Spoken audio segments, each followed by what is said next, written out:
2026 PUBG Mobile Global Open Season 1 will be held in Jakarta, Indonesia from June 2nd to June 7th. Top teams from around the world have qualified from their respective national and regional tournaments to secure their slots in this coveted main event. This is the final stop on the road to the PMGO Season 1. 32 teams have emerged from millions of competitors. The first 2026 PUBG Mobile World Champion will emerge right here. This is the grand global stage where every player has the chance to shine in the eyes of players across the world. These 32 teams from 8 regions will play in 2 days of group stages. Group A playing on June 2nd and Group B playing on June 3rd. Each group will play 6 matches and the top 6 of each group will advance directly to the grand finals. While teams in rank 7 to 14 from each group move to the survival stage on June 4th. The remaining 16 teams play 6 more matches to keep their dreams alive, but only the top 4 will advance to the grand finals. The stage is set for the epic conclusion. The grand finals will take place from June 6th to June 7th. Day 1, 6 matches, pure fire. Day 2, the smash roll is activated. The smash point will be determined by the total point score of the day 1 leader plus 10 additional points. Once any team achieves the smash point, they just need a winner-winner chicken dinner to be crowned the champion.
Drops begin to glow, flame on and go.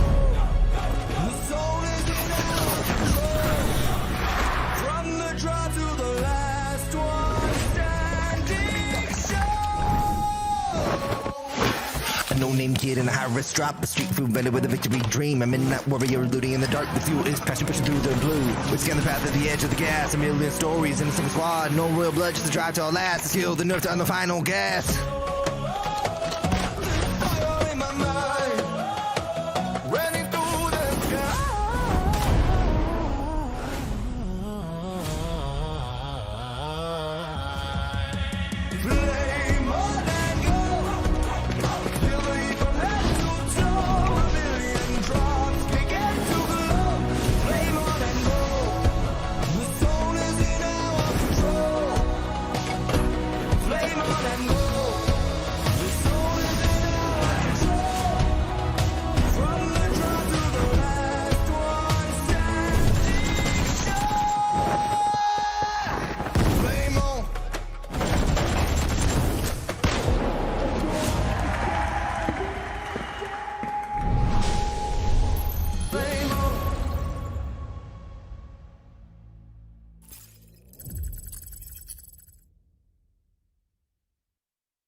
It's a beautiful stage. What up, dude? What's up, baby? Hey, Group A and Group B days are done. It's time for the survival stage. Welcome to the 2026 PUBG Mobile Global Open, live from Indonesia, Jakarta. If you think the group matches were exciting, wait for today. It's going to be the ultimate battle for survival. 6 matches in between them and the grand finals. The math is simple. only the top 4 will advance. As for the other 12, there are no second chances. I can already feel the pressure, the intensity, the drive, the passion of these teams just wanting to keep going to the grand finals. 16 teams are going to take that stage, but only 4 will survive. Enough talk. Let's get the action started. It's the survival stage. Let's find out who survives.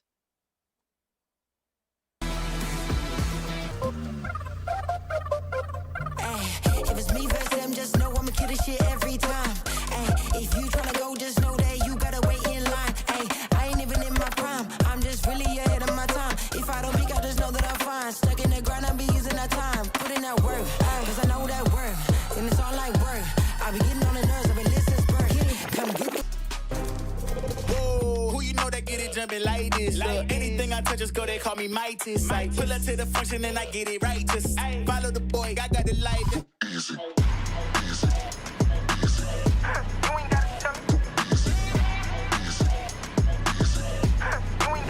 For the drop.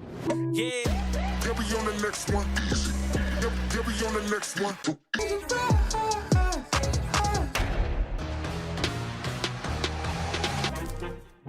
Yeah. Gotta aim for the top like. Hold up. You could be a friend of me, an enemy. Keep that same old energy, cause I know I'm in my element. Ooh, yeah. I'm in my element. Ooh, yeah. I'm in my element. Ooh, yeah. Keep that same energy. I'm in my element. Never switch up. Never switch up. Never switch up. Keep that same energy. Never switch up. I'm in my element. Let's party. Let's party.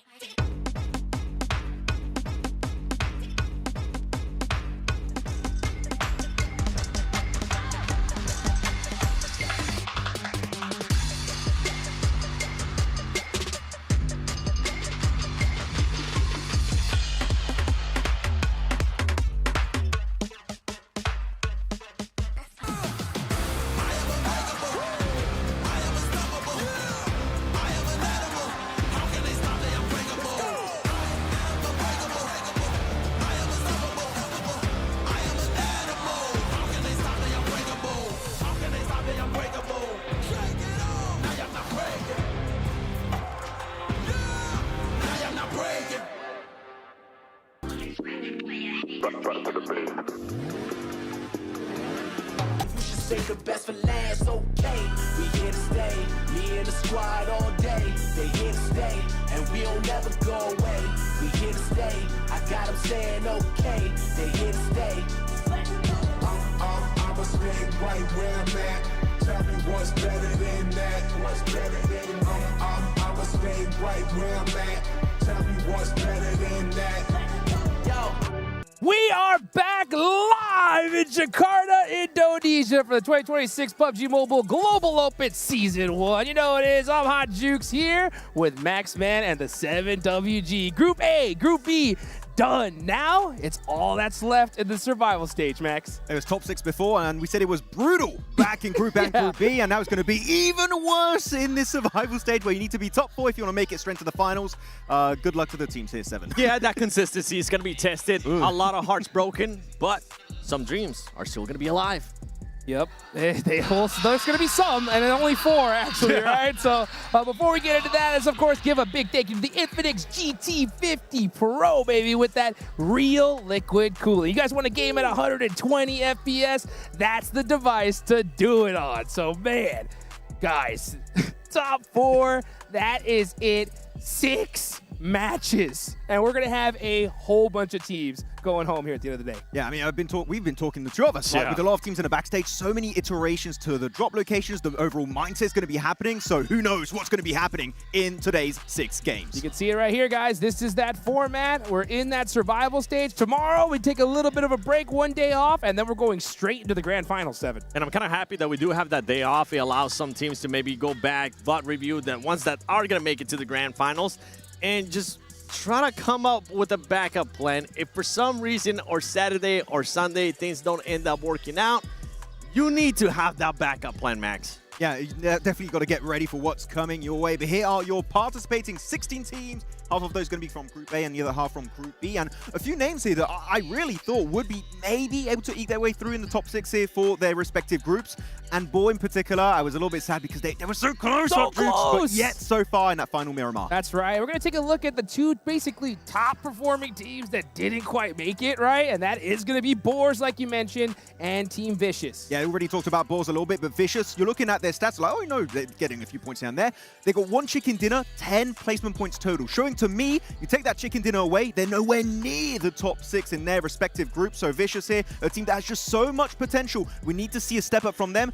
Keep in mind also, we might have a little bit of change of player. Redox in instead of Novalo. How is that going to change their pacing? Like that. Well, let's go ahead and hear from the Vicious and see what they just had to say after not being able to qualify.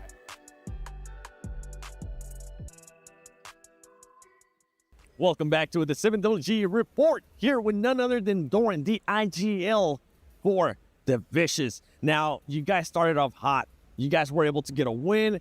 Everybody thought that you were going to be in the top 6, but everything just trickled down. What have you learned today that's going to end up helping you, and what can you change towards survival chance? I think our biggest problem was the mental. Like, we won a game and then we become relaxed. We started losing a player every single game. And in the end, when the pressure was the highest, we played a bit scared, and this is what happened. Fair enough. And I'm glad that you're aware of what's actually going on. Now, going into survival chance, you know which teams are going to be there. Is there any team that might actually end up hindering your performance? I don't think so. I think we are our biggest opponent. I think if we're going to play good and follow what we practice, we're going to qualify 100%. Well, hopefully that's going to be the case. I can't wait to see what's going to be happening with the Vicious. He said it. Qualify 100%. 7, you think he's going to do it? Yes. Yes. All right. Hopefully we see it. I definitely want to. That's for sure. You know what I also want to see, though, is I want to look at some of the individual player stats that were going into this, right? So let's take a look at none other than Falak versus Koa. Yeah, why not? Let's keep it with the player of the Vicious because they did end up having a good rondo. And when you go to the opposite side with Falak, that squad needs to have a good rondo today to actually just boost their performance. If for some reason they don't end up doing that, I think it might be a bad day. But I think they have been able to adjust. And I think Fort Drives is going to do just what they need to do, Jukes. Well, let's hear from them as well. I want to hear from Falak and the rest of the squad. Welcome back to a report here with the 7WG, and I'm here with the Pride of Pakistan, Fort Thrives. But to be honest, you guys didn't really have the best of days. At one point, you were almost going to be eliminated and going home like Alpha 7. What happened at the beginning of the day? I think we lost our momentum because of Rondo. Our Rondo is really good. After Rondo match, like, we lost our momentum.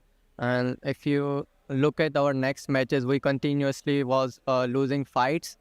But still we had chance to qualify through last game, but we missed that chance as well. What's one of the mistakes that you need to make sure you fix before survival chance? I think we were losing main advantage. That was the main reason we were losing fights. All right. Well, I'm hoping that's going to be fixing it because you guys need to make it to the grand finals. Hopefully they do.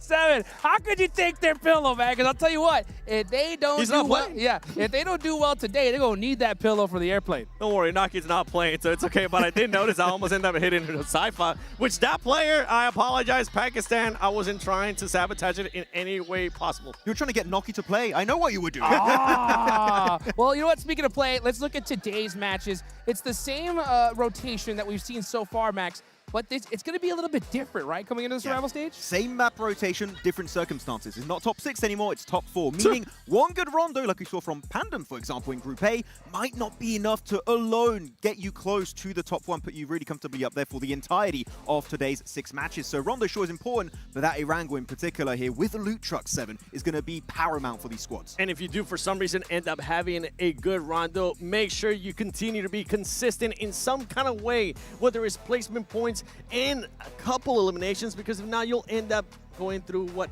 the Vicious went through, which they pretty much ended up winning Rondo. They didn't happen. And then another team that got fully eliminated on the first day, Alpha 7. They had a good Rondo as well, and then they were gone. Oh. Yeah, it's very interesting to see how things are going to work out. Though we did see Nigma Galaxy for a second, and we know on Erangel there's some hot drop shenanigans that might be happening later on. Right, we talk about hot drops on Rondo is going to be happening, but Erangel is going to get a little bit messy. Well, and the thing with this squad, when I was talking to Raouf, I was telling him, you guys were so passive, and he was able to admit it to me. Yes, we were playing way too passive. We're going to be looking to be aggressive. So I think if they do end up having some kind of hot drop, I think they will have that aggressiveness that they need to have. And I think that lack of aggressiveness is due to the fact that Coops is not here.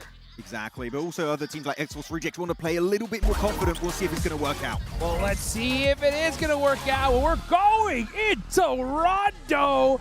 This is the map that you got to get it done on. If we see some serious work here, it could definitely set you up for the top 4. Double plane! Double plane! It's happening! Let's go! It's going to be crossing over to the western side on Joughton itself, meaning we are going to have some teams not able to really reach Test Track and Neox. If you're on the western plane, you don't want to go Neox because teams will already be on the ground. You don't know. You're not going to have any scouting done, so you're going to have to just go to the backup drop. How are they going to be able to adjust? This is the worst start possible for the players, but the best start possible for us, the viewers, baby.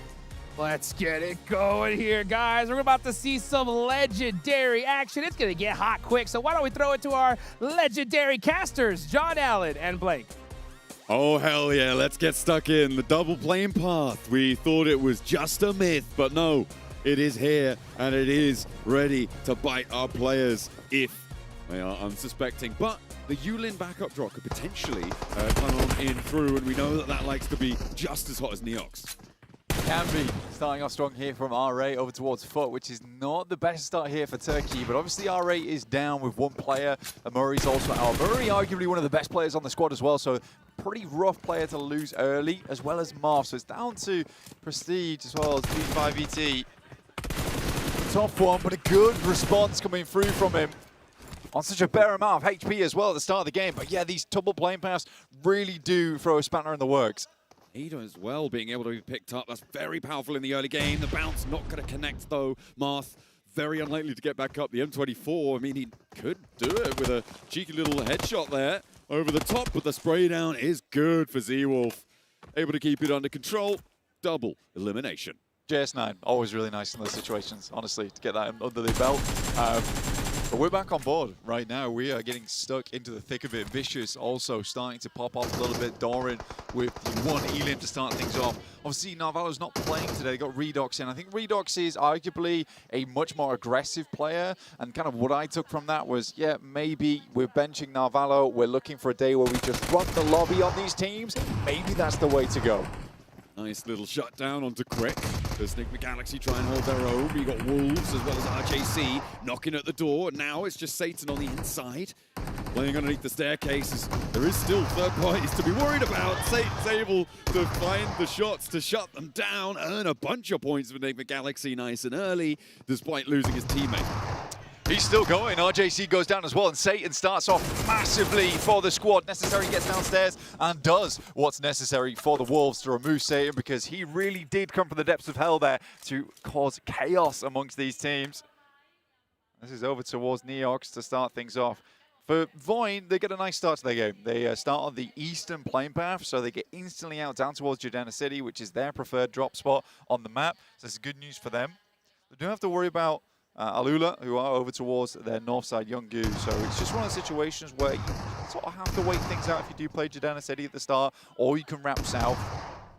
But I think on this kind of circle, maybe you're thinking a northern push is a little bit easier, get towards that big terrain on that north side. But we do still have plenty of engagements popping off. T24 here with a nade, drops it, and will take the both of them down. It's a bit of a desperation nade there, but it is their backup. Hits with a mutually assured destruction nade there.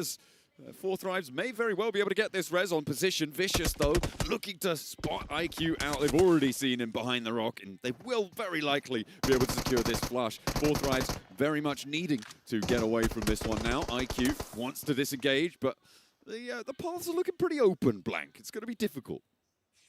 It is, absolutely is. Again, for around Yulin, they have some possibilities to head over towards that north side. Likely you want to kind of control that recall beacon as long as you can on stage 1. But still, things are popping off over towards Neox. You've got Ida also getting stuck in here alongside with Enigma Galaxy. Always fun to see. For Boars, they pick up Stadium. It's one of their preferred drop spots as well. So for Stadium to go over towards them, they've got a 2-2 split on this one. It's looking good. Doran, though, still tearing through the players on 4 Thrives. And the big thing about this is, John, we just heard that interview coming through from Falag, talking about how Rondo is their big game, right? It's where they gain the most of their momentum. Already it's looking a little bit shaky. They do get the res beacon off though, but they're far on that north side. So there's more of this jungle to cut through to get through to that south. Yeah, of course, looking to have to move south on this first circle. Really very central on this one. So not super definitive as to where we're going to be ending up heading. There's Enigma Galaxy still in Neox factory near Test Track as well with Team Flash. Both looking to find the final shutdowns onto the opposing players. It looks like Team Flash do have a little position up towards the north. Enigma Galaxy, they also have position to go for these recalls too. So we're going to go for a 1v2 for Lord. On the ground floor, 2 players up top for Team Flash. No one very likely to come back in for the assist. Yeah, just yet. What we're looking at right now, Flash actually starting to move in. Over towards Enigma Galaxy, gets the side swipe. Lord does go down. Quick jump shot always is a good thing to go for here, especially in these scenarios around Rondo. Difficult to deny that one. T2K over towards Enigma Galaxy as Ralph does get the pickup. So it's all systems go around the map here for Enigma Galaxy, but those systems are failing. Ralph being the player that headed over towards a recall beacon, and now it gets real scary. They are very central, but playing on with a few players here. They obviously want to get more back up again. This is a scary spot to be in, because now you've got to move out from the center zone.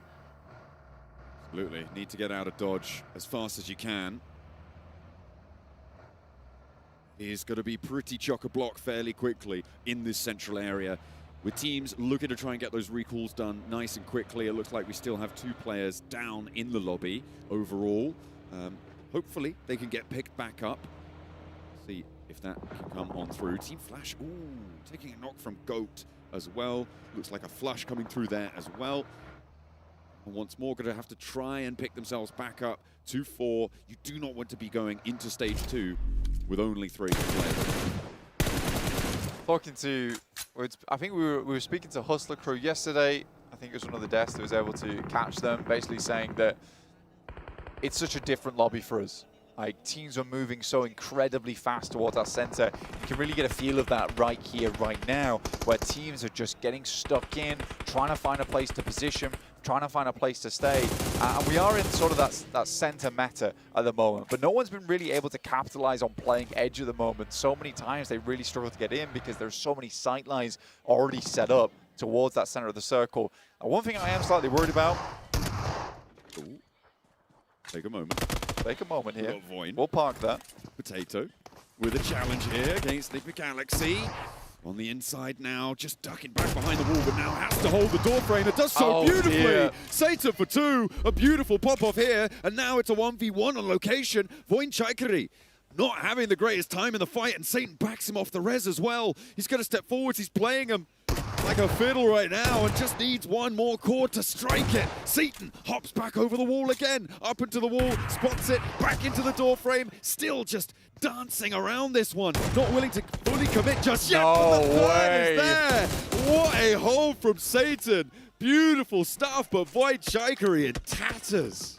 Demonic behavior coming through from Satan here. The 1v3 just looks easy for Enigma Galaxy. And that racks them up at the 8-minute mark at 8 eliminations. They are 1 for 1 on the minute at the moment. Incredible stuff. I want to go back to what I was talking about earlier though. Boars, they go for this 2-2 split across Stadium as well as down towards the southeast side. I found that sometimes in Western Europe, that regroup was slightly slow. I know they want to control Stadium recall beacon as much as possible. So hopefully the ball's down towards the southeast side. They're keeping their heads down. Trying to stay out of it for now. We were looking at the point scoring from the previous 2 days, and it looks like to get a 4th place in this format is going to be it's 48 points. it's going to be in the, it's from 48 down to 44. That was the sort of scores we were seeing around that part of the tables from the first day and the second day. So you really want to be aiming to get over 50 points. Yeah, you're basically looking for an 8-point average during this, and that's a tough ask for a lot of teams. It's very, very worrying to go into this one, and I think that it's clear to say that from every single day we've seen so far, from Group A to Group B, usually the team that gets a chicken dinner on Rondo is in the top 4. I mean, yeah, it's more than likely that if you give yourself such a strong start, you're going to have a good time with it. So for Enigma Galaxy, converting this from their position now on the south side is so important with a high-scoring start. Yeah, they're able to get all 4 players back up again as well, which is incredible news for them. So they have a full reset. There was also bodies left behind by Voin, which is another possibility of getting those players back up again. I am kind of curious where Voin did head off to, because they need to get 3 more players back up again. It's disappointing, right? It's disappointing for Voin there. I think yesterday they were fairly consistent, but it is absolutely true that the gun skill was where they were lacking a lot of times. Looks like they actually recalled almost all the way down towards Jadina on the southeast side, and they are still very much in the blue zone, Blank. So a long way to trudge into this next zone. And they're going to have to go around Neox Factory on the eastern side as well, although they definitely can choose their approach. Being so far away, that is the one benefit is afforded to them. Loops also looking to skirt the edge, as we saw there, them moving to the east of Neox Factory, trying to send a little bit more central. And then we hop on over to RJC, who are on the western side, around Stadium, and actually, with Terminus still in Stadium, he's very split from the rest of the boars. Well, again, it makes sense that he's just controlling the recall. That's all he's doing. There's also that situation where if they have a bad mishap down on the southeast side, Terminus can recall them all back in. Right now, he is getting a little bit cornered, right? That's the price you have to pay for that kind of play at the end of the day, though. So we'll see how he does extricate himself from the situation, though he stayed fairly hidden before in Western Europe. No one's really able to spot him. Sometimes he's struck from that location as well. All right, though, they're moving in on that south side of Stadium at the moment. Now there is a wall between Terminus and the rest of the boars. We head over towards the eastern side. It is a fairly eastern shift on this as well, and we're around Bamboo, so we're kind of in a similar area we were on Group A. And if you remember from Group A, where 4 Thrives is playing is where Pandem also thrived from. Okay, hopefully they can repeat that sort of performance from that northeast side, from the hills that sit there. Team Flash to their southwest, as well as Loops, are in the contention for going for that spot. Terminus, I mean, he would have known that RJC was sending someone on in, but with the circle leaving, RJC not going to commit to holding that one out. I don't know if he made his presence known, but there was some damage on side for RJC.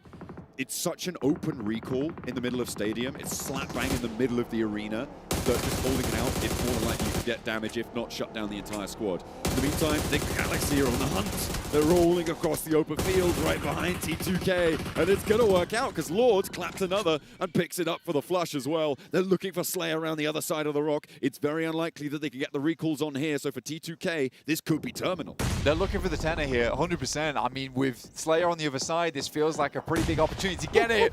And there will be the knock, assisted by the nade and also 7-2-1, but they do get that stolen away from them, so they stay at 9 points, not hitting double digits just yet. We can see Satan here, 5 elims at this stage of the game is extraordinary work from Enigma Galaxy. Continuing to do well, and it's a good rotate in because not only that, they cut off T2K who was in the area, so they expand even more space around this location. I take that back, though. I thought T2K would find it difficult to get the recalls. They immediately got the recalls. They had a duo on the southwest side, so they're going to be able to find their full 4 yet again. The regroup coming through for the boars as well has happened, which means that Stadium is now open on that western side. And a couple of teams yet to make their way fully in. Obviously, we saw T2K push back out of the circle from that engagement. You've also got R8 up on that northern side, and a team that has just about started to enter the circle. Voinchaika, they're moving in. Yeah, Voinchaika trying to head over towards Luke's position. They're playing on high ground at the moment. You can see Voin Zeta already taking quite a bit of damage there. They will just continue the pursuit, though, for center. And this is a bit of a thread, right? This is a bit of a thread coming from Voin. It's not surprising they take a knock from this because there is a lot of teams looking at them at the moment. Vagnazada finds a huge long shot over towards Rules. Should be able to confirm the flush on it too. Picks up the point. T2K, they got back up to 4 and almost immediately dismantled back to 2. They are starting to get scrappy on the south side, Blank. They really haven't been able to find a way in, and now the circle is chock-a-block. It is a real roadblock in their way. I don't think T2K are going to be able to find too much more into this match. They may just have to settle with the one Elim point. And in they go. One goes out. Slayer's low, has to dip out of the blue zone, and there he goes down 2. Now just one player left standing for them on the back, and it's really going to be a tough time. Loops win, potentially, off the back of this. This is a very, very nice circle shift for them. They have so much high ground control. They need to keep a head swivel on, though. Right? They need as much scouting as possible in this game to understand where all the teams are coming from.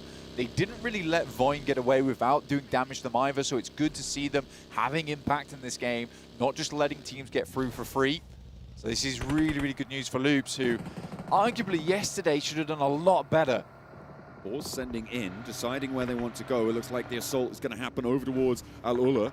And over the side, they haven't taken it off just yet, but it's certainly going to be a matter of time, or maybe not, as they just pop out and hop into the fight straight away. No answer from Al-Ula. They didn't have crossfires established onto this position, and that made it vulnerable. Again, this is one of the strengths from Boars, though. I think this is one thing we have to highlight about this team, is that their decision-making is so swift. Right, and it's nice to see a squad that all agree on one thing at the same time and will just make that push, because when they were on the map, it was far southwest. They wrapped around Goat Team, who were playing just the western side of Test Track, and then straight through towards that location, and they were ready for a fight. Alula, on the other hand, they just weren't expecting a team to come flying in that fast. Going to force Alula out to go for a recall all the way out east, and just in time. They really don't have much longer, about 30 seconds more, and they wouldn't have been able to go for it. So nicely found on that front. So maybe playing as 4. The Vicious, they've been suffering in the meantime. Koa trying to step up as well. Icy has already bit the dust. And there needs to be big shutdowns for Koa, but it's just not quite connecting. Now he's able to turn it on. That's what you're looking for. And Koa keeps his teammates safe around the side of the barrel there as they roll it on in.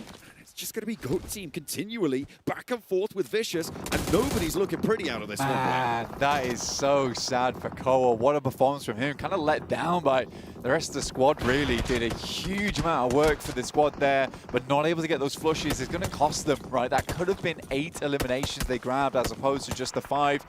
They'll take it, though. They'll try and run with it. R8, they were far over towards Test Track. They have wrapped past the likes of Foot, but they spot onto them, and Zedwolf starting off on this game hot, not looking to let that leave just yet. All right, struggling to find their foot on this hill, as Foot struggle to find theirs too. It is a tough area on the northern side to try and push their way in. Ida as well, just that backstop that's causing them so much of a headache. Darkin and Emre both moving forwards, maybe wanted to find Zedwolf. Is R8 losing yet another, now down to just Marth. He's not going to be able to get too much done here. Has to pull the evacuation cord and zip himself out of there if he can, but I think that might be too tall of an order. Gets all across the way, and R8 will go down. I mean, if I had £1 for every time that Zedwolf's the last player on his team, I'd be pretty rich at this point in time. It's a difficult thing for Zedwolf. I don't think he's ever quite found a team where he's outclassed on it. And that, you know, that does go to the head sometimes. It can cause how you play to be a little bit different. But, you know, he does need the rest of the team alongside with him. I don't think they're a bad team. They just need to step up. Enigma Galaxy right on the edge here versus RJC, the African squad who honestly have surprised everybody so far in this tournament. Incredible squad. And I think from a team that we didn't expect much out of, they have delivered in a big way. Continuing to deliver on an Elim over towards Ralph. Satan now trying to hold face. We saw a 1v3 from him before against Voin Chaikari. They're no longer in the lobby, so he's turned his attention to RJC instead. Lord, of course, has got that off angle, and they do have the backup for him. Satan, I imagine, is expending that jammer, which is why he's not taking damage in the blue there. Able to hold his nerve on this. RJC not going to move forwards. They have lost Shiva. Shiva going down is bad news as well, though. But I think for RJC, Shiva actually was one of their best players when they were playing yesterday. He was finding a lot of good pickoffs overall. Sad to see that that's not the case here with going down. Satan is going to push forward, though, through that smoke. do have GOAT down towards that southeast side, but I am kind of more looking at 4 Thrives right now. Like we said before, this game is what they said a lot of their momentum on the day rides on. You know, that's a difficult thing to really put to your own gameplay, right? Where if you throw away Rondo, you feel like the rest of the day becomes a little muddled. So here they want things to be crystal clear going forward, and they have a good position to do it from. They are playing from the edge, though. Flash able to shut down RJC. They're not going to be able to make it out with their 3 players. They tried to make the approach, but yeah, it's just cut away. Unfortunate timing for them. A difficult approach to this mountaintop as well, Blank. And as you said before, this very may well just be a Loops win. Their position is so strong. The question is, how many points do they get for it, right? They're on 4 elims right now, and plenty more opportunity to farm. Yeah, for Loops, though, the only problem comes if there's like a double 4v4 happening around them, right? Where they get third-partied on, and then another team's able to take their place on the throne at the top of the hill. I wonder when that's going to happen. I think a lot of teams are playing quite passive right now. They'd rather just clear out the edges. Everybody in this lobby knows that eliminations on Rondo are basically the big prize to come away from. Because you can get the amount of placement points and eliminations you might just get in a fairly decent Erangel game. But decent's not what you're looking for if you want the top 4, you know? It might tide you over. You do need those big blast-out performances. Enigma Galaxy, they started so strong. Up onto 9 eliminations very, very early, but it's not looking so strong, not looking so hot as they try and make their dash over the open ground. Popping the person into the vehicle, another knock is found. Lord may be able to ride a little bit further, but yeah, he's going to have to just get popped out of that vehicle. Enigma Galaxy down to 1, and Satan will be able to survive for a little bit longer, but it's going to be a question of how many placements they find here. Yeah, Satan every time, seems it comes down to him. Lording over this rock for the time being, but we'll see how long he can stay out there. Just wants to get in towards those placements.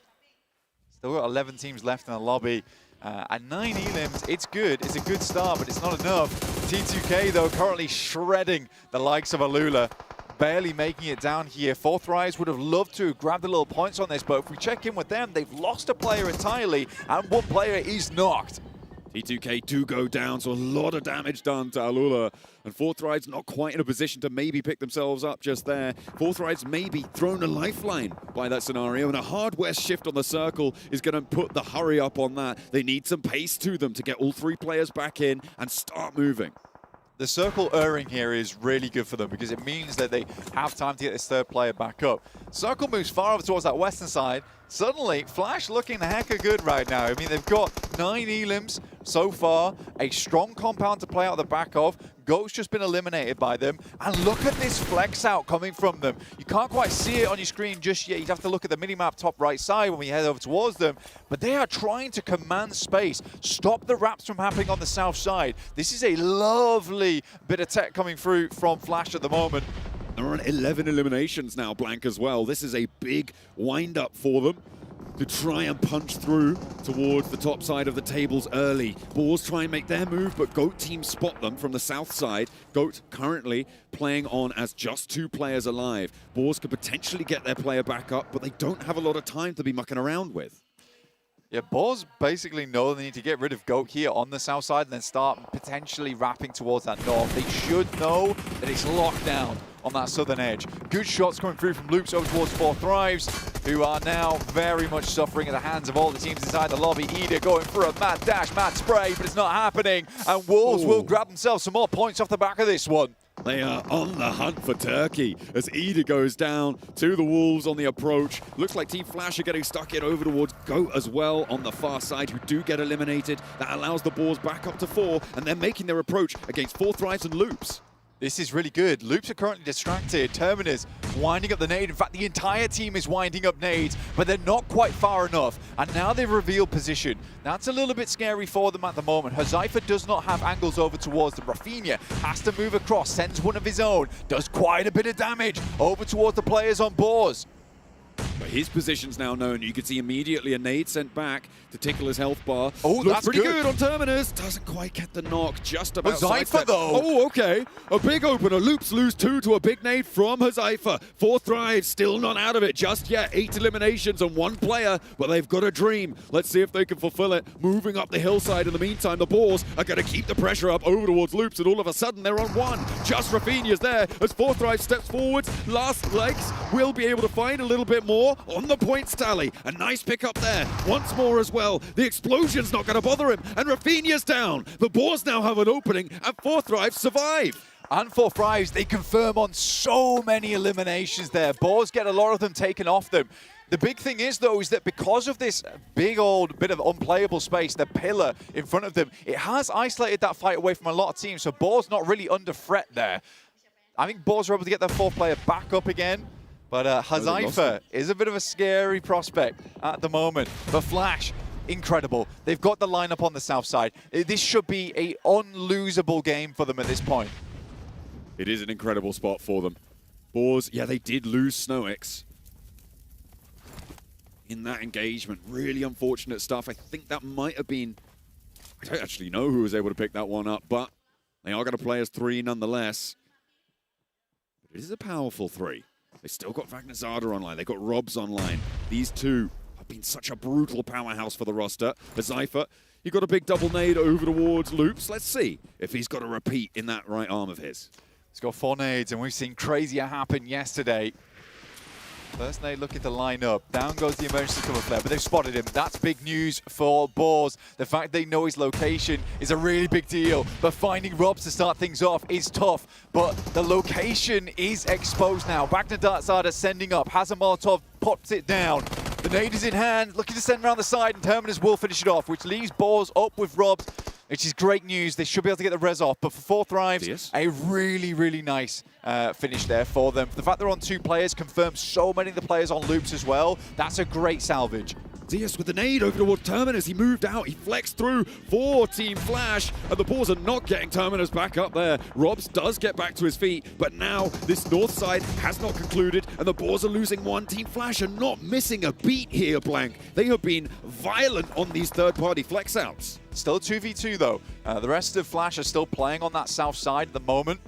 Is good news. Also, the nades are looking quite difficult to hit, considering the amount of cover flares that were dropped down. This does keep Boars in a much better position, finding shots over towards 7-2-1 in the meantime. Robs has still got the eyes on the prize at the moment, looking for more teams inside the lobby, and that will get them into a top 4. 5 elims, not quite enough to satisfy the hunger for the Boars. They want to add more. Finds another. Rob's able to tally that one up to 6 now, and on the north side, they still have the Wolves to worry. 3rd place guaranteed, but the Wolves more maybe preoccupied with Team Flash. Not really anywhere to go, though, for the Boars, and they have to step into the firing line. Yeah, Boars should absolutely be going down here in 3rd place. There's no real possibility for them to get further into the circle. It's such a tough task ahead of them.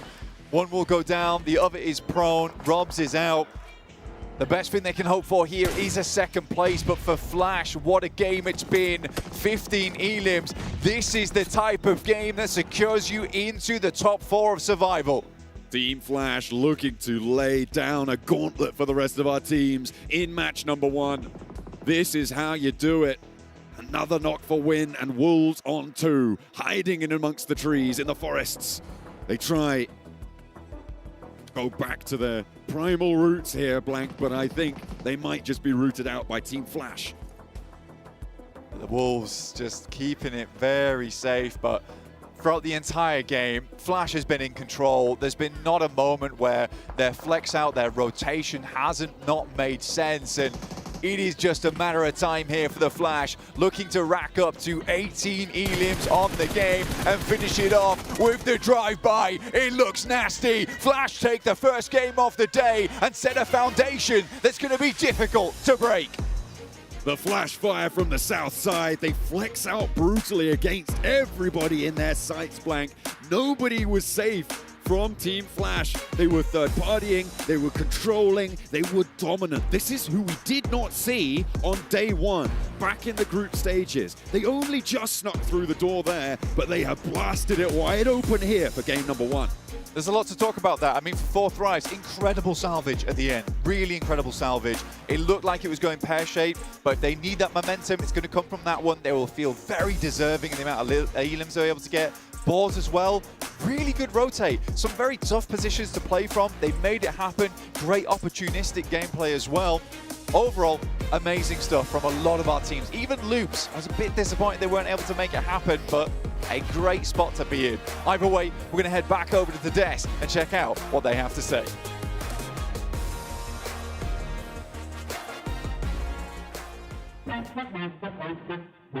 Yeah, gotta aim for the top like, hold up. You could be a friend of me, an enemy, keep that same old energy, cause I know I'm in my element, ooh, yeah. I'm in my element, ooh, yeah. I'm in my element, ooh, yeah. Keep that same energy, I'm in my element. Never switch up, never switch up. If you want to survive the survival stage, you gotta turn up the heat. And Team Flash looking like a solar flare on that first one. That is how you get started. They all looked so good, but you're smiting down the entire lobby on that compound to the western side. Oh my goodness. So many teams, right, Seven, looking to try and take that position away. Initially, it was the side of X-Force Reject. Then it was Nigma Galaxy, and that was just not enough to take down Team Flash. And even towards the end, the way that they were just able to take control of the full circle, especially towards the south, they were taking some fights that were a bit questionable there, but that's just full confidence when they were sending just one player. But they realized that they should have sent backup, and they did just that. I think they were like, ball's looking kind of strong. Let's maybe solidify that defense against them. And even then, it was just enough to get rid of all of those teams. You had that solo 4 Thrives, you had Boar, 721 Wolves. They were just getting bullied out of position by the oppressive force of Flash. And this is a team that has a lot of hype since PMGC of last year, right? Sure, finals didn't go great, but man, oh man, did they show up on match 1. And how about this first match in Rondo for everybody at survival stage? The aggression is there. I was asking for aggression from Nigma Galaxy. Boy, did they give me that and some. Today, I got a chance to talk, before all the matches, I got a chance to talk to Satan. I was like, how many eliminations are you gonna get? He's like, 20. I was like, okay, but how about we come back to reality? Boy, I think he was in line because he was able to get some nasty, and I mean nasty engagements. A 3v1, a 1 versus 3 against Voin. Yeah, and that's what you love to see. Before they was on to Reject, yep. Right? So you got 2 massive clutches back-to-back. So Satan looking absolutely fantastic. We're looking at the entire lineup of Flash. I mean, almost double-digit eliminations for Zeus. And, of course, looking at the spread, everyone put some work. But I especially want to look at that damage taken. 51 damage taken by Win. Top's only taken, what, 0 damage, no damage taken. So all the fights they were taking were just so damn one-sided. Oh, just straight domination in match number 1. And you're talking about that circle control, right? Well, I'll tell you one thing. Team Flash definitely did their homework here, Max, because that zone looked pretty similar to day 1. They were watching that game of Pandem on a group headline. It's kind of similar. Oh. Let's play that similar area for ourselves. And they played it really well. And I feel like a lot of people, because they dropped there, are like, oh, they were gifted the game. No, they were so oppressive in that lobby. So whoever says in the chat they were gifted that chicken dinner, you're completely wrong. This is an insane step up. And Zeus, not really surprised this 7 will be our game MVP. In regards to that, they didn't really have to move much. Yeah, for the people that are saying that, yes, but they were actually doing a lot with what was given to them. Exactly. They were spreading out, they were gatekeeping like you were mentioning, Max, and they were willing to make sure that they control everything. They weren't being passive, which is something that we were used to seeing in the past, and that's what I love to see. By the way, with this performance right here, this squad already has way more points than what they were able to get during the group stage, because in the group stage, they ended up in 14th place with 21 points. So congratulations, Flash. You got 28 points now.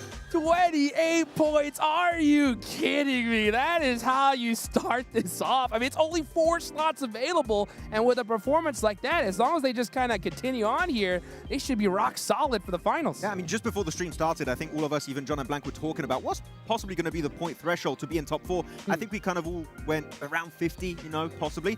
28 points, near 50, you're getting there already, so you just got to be a little bit more consistent and you should be good to go. Yeah. Higher than what we had in groups, too. Yeah. Yep. Oh, yeah, I mean, but yeah, it's top 4, it's top 4, it's top 4, not top 6. Yeah, yes, that makes total exactly. sense. Yeah, I was talking to a lot of the players. I was talking to a lot of players and coaches at breakfast, and I was kind of trying to guess, you know, hey, what do you guys think that cutoff's going to be? I heard a lot of 45s. That's where they were kind of thinking off for top 4. But with performances like this, I don't think that's going to be enough. it comes down to if we're going to have a dominant team, right? Because yesterday in Group B, I mean, we saw a team just be absolutely dominant and consistent with Bigatron. It wasn't just one game. Is that going to happen here as well? And if they do, are they just going to be, our team's going to be able to just keep pace with that kind of aggression, keep pace with that kind of consistency? Yeah, hopefully try and maintain that momentum a little bit, though. We're looking at the map rotation now. Yep. It's back to back to back Erangel. And I want to bring up something Blank told me earlier, actually. It was very interesting. Apparently, Al-Ula want to drop in Northern George Pole. Oh! Take it away from Alpha 7, though, of course, as you know, got eliminated bottom two of Group A. Oh my gosh. So, and keep in mind, Al-Ula are the team that eliminated Alpha 7. So I think in a few months' time, they might even rename to Alpha 7. We are Alpha 7. They take everything from that team. But so that's going to be a really good rotation path for them in that early stage. Yeah, you see that wide open, right? Might as well take it. I mean, they're not here. You got to take advantage. One thing is for sure, right? The aggression today at the survival stage did not disappoint. I think we were kind of counting, and on that hot drop, I think this is the most eliminations we've seen in a rondo so far. Oh, most definitely. This was a 30 elimination rondo on phase 2 pop, so it was really, really high elimination, very intense at the very start of the game. Though, as we calm down a bit, get ready for Erangel, I want to pivot the conversation here, Seven, for a big, big topic, which is hot drops on Erangel. And we do have, there's 2 locations in mind in particular. I don't know which one you want to talk about in particular. Severny, and especially Pochinki is going to maybe get a bit busy. I think Pochinki is one that's really interesting because Enigma Galaxy has always been known to go towards Pochinki. And one thing that you mentioned, that you've been mentioning throughout this whole broadcast, is that extra loot, which is what? The loot drop. That's right. So that one, I mean, if there is going to be a hot drop, they got to keep that in mind. If there's not going to be a hot drop, Enigma Galaxy already told us, we're going to be going Pochinki. If that other team wants to come, we'll be there waiting. And right now, with the performance that they just had, they're going to be feeling confident. And I mean, they're going to be feeling really confident. So for anybody wanting to challenge them in Pochinki, in Erangel, I would think twice about it. They were dropping there since 1996. Before I was born, they were dropping in Pochinki. But the other one is going to be Severny, and there's 2 teams that normally like to drop there. It's going to be Voin and also the side of X-Force Reject. And X-Force, I was talking to them earlier, they knew they were doing some big mistakes in terms of their decision making. They were a bit hesitant. They want to fix that, and they said, we're going to go to Severny if we can, and they Voin are there. We'll just have to commit to it and take the fight for, again, that loot truck that does spawn near Severny. Yeah, they just need a little bit more time, I think, kind of like dealing with everything, right? The pressure of the situation. That's the hardest thing to adapt to at this stage, is that little slight hesitation. There's so much going on. As a matter of fact, they were actually, I was talking to X-Force Rejects, and they were saying at one point, we were like, there's 50 people in this such a small circle. They looked to the left, he's like, I saw a guy, and I didn't even realize that was my enemy. I thought it was my teammate there for a second. So it's pretty tough to adapt at this level. Talking about X-Force Rejects, I was talking to them and I was like, this is already a great performance for the Africa region for you guys. Nobody expected you guys to even make it to survival stage. The fact that you guys are here, it's already a win. And one of the players said, yeah, I think we want to just make sure we are in the first page. They weren't necessarily pushing for that top 4. And then Shiva came around and be like, no. I want to be in the finals, so I'm hoping that's going to be the case. And talking about pressure and all that stuff, a player especially, that really surprised me just now in this match, who's Saifa. It is his first global event. It might have been the jitters in that first day for Group A, but right now he was able to showcase why 4 Thrives decided to pick him up as backup for Falak. And actually, yeah, that's why I wanted to talk about you for 4 Thrives. This was my day 1 topic, but I didn't have time about it.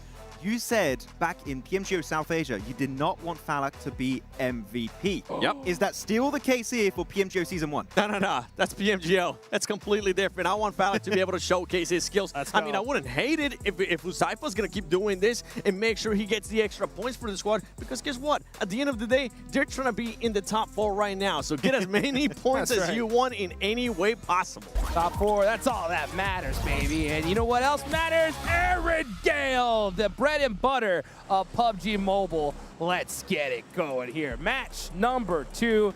Rondo definitely set the stage. But look at this. We're headed to the east side, baby. You know where Alula's going. Oh, yeah. Alpha 7. Who? We are Alpha 7. And here we go. Very western here this time around. Zaki all down to the eastern side of Primorsk. Seeing where teams are going. Actually, really good for 4 Thrives, as you talk about them, right? They like to drop on that western bridge location. Is all of those eastern teams, especially Team Flash to go. Yes, now Poliana, their stretch got to be careful. They might clash with the likes of Voin upon that early rotate. As Voin are going there. And am I seeing X-Force Reject? I think the hot drop in Severny's happening, boys. Uh-oh. Here we go. I'm all for it. Yep, we're seeing some teams head in that direction as we get into Arigale. Let's go ahead and take it on over to our casters, John Allen and Blake. Hey, it's not just Rondo you get hot drops on, Blank. We've also got them here on Erangel. They're going to be everywhere. I wonder if it will repeat itself. It could also be a vehicle drop and it could all fizzle out to nothing. And they're going to get sent over towards Yasnaya or Kameshki or Zapovka, something like that, depending on where the circle goes. Wait and see. It might be, yeah, I think it might be a vehicle drop on the north side.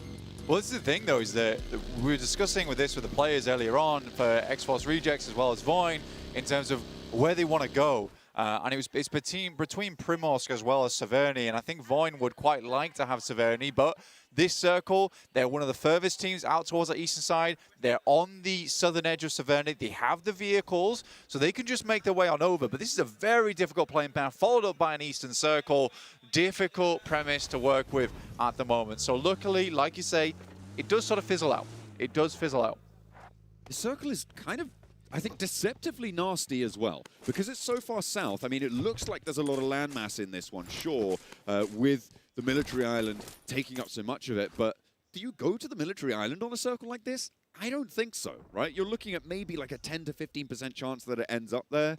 It's much more likely that you're going to want to take position on that northern side, which actually starts to crunch in the playable terrain a really very significant amount. You're talking about 40 to 50% of this circle playable. Yeah, if you're on that southern side of the map, right, if you're playing Sosnovka, maybe you stick around here for a little while longer. You maybe try and hold the bridge out. If any teams want to make that southern wrap, which they might do, that's a possibility. So for the likes of the Vicious as well as Goat, they can definitely go for something like this. Voin has headed out over towards Stalbo Way. Likely going to wrap underneath, most likely. They should know that they're one of the first teams to drop on this eastern side. And there's a lot of nice little bits of high ground you can play. They could even wrap around the south side of Prison, play something like that, or get one of the mansion compounds, even play Heaven if they so wished. See where they end up drawing short. I think they have stopped on the top of Stalba, so maybe a stop off there. Pit stop to resupply.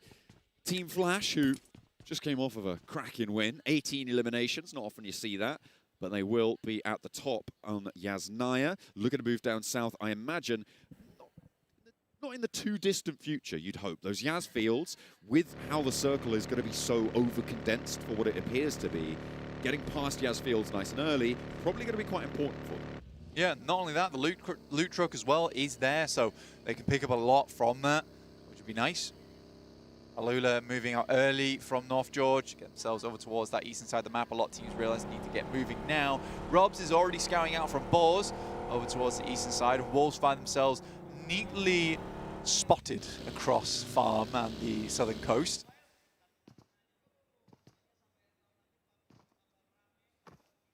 T2K on the screen right now. They do have a very far-flung outpost in Slayer for T2K. He's grabbing a vehicle. He's coming back down towards Primorsk on the south point. Interesting rotational paths ahead of them. I'm sure it's going to be pretty tricky. Ooh, we did get a hot drop, but they are getting stuck in. RJC and Alula will be coming at loggerheads there. RJC losing 2 on the approach, though. It's much more likely that Alula will be able to get that res, and it's pretty much guaranteed now because that is an immediate evaporation coming through for the South Africans. I think this is just a macro disadvantage, right? I think this team just hasn't had enough time on the global stage, haven't had enough time studying these rotations, and particularly on a playing path like that, it does throw things into disarray. You're relying a lot of past experiences to make these kind of games work, because a lot of times you're studying your rotation based off a fairly even playing path. For this one, you sort of need to realize that if you're going to head down towards that south side, you've got to be cautious on your approach, because it's likely that either South George or North George teams are also rotating on the North Island. I think genuinely for X-Force Rejects, they just did not expect anyone to be there and that they would get gas station for free. Fortunately, you do just constantly have to be checking your assumptions on circles like this, and you don't spot one that you've made and it starts glaring out at you. Things like this can happen. It's beautiful that they can get a clean wipe as well for Laola, right? They are now on 4 elims on the game. The loot truck as well. Loot is potentially going to be passed over to them. They make their way south of Yasnaya. They're across that river. Team Flash yet to fully... Oh no, they have sent 2 of their players down towards the west point of Prison, and it's likely that east side of Yasnaya will regroup for them, but they are still on a 2-2 split. Could get severed by Alula or loops beyond them. Greedy Boars will be going for a 2-2 split at the moment, just on the eastern side, west side of Shelter, and then they've got over towards the Snaking Roads. They've got a position there as well. Makes sense, you know, you're trying to set yourself up for stage 2 here. I don't disagree with it. They had the opportunity, they had the time. They started in school and apartments. They had a ton of loot to work with, so Robs could get out nice and early and send down towards that southeast side. I do think you can have a lot of teams coming in from the west, though. So Bagnazada is going to be under a little bit of pressure here. But currently near them, so are Loops.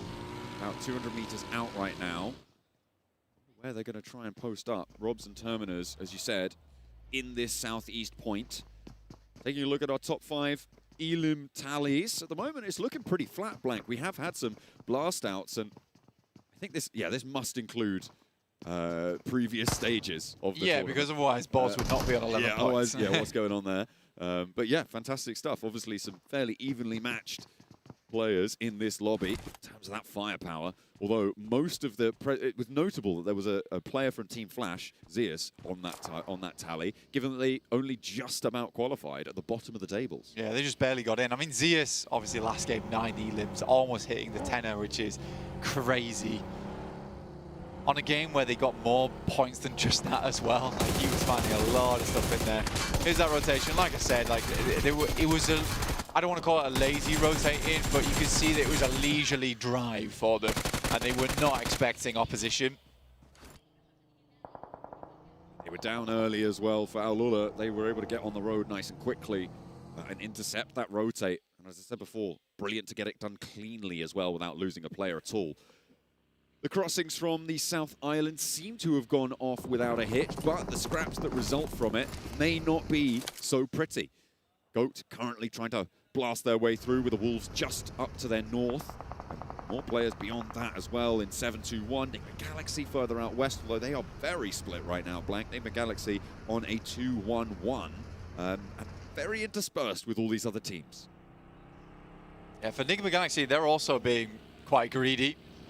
They got Milter, they're playing around Sharkfin as well on that southern side. We're about to get that stage 2 coming in. Necessary dealing with Goat team. Force heading himself up the stairs. Quick shot with the S12K, does a lot of damage, and he's lucky to send it in. There is an off angle too. Great shots through the window. And the circle heads far northeast on this one, John.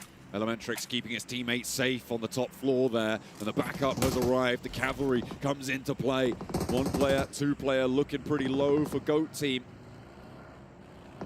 Necessary still holding his nerve on the top side. Elementrix peppering through the windows there, and in comes the rest of the team. Now they can control this ground floor. Goat team not in a position to really do too much, but that's a big nade out the window coming through, and that's going to be a brilliant answer to it. But it's a 1-for-1 trade, and with a numbers disadvantage, Goat are going to have a bad time with this one. Necessary drops down to the bottom floor and looks to take the staircase back into control. Oh, a bounce on the nade takes his teammate out of it. Now Justiato wanting to get any points on this match and not leave Goats with a goose egg. I mean, for Wolves, that's sort of frustrating. Having that nade go through, couldn't confirm the elimination themselves, at least, but one more player to go down. Ayato tries to get the nade out. It's a little bit too far. The first is good, but he's on a bare slimmest portion of HP. Oh, he's still holding the door frame with the DBS. He steps out. How did that spray not connect? Necessary just about able to get that one done. Goodness me. They did manage to pick up all 4 of those points as well. So the Wolves will not be denied the points there. Nice find. Did they lose 1? Or is that just a really low HP player for the Wolves? I think they did lose 1. Yeah, I think they're down to just 3 players now, which is frustrating during that fight, because it's quite clean up until that point. A lot of times, though, when Necessary gets pushed like that by a team like Goat, they usually go down. So some fantastic backup coming through from Elementrix. Some really, really difficult windows to hit those shots through, so he had to be quick on the trigger. Ida passing by on the eastern side. He's around Crates. Very, very typical spot to play when these circles do go far east, but for the time being, this is not ideal in terms of information gain. So you're going to head over towards Lombard, which is a very good spot for it. Sadly, Alula is already there. You know, If you're not fast enough, you lose the spot. I want to check back in with our greedy teams, right? Nick McGalaxy and Boars, they were on those big splits. Boars on a 2-2, Nick McGalaxy on an interspersed 2-1-1. Both of those two teams have now regrouped as a full four, which is great news, I think, moving in towards the latter half of Stage 2. The Boars playing on that south point that they had. Nick McGalaxy just over to the west, about 300 meters west of that spot. Like I said, Stage 2, you got to regroup on that. These teams know best at this point in time. You should know best coming into a PMGO. So they're instantly regrouping on that, trying to get themselves as much position as possible. For Nick McGalaxy, they don't actually try to confirm that towards Milta Power. I think towards Milta, I think that makes sense. Considering that position is a city, you don't want to send teams into it too early. Definitely don't want to overcommit if you can help it. Oh, hang on a minute. I said Nick McGalaxy had regrouped. Let's take a look at that solo scout to the southeast. But actually, it's going to really pay off here. They've tracked a potential path to make a south rotate on this next circle with a shift out towards the east side of Milta, south of Prison. We're going up to the top of that hill, up to the lumberyard. Makes a lot of sense. I mean, for Foot as well as Boars, and Flash potentially here, the main job is just trying to clear out this western side, but a lot of teams are going to send towards that northern edge, just because there is a slope down towards that road on the eastern side of Prison. You can use that to lose a lot of those sight lines that might be looking towards you in this mid-game. But a lot of teams having very similar ideas. That's 4 Thrives, R8, The Vicious, as well as T2K. Chaikari were pushed off of Severny, and now marshalling their way through the east side of that prison. Making their way on in. A nice little holdout for them as well. Potentially looking to get stuck into a fight to teams up towards their north. They've got 3 teams potentially looking to push past that. You've got Vicious, you've got T2K, as well as 4 Thrives, who are all maybe wanting to make that eastern rotate. But for Void Jaikari, if they stick too close to Prison, they're not going to have a say in this rotate. T2K are taking advantage of that. Well, I think the high ground is profitable, though, for Void Jaikari. I think it's a good place to play. It's a smart place to play, especially with this kind of circle as well. If it moves north, they suddenly have a really big chunk of the circle covered, because a lot of teams aren't going to be moving in towards Prison early. Igneous, just try and go for the shots over towards Void Jaikari on the top side. If he hit that, they might have considered going a little bit more crazy on this one, but I don't know if there's certain fishes in front of them just yet. Just poking back and forth, trading that aggression. Not really pulling the trigger fully on that fight just yet. 4 Thrives making their move. It looks like they're wrapping back around to the west side. Instead of trying to push in behind the Vicious and T2K, but R8 are littered around that area as well, Blank, on that northwest side. Both teams a little bit slower to get in towards these circles. Prestige has been spotted, and IQ's not going to let that one go. A cheeky little swap onto the back seat there, and that will be an easy little knock to come on through and runs him down to add insult to injury. R8 diminished a player now. They're going to be behind 4 Thrives at the back of the queue. I mean, 4 Thrives also a similar boat here, though, on 3 players. Hazaifa being down. I actually kind of liked how Hazaifa played on the first day. I was quite a big fan of it.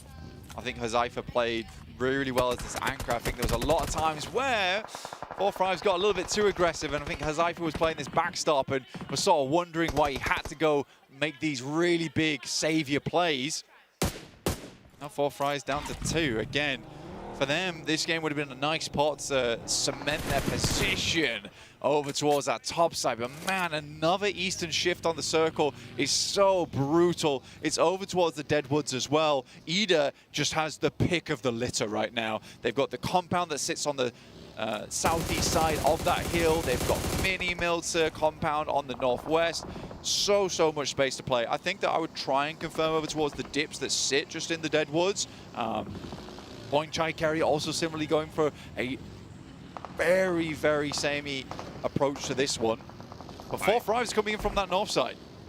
I'm always a little bit worried about that compound that currently Swain is sitting in for Ida on that southeast side of the hill, Blank. It feels like those sort of 3 lined up buildings are so prone to misplays and throwing things away.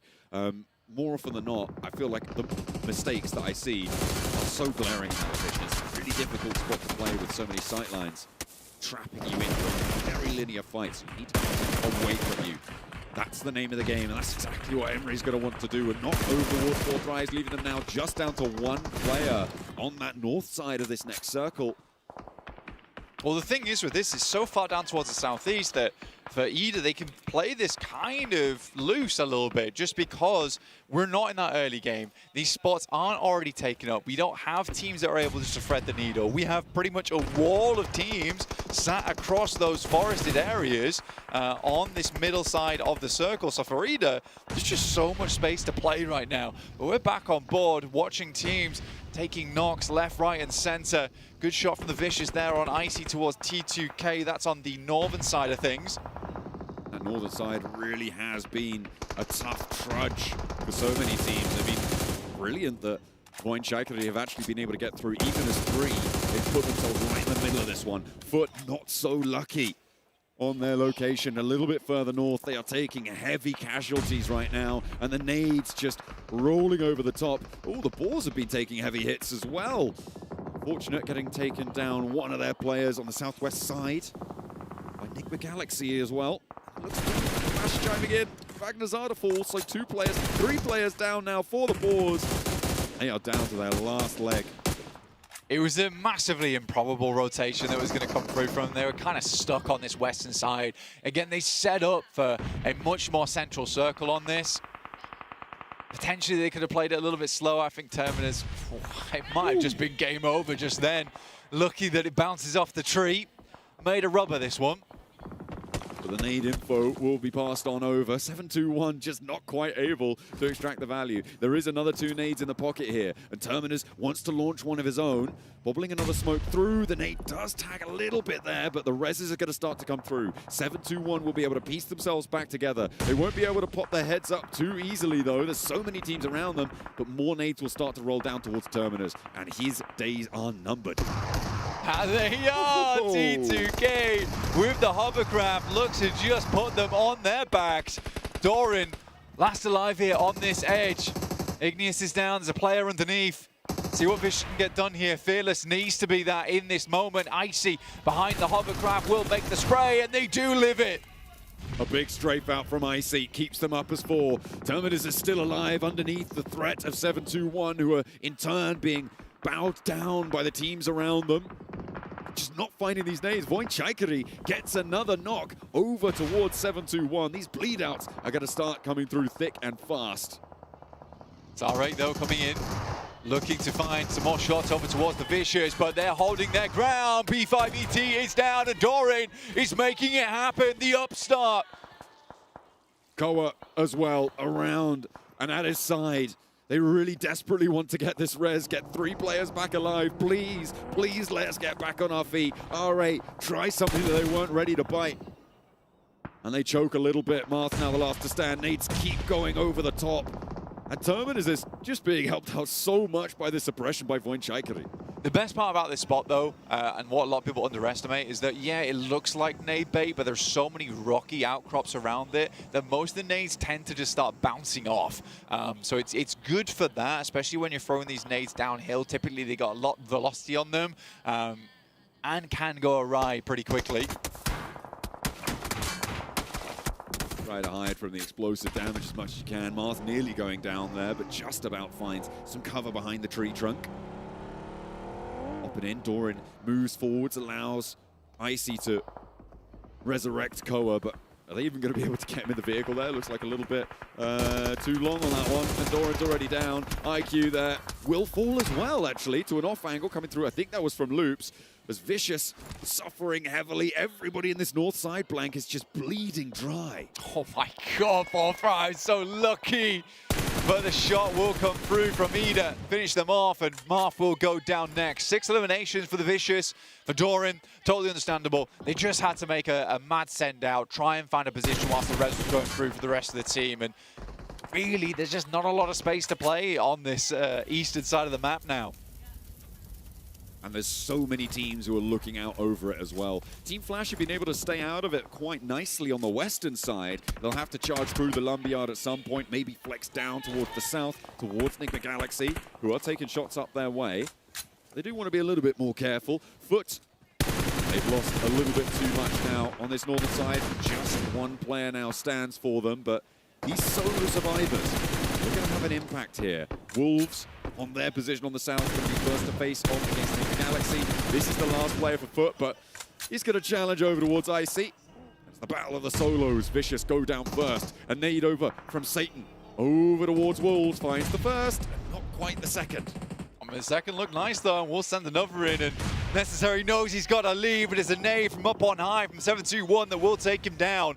Removes one of the eliminations away from Nigma Galaxy. Flash though, fast on their approach, takes body one from Nigma Galaxy. Ralph is down to start things off, and now they're backfilled.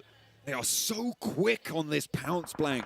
Flash are playing revitalized. This is a team that wins Southeast Asia. We did not see them before, but they are back with a vengeance and now starting to rack up these elims in this match, playing nice and proactively into these later circles, despite being quiet earlier on. Alula though, pretty nice position over towards Lumberyard. We'll hold that out, but what a crazy spot to finish then. You've got this slope that sits all the way down towards our eastern side, then you've got Lumberyard up top, which is a bit of a TDM ground of play to make yourself into. It's going to be all about the angles, all about the reflexes. They marched in from that Milta Peninsula. They are slowly trying to crunch in from this eastern side, but they have to move on this hard west shift. The question is direction. They try and move a little bit closer towards Nigma Galaxy, and that may have been a mistake in retrospect. Now with 3 players alive, Mark in need, he wants to move in towards Swain to look for the res. No shutdown there with the spray. No nades in hand either. But they try and push on towards 7-2-1 with the ball solo still alive. This is not going as well as maybe they would have liked. 2 players now pushing in through the smoke. 1 player for Nigma Galaxy has fallen. Another suit to go. And 7-2-1 hold their nerve in the face of it. Terminus laughing right now because I don't think Nigma Galaxy are going to know that there's a solo here. If they had gone down, that would have been good for him. But now they clash with Ida and all around it. As Terminus just survives through it all. Yeah, and we're just waiting for one more team to go down, and suddenly we're in top 8, and Terminus starts earning points, but I don't know how long he lives here. No nades. It's a very, very difficult prospect to go up against. Ida. Ado's still alive for the time being, but that is great news for Boars, at least. The team that was chasing them for so long finally does go down, but it is 7-2-1 to overlap them. But at least this middle pack is still open for a lot of squads, Loops included, who have 4 players. And Terminus is down. Finally, going to be punched out. As the balls go down with 0 elims, dropping down a little bit lower on the tables. Nigma Galaxy able to just about push past them, as was 7-2-1 with their 6 elims. Holding off against Nigma Galaxy is a great result for them. Team Flash, they lost 1, I think, during all of that. So now it looks like, yeah, Loops, Alula, Point, Chaikari as well, with the 4-player rosters now stepping on forwards. Swain getting knocked, leaves Rita alone. Boy Chill starting things off over towards Emre. Will find the flush on it too. Ida goes next to the DP shots. And for Voin, this is such an important fight for them. They're right at the bottom of the tables right now. Any more points that they can get to put themselves back in a position to break into that top 4 is good. Because remember, this is no longer a case of anyone else going through. Top 4 is all it is.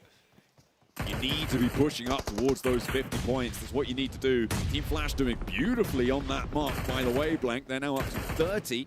20 more points over the next 4 matches, I think, is doable, plus whatever else they're able to earn here. Alula playing in the center area now, up to 8 eliminations. A beautiful pickup for them, but 7-2-1 are going to trade off and pick up these knocks before they can find them. I mean, the thing for 7-2-1, though, is I don't know how wise taking that shot was over towards Voin Chaikari, because not only does this happen, you also have a situation where you alert a lot of the teams around you when you're one of the teams that was primed to move.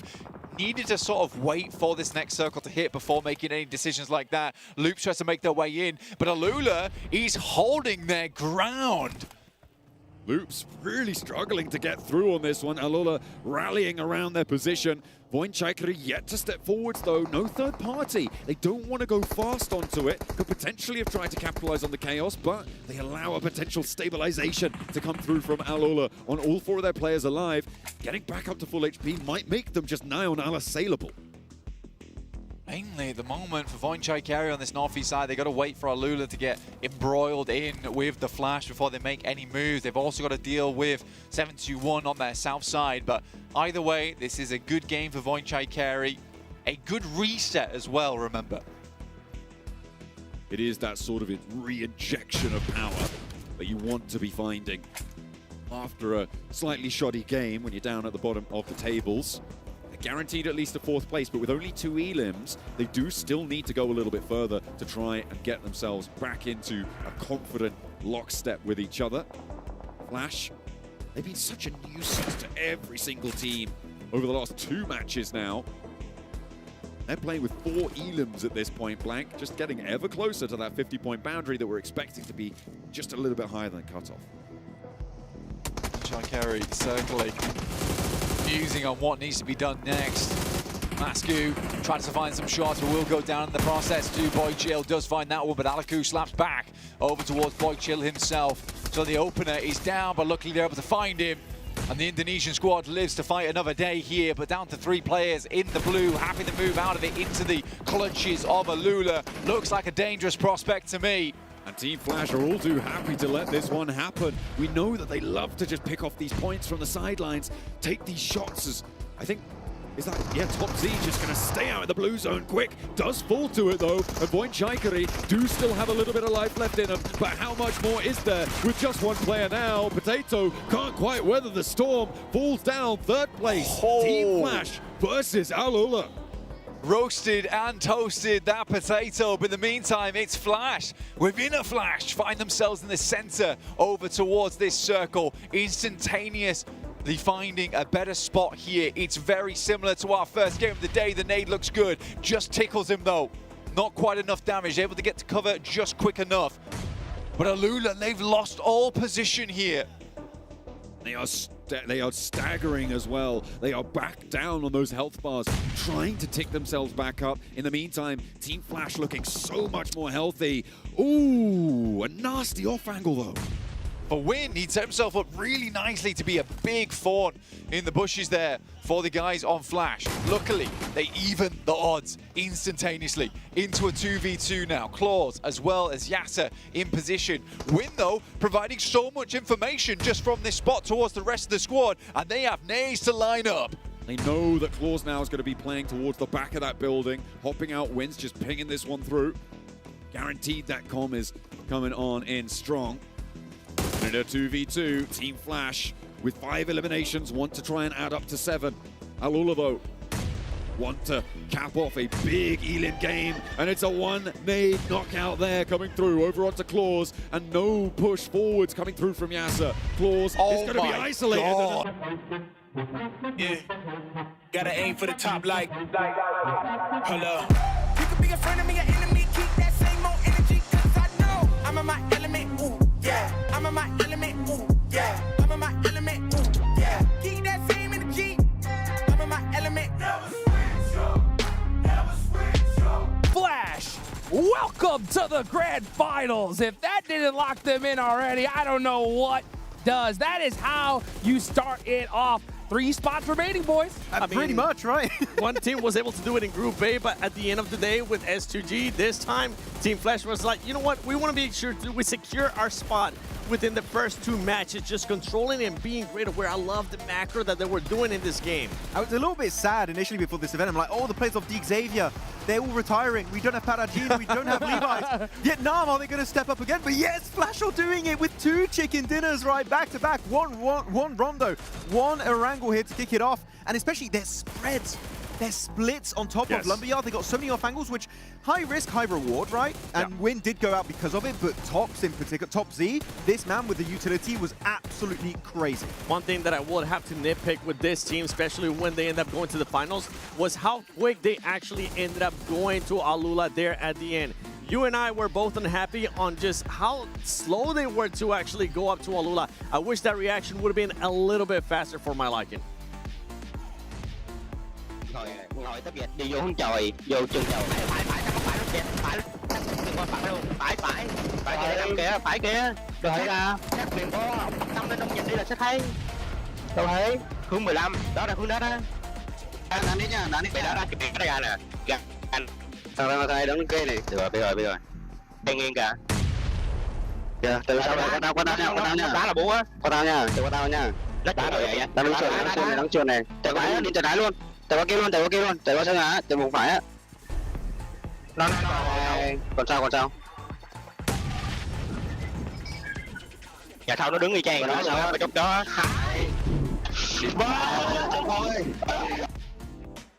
Oh, I love it, man. I mean, back-to-back chicken dinners. You're talking about, nitpicking. My only nitpick with this team is, why did they do this during the group stage, right? I mean, goodness gracious. I mean, but look at this. Being able to pull out a back-to-back chicken dinner off the rip. These guys are so hyped, Max. They're like, we barely qualified in the PMGC Grand Finals thanks to an airdrop last year.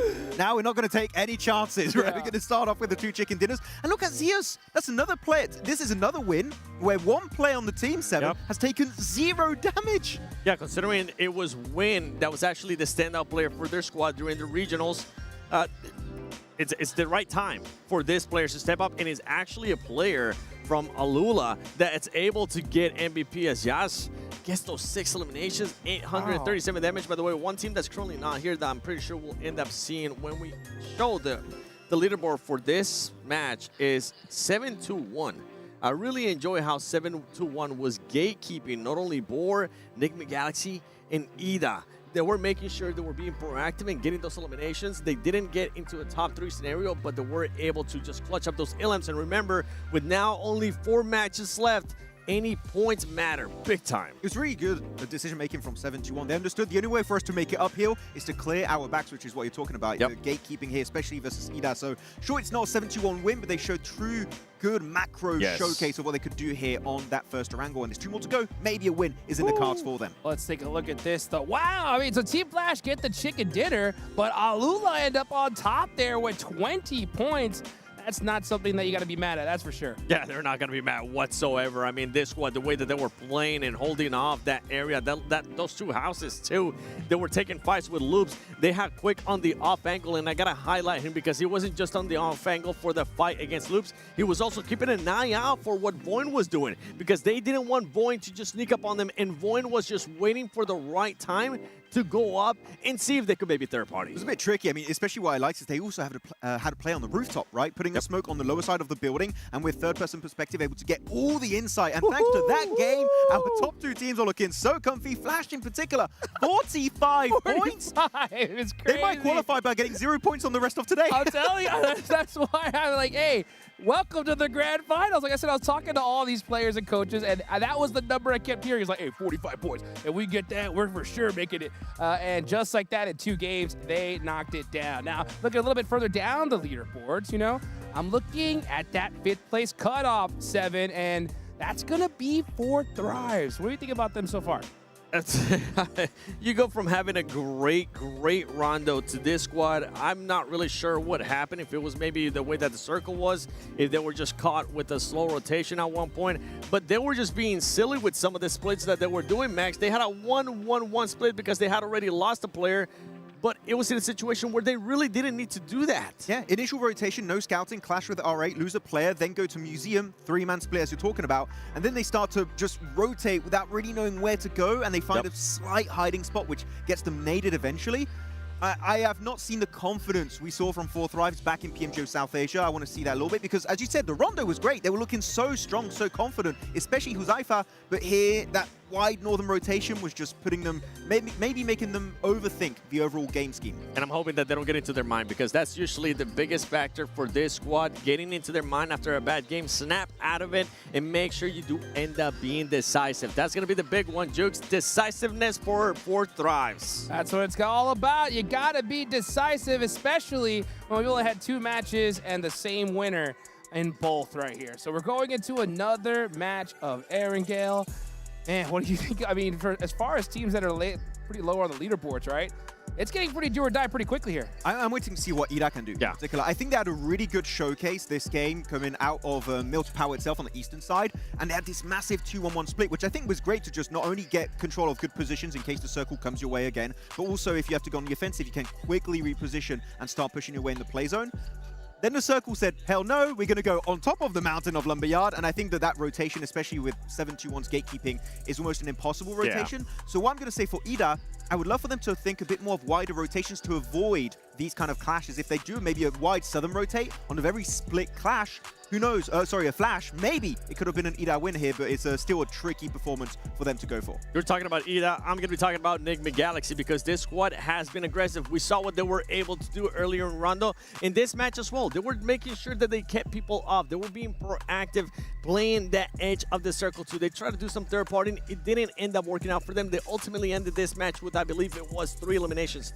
Now, when we saw the overall, something to keep an eye out for is the placement points, only 1. The eliminations for that squad, 12. So too much of a big gap. I want to see Enigma Galaxy being able to kind of bring that down in a way, make sure you stay alive a little bit longer. Not just with one player, not just with Satan or Ado, as it was the case here in Erangel. You got to stay a little bit longer with at least 3 players and start collecting more placement points. If not, going to be trickling down even more, especially if Flash gets another win. That's going to be tough. Actually, talking about players that need to try and stick together as a full team in the late game, Vicious, man, Icy saved them so many times on the eastern beach side. And this is the issue I was seeing back in PMGO EECA, where it was just Icy time and time again, hard carrying the team, saving the day, pretty much also qualifying them here for PMGO Season 1. So Icy is great, but with a team, he's even better. That's what it's all about, right? That teamwork. You know, one thing in particular I want to think about is, okay, you know, Team Flash, back-to-back wins, phenomenal, right? Yep. Do you think these teams are going to be mad at if they continue to point sponge for the rest of the day? What do you mean? I mean, if you think about it, if they keep on getting majority of the points, that could allow a little bit of a lower point gap for that 4th place position. I mean, they've already locked it in. What do you think? If I'm one of those teams trying to get into top 4, I'm actually kind of happy because you're just keeping yourself. They're helping you keep yourself within that range of getting to top 4. I think that's what you're trying to go with, exactly right? What I'm saying. Yeah, so they're going to be happy about that. And if you're Team Flash, I mean, you're pretty much secure. Like John was saying, that we're able to secure and stamp it going to the grand finals in the first 2 matches. I mean, you would be happy about that if you are not in the top 4. If you're in the top 4, you want that point gap to be a little bit bigger, right? To be comfortably in the top 4, to not budge around too much, except for, of course, Team Flash. They're big chilling right now. Yeah. But yeah, the 3 other spots right now, the lower the point gap is going to be to enter the top 4. The easier it's going to be for those teams that are not there to make it up there. With what you're saying, though, something that we do have to keep an eye out for is how are those top 4 teams now going to be doing, right? We have Flash, we got Alula, 7-2-1, Wolves. Wolves, that's 2 consistent matches, getting yourself at least towards the end, collecting some eliminations. If they can continue to do that, we might end up having our top 4 early on, and that's something as a viewer that I just don't want. I want to see it come down to the end, baby. I mean, it's totally possible, and if you look at Group A, right? I mean, S2G in the last 2 matches were able to get a whole bunch of points, and I was like, but this is top 4. Well, S2G ended up in 4th place, right? So, I mean, it can pretty much be anyone's game towards the end. You know, looking down at the bottom of the leaderboards, though, one team in particular that definitely needs to wake up is X-Force Rejects, right? I mean, rough games back-to-back. I mean, what do you think they need to do to wake up here? It's just decision-making, committing to your plan as a full team. I think they do get a bit hesitant, which is, and I was talking to them earlier, they said that was their core issue going into their group for the group stage. And here, similar things we have seen. They had a really good rondo, actually, earlier, I think, in terms of macro. They were looking to go to a decision. They committed to it. This Erangel was a little bit shaky, right? Because they're leaving Severny. Yes. And they get caught off guard by Alula. No scouting whatsoever. If you're going to leave a city, just slow down your rotate. Even if you're in the blue for just an extra 10-15 seconds, it's worth it to make sure you don't lose players, or in this case, your entire team. And that's when the inexperience of a region, of a team, even though they have been previously in Global 7, it just doesn't end up helping you out. But I fully agree with what you're saying, Max. I want them to see it slow it down a tiny bit. It's okay if you get a little bit of damage from the blue early on. Take that extra time. Satan's happy. Now, Satan, I want to see some placement points as well, okay? You're getting those eliminations. Give me the placement points, please. If not, it's going to be tough for that team to also qualify in the top 4. I mean, it's good, especially for Enigma Galaxy. We're looking at them this game. No hot drop with Ida, right? Yes. Which is what we expected. Ida did leave, but we're going to have a little bit of a change here. Okay. Hey, what? Substitution? Don't see that very often, huh? No. I mean, this is pretty cool. I actually love that graphic, right? We're actually able to see some players swapping out. What do you think about swapping out a player? I mean, I guess if you're going to do it, this early would be the time, right? You have to. Yeah. Especially for R8. R8's nowhere near right now the top 8. Even though 8 is in their name. Like, that team's, to be completely honest, they're just throwing. You can see now Naki on your screen.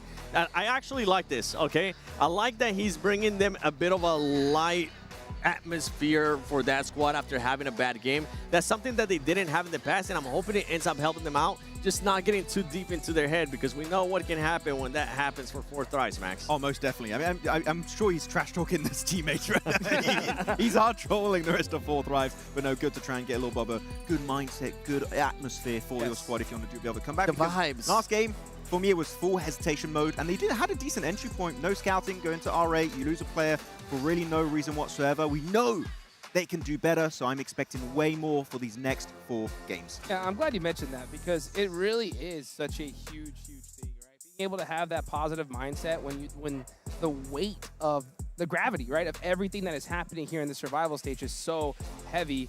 To be able to, you know, just say, all right, let's shake it off, let's play our game. It's so important. And, you know, for like X-Force Reject, you're out so early, you know? That's the hard part, is like you haven't had the reps that all the rest of these teams have, even if they got to like zone 3 or 4. So to come back from that is way more difficult than anything else. Talking about teams that are kind of disappointing, one team that you might be disappointed on, Max, 4. Yeah, well, I don't want to talk about it, really. They really don't? The thing is that this team is doing exactly what they did during their groups, which was pretty much maintain themselves there within striking distance, but it wasn't enough. And that was going to be my biggest question mark for this squad, right? Can you actually switch it up? Can you just adjust your gameplay or your strategies just enough to get you over that first hump and get into the top 4? And what would that be? Because right now, it's not looking like it's going to happen. I mean, we have seen that they've been able to adapt back in their group, right? It wasn't enough by just a single point in their group. They missed out on the top 6 to go straight into the grand finals. I would say Boar so far today, again, positions are not bad, but they just get fully surrounded. I think if they can try and zone teams away from them, they can start to get a bit more pressure in these games. But as of right now, Boar, it's a bit tough, but again, in the last game, they could strike and snatch away a top 4 in the last moment. Well, you know, speaking of strike, you know, I was looking at, you know, Wolves. What do you think about them, Max, so far, right? I mean, I've been kind of seeing a little, some hits, some miss, but you know what? We'll talk about that in a second as we get into the next match of Arigale. We got match number 3 here, guys. After this, we're at that halfway point. Yeah, and talking about Wolves real quick. Yeah. A lot more aggressive, right? We got chicken dinner from them in their group. It was a 2-elimination game. Now they were popping off here on the outskirts of Lumberyard. So maybe Wolves could make it in the top 4. But again, very southern plane. Last game it was over to the west, now down south. Some teams not going to be happy, and Alula in particular will struggle to reach that northern George pole position. I actually don't mind this playing path. I want to see what some of the other teams that we've been talking about, or we actually haven't been talking about, what are going to be doing. I'm looking at T2K. This squad was bringing in a lot of hype, especially with how they were able to perform in their region. Right now, they're just not showcasing it. I don't know if the jitters are getting back to them because it is their first global event for some of those players. Yeah. It goes along with what I'm saying with R8. It goes along with what we're saying in regards to X4 Rejects. You need to do something. This match will be the halfway point. And if those teams at the top continue to perform the way they are, they're just going to keep separating themselves, and it's going to make it so you're not going to be able to catch up for the top 4. We're talking about teams that went out early. Last game, that was GOAT team, right? They're going back to the typical location of Novo. Be careful on the Eastern Bridge. Wolves are ready to take the fight. I can hear some shots ringing it off. Let's go ahead and send it on over to John Allen and Blank. Looks like we got ourselves a hot drop in Milta, boys. All right. Okay, we're seeing the 7-2-1 squad try and hold it out. And, of course, it's a Western Plain path, so this does need to start concluding nice and quickly. I believe this is off against the Vicious on that south point. Okay, 4v4, but currently fairly far apart from one another. Yeah, Miller's quite a big place, honestly. Miller is a big place. You've got Farmer towards that top side as well, so 7-2-1 versus T2K. Genuinely, you do want to conclude this as fast as possible, if not just leave. A Western circle on this one's very, very tough. T2K getting caught out on the rooftops, but there is a clap back from Igneous from far away with the Scar as well, which is good news for them. A 1-for-1 trade, an open knock on a rooftop, though, is always difficult. Need to make sure that you can envelop that one. T2K wanting to try and surround it. Seven said he was going to try and look at it. Uh-oh. Uh-oh. I don't like the look of that. So we might be getting ourselves a little remake here. Honestly, I don't think the players are going to be too unhappy about that one, but we're going to send back over to the desk in the meantime. just while we get our bearings, essentially. Yeah, let's head over.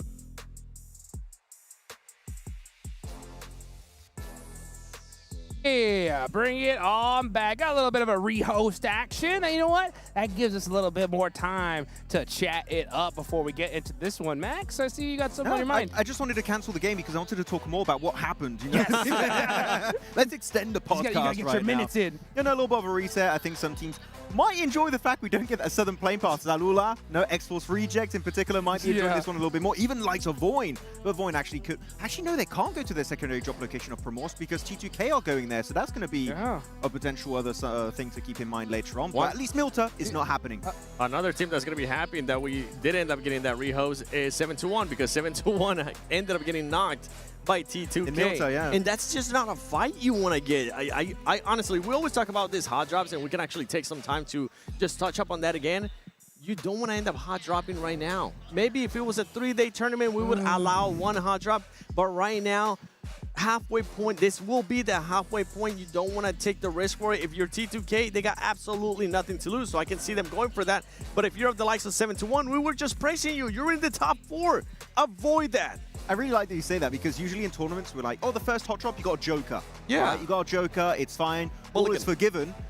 For this tournament, because of the especially short format, your homework needs to be done tenfold. Woo. You need to know every drop, every early phase 1, phase 2 rotation to avoid those skirmishes because one bad game could be instantly kicking you out of not just that phase, but the entire bloody tournament. It's just completely different preparation too when it comes to this type of tournaments, right? You're used to preparing for more of a marathon with those 3 days, and this one is a sprint. You have to make sure you have no downtime.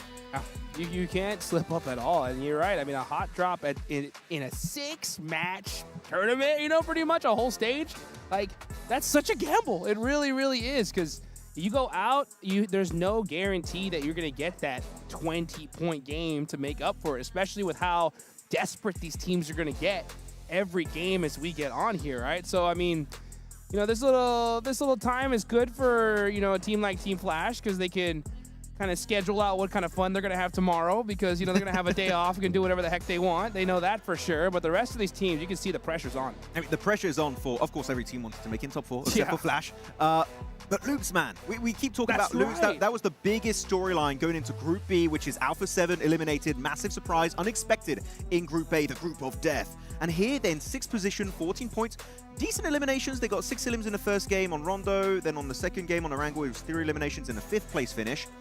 But they're not looking super hungry for a team that literally could kick out the world champions of PMWC. They need to make it up there. Alpha 7, I know, are watching. Maybe not on the plane. I think they're home now. But they're watching it from home, hoping Loops just don't make it to secure their spot at the Esports World Cup. And with the way that squad's currently playing, I don't think they're going to make it. And I think the biggest question mark for this squad, even when we end up seeing them in groups, is those eliminations. They're just honestly non-existent. Even if we went back to groups, they ended up getting 4, 2, 0, 1, 5. That's just not going to be able to cut. It's super low end, and you have good fragging power. I mean, I was hyping up Diego, how he's usually able to perform. I don't know what's going on with the roster. I don't know if it's maybe that they've been together for not that long of a time. They maybe needed a little bit extra time. But we need to start seeing them being able to win those fights. And early on, we didn't see them win those fights. Frozen is camera shy.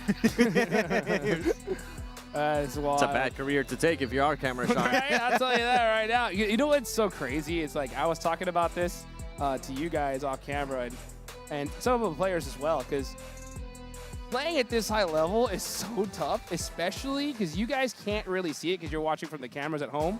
But the second a team is looking like they're about to go out, all the cameramen just rush towards them. So you got all of a sudden, imagine you're playing and you're like, oh, I'm in deep trouble. And you see a bunch of cameras just start coming to your face. And then right there, you're like, oh, man, this is going to be much more intense. But you know what? You got to be able to overcome it. It's called the pressure of being at a global event. The pressure of actually being good enough to make it to the 1% of the best. lobbies in the world when you come to PMGO. I mean, over 1 million teams signed up, right? 1 million players joined up here for PMGO, and we're down now to very soon what is going to be the last 16 teams, the best teams in the world out of all the regions that could participate. And it's getting crazy intense right now. Oh, yes, it is. And you know what? We were talking about loops, right? Or obviously, that's one of the major storylines because, you know, if they do end up getting top 6 in the finals, we're not going to see Alpha 7 at EWC. One other team that has kind of a similar storyline here, Max, right, is Boars. Yeah, that one hurts a little bit too because right now they want to overtake the side of Hustlers Crew, which is great because Hustlers Crew have not qualified for the finals. So Boar have a golden setup to make it to the Esports World Cup. But if they go into the finals, it's not just qualifying for the finals, right? No, when it gets a bit tricky, you need to be top 6 if you want to make it to the Esports World Cup. So also, Boar here, they had a good first game. Third place, 6 eliminations, then the Circle kind of messed around with them, and they were really struggling to send it into both Wolves and Flash. But then this game in particular, sending it in a slight dip, and just losing player one by one, just clearly not in control of this game. They need to try and get it back in their control if they want to be in that top 4. If I had to pick one of the two, Hustler Crew, Boar, I want Boar to be there. Because Hustler Crew, you were able to dominate in your region. But I don't know, I have no idea what you were up to. I didn't see that kind of gameplay here when you came to a global event. So I'm hoping that Boar is able to adjust. I mean, we know Snow Weeks. We've seen him for a long time. Robs as well. Maybe they will be able to turn it around, just do that quick little fix and start putting themselves in the top 4. I mean, for Robs in particular, he was not playing globally for a while. He didn't even have a team for a moment, so I was like, where's Robs? I was waiting for Robs to get back onto the global event land scene, and he's finally here this time around. But again, it's an insanely tough lobby. All these teams are here for a reason. So even Boars, there's so much on the line for this squad, themselves and Loops. Even then, even though you are one of the hungriest team in the lobby, sometimes it just might not be enough. Yeah, that's the name of the game here, right? I mean, there's so much going against you. Hello, hi. You know, hopefully we continue to say hi to you in the finals time. You know, I got a question for you guys. Top 4 today. Do you think there's a possibility that we're going to see a team make it the top 4 without a chicken dinner? Yes. Yeah, most definitely. There's only 6 games. 2 of those were already taken by one squad, right? So you got 4 remaining. So I think we are going to have a team purely make it off of mainly eliminations. And you can be consistent too, 7-2-1. I mean, they've gotten back-to-back 4th place finishes too. The eliminations have been consistent too, already stepping it up. And this is what I'm saying. They were kind of happy that that rehost happened because they're not gonna be handicapped with one less player. Take your time. Take your time. You know, that's the one thing about these like little gaps in time too that make things a little bit more difficult is you just don't want to second guess yourself. You know what I'm saying? Like, there's sometimes you're in that kind of spot and you're just thinking, maybe it's a sign.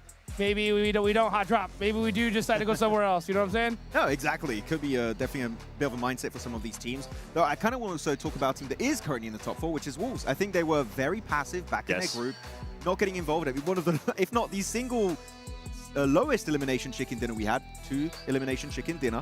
But here, man, look at their games. They got themselves 10 eliminations on that rondo, especially because of that 2nd place. And even this one, they got 4, which you might say in the grand scheme of things, that's low. But I would say for a North American squad, that's pretty good kind of change of mindset that they're willing to take fights. But you're raising your eyebrow at me, 7. Yeah. I like my North American squad. Oh, okay. Yeah, I'm a big fan of it. I've always supported it. I mean, we haven't had a North American squad in a very long time. Had a global fight. I don't even remember, but I do know that we're about to start the secondary gale, baby. Let's get it. We're back in the game. The play path. Ah, man, this play path looks mighty fine. We're way better. Yeah, way better here. So a good, fortunate event for all of these players here when their tournament life is on the line. Are we going to see maybe some Severny action again? Is Voin going to be running away? And is X-Force Rejects going to be able to adjust? I'm hoping they do, Max. I would say Voin, if they didn't commit to it earlier, they're not going to commit to it now. They went actually towards Stolber Kameshki for their early rotation to loot up, so I think that would be still a very safe option. Kameshki is great. I think it's a little bit underrated as a looting position, so Voin is not too far away from the plane. I would go over there. Sometimes better to play it safe than sorry, you know what I'm saying? But you got to be able to get to that end game, still churn up that aggression, and get some serious eliminations. You guys said it, right? We could see a team in the top 4 without a single chicken dinner. Let's see if that's going to actually happen. As we take it on over to our casters, John Allen and Blake. Well, they do get the reset on their players, but it looks like Milta might be hot once more down there with 721 and T2K.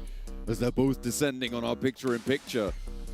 They get the re-host, and it's gonna be the same medicine that they'll have to swallow, and they are straight on top of each other once again. 7-2-1, going fairly low on that. Has the AKM, has to back off on the angle. So, no initial immediate knocks, but they are still very much in close quarters. It's like some kind of weird gentleman's agreement.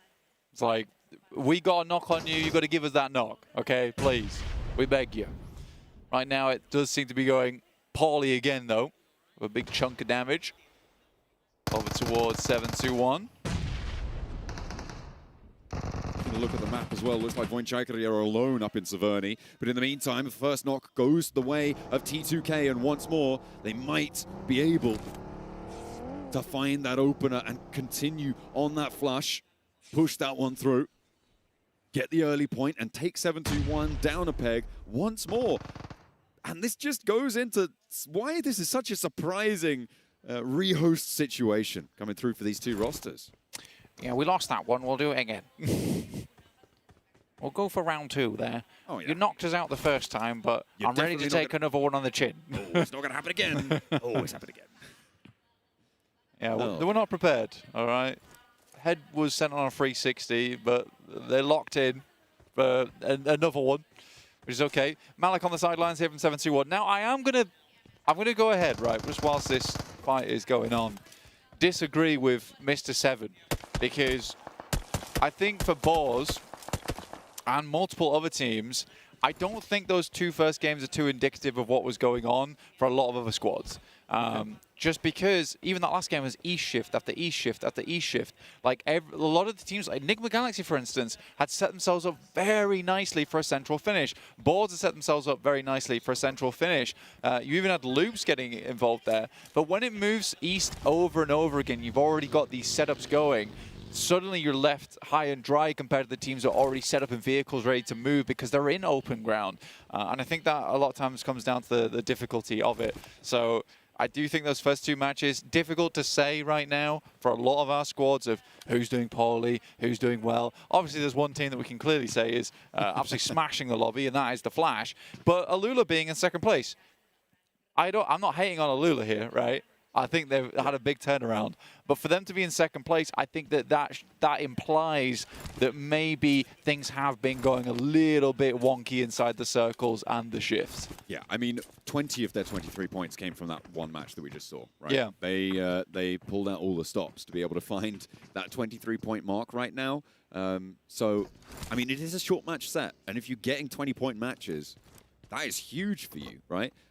But there is a question mark there in terms of consistency, being able to move further forwards on this one. The circle being quite far down south, it gives us kind of a nasty circle again. A similar situation to the first one. I still think you'd be happier with this circle, though. And again, I think the players are super happy, you know, that we had an issue, honestly, because I don't think they wanted to play that last game. Like, that's a very rough playing path to work with, very rough circle to then have to rotate into. You want something more fair when you're in a 6-game set, and this is probably it. This is probably it. Pretty central on pretty central on the circle. Pretty nicely evened across on the playing path. So yeah, I think most teams are fairly pleased, and I think this is going to be more a case of let the best team win almost, which might just be Flash at this point in time. Well, yeah, it seems pretty undeniable that they are playing very, very solid stuff right now. Their playstyle definitely has been more edge-focused, playing very wide splits when they know they can breathe in that latitude. That was a nice setup. That was a really nice setup with a Molotov burning them out. Rules immediately threading the needle on that shot. And 7-2-1 lose 2 of their players right now. Yeah. Sticky bomb into Molotov into spray down. Like, that was... I mean, that's PMGO for you. That is PMGO. That's textbook. And 7-2-1 at this point, you're just going to leave. Because again, 7-2-1, 3rd place as well. Not a team that I would say is a top 4 squad. I think there's only 2 teams in the top 4 right now that you might say. Yeah, I would say, yeah, Wolves, absolutely, and Flash. Yeah. I think Flash, although they had a pretty dismal performance, I think that their past experiences and their past achievements would indicate that this is a top 4 squad. We hop on to the remaining duo. I feel like a hater right now. Well, fair enough. Yeah. I feel like, you know what? Sometimes you've got to have a little bit of hate in your heart. It's so important. It's all love. It's all love to all the players. What's unless I they're playing hate them. badly. I just feel like I hate her. Oh, okay. But you were saying you hated them off before? No, no, that never happened. You said 4 thrives? Oh, man. I don't know, dude. I think if you watch back any of my casts and any of our tournaments, you'll know that I'm a big 4 thrives fan. Of course, we're all big 4 thrives fans here. Hopefully they can push up from that 5th place spot. Again, they're a team that is in that conversation. Potentially be one of our top 4 contenders. I think the most annoying thing about 4 thrives for me is that Noki's not playing. Probably one of my favorite players from the past. A big hit, but I'm sure, you know what, they can stomach it. Right now, they're on 16 points, and with 7-2-1 going down to 2 players, there's a little bit of an opening here for them to be able to step up past that 4th place barrier. A 4-point difference right now, very much surmountable, especially when you consider that they're only playing on as a duo for 7-2-1. For 4th thrives, they're on the south coast right now. Will be playing from not too far away from the cliffs and quite close to foot right now, as you can see them on the screen taking shots at one another. Currently being okay though. They're currently doing just fine. You're playing over towards the eastern side of Yellows. I think it is a difficult position to be in for 4 thrives where, yes, they have set themselves up for success if the circle moves far south because they can just instantly swim to Sosnovka. That is a low possibility, but it is there. But right now, they're locked in by a fair few squads. You've got Wolves in front of them. You've got Eder towards their western side. You've got Foot as well, who have a very much locale on this team. So 4 thrives aren't going to be moving for a while. A little bit longer on them. They have to stick in spot. Right now, the only casualties that we've seen have been from that hot drop in Milta on the repeat. 7-2-1 playing as a duo, the southeast side. They are at a point threshold blank where they could potentially get, you know, this 5-point game. That would be a great result for them off of this match, I think, and still very much be in the running for those top 4 spots, but they're going to find it tough. Next circle comes on through. It does fully confirm up to the mainland. I think this is probably the kindest circle that we could have seen. Yeah, this is what you want to see. A lot of teams, though, immediately in vehicles. Everyone's already rotating in. There was quite a lack of teams already moving at this point. But again, I think a lot of squads, like I said before, were sort of in prison because they just weren't able to leave. A lot of other teams had lock and key on them. Poinchai find themselves just alongside with the Boars who do hit up school and apartments. I mean, that's a reasonable location to head back over towards, considering that's their drop spot. They know it should be free. Nigma Galaxy, though, happy as can be, considering this is a roundabouts a Pachinki circle. They know also that Pachinki's free, as that is their immediate drop spot. So split, though. That's the thing. For Nigma Galaxy, they got 2 in Pachinki, 2 on the north side of Potato Hill right now. They do love to be bold with these flex outs. You can see we're on board with the flex out duo coming through. Satan and Lord. 2 sides of the same coin as they do wrap back around to the hopeful safety of their teammates across the way. Foot trying to take shots out in the open. They are being suppressed, though. Nice little safety covering fire, but maybe not quite enough there. As Frozen catches Satan. Yeah, just trying to lock him down. Again, Satan should be able to be rezzed here. Ralph does have eyes on, just keeps peppering these windows, and this is the smart thing to go for, just prevent them from taking more shots. Not sure how much more you need to send back this way now. You've locked down the position. Ward is just about making the jump out to go for the res now. Yeah, most players in, and actually in fairly strong spots. 4 thrives finally could breathe a little bit of fresh air down towards the south side. I think they managed to get 1 player on an outpost on the northern edge. He's just scouting around, trying to figure out where they can go. That is IQ. Things info full.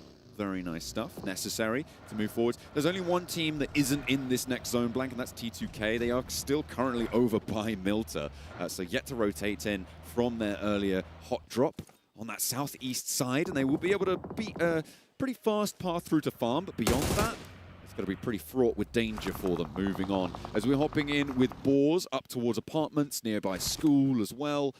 These players do have quite a bit of this northern side under control near Team Flash, though. And that's a pretty dangerous place to be.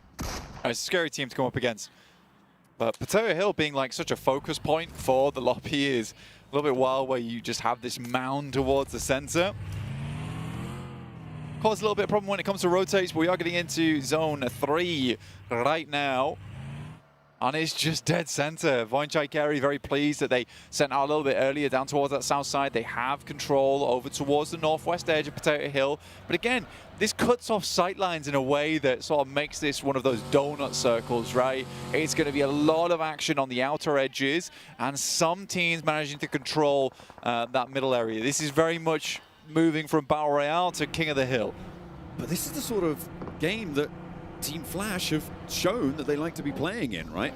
Play from a position of strength on the edge, start to flex out and really hamper the teams that are moving in around you. So for the Boars, for teams like RJC as well out on that eastern side, it could get dangerous being so close to Team Flash. Teams are starting to pour in towards the middle, though. Potato Hill is a beacon to all those who want some form of sanctuary. However, it's not going to be as safe as maybe they are hoping it will be. On this western side, the most pressure being exerted by Ida against Voinchai Kerry.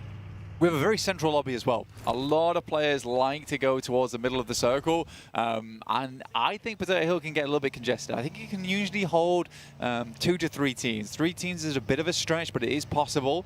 Right now with Voinchai Kerry holding east and Ida holding west, that's doable. I mean, that's very sustainable over the long run, as long as teams just realize, look, let's keep our distance from one another, we'll hold each side, and then we may need to do battle in the end game, but for the time being, this is more profitable for both of us, just to hold position. They'll have that central power position. I'm looking at the duo from 721. They are currently just hiding out as much as they can. Found a little bit of cover on that south side and trying to maintain that third place spot as best as they can, but the Wolves are just south of them and just south of them on the tables as well. And Alula on the northwest side, actually, they probably have a pretty tricky rotate ahead of them. Either go through Pachinki or wrap past the fields, and nobody's going to let them do that for free. It's a hard push. I think for 7-2-1, they locked down a nice compound, at least. I think it's livable there. The problem will come when the team wants to crash that spot, and how possible is it for a 2-man to hold versus a squad like that? We have seen so many unbelievable clutches so far this PMGO that I sometimes forget that, you know, a 2v4 is actually a very, very big deal. But you're right, Alula having a tough approach on this one. Where do they go? How do they go about it? Right now, they were looking to head over towards that north side of the map. Unfortunately, RA is positioned there, and now he's on a lineup looking for more shots over towards Alula. I don't know how possible it is for Alula to live this one. They are under a lot of pressure. RJC as well, we're on board with them and their T2K embroilment. A little bit further towards the east side of the circle. RJC, they're just going to give up the ghost and send away from that one. Not even going to try and get any sort of retribution there. And okay, Alula, they flex back out. I think they did manage to get the res there, Blank, but a hard east shift makes it all the harder for them to make this move.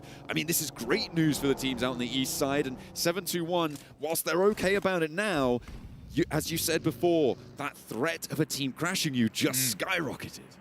Either way, they've been thrown a Tyrannosaurus Rex-sized bone here. A little lifeline. A little lifeline for them. Hopefully not looking to go extinct in this match. A little lifeline for the boys, which is great news for them.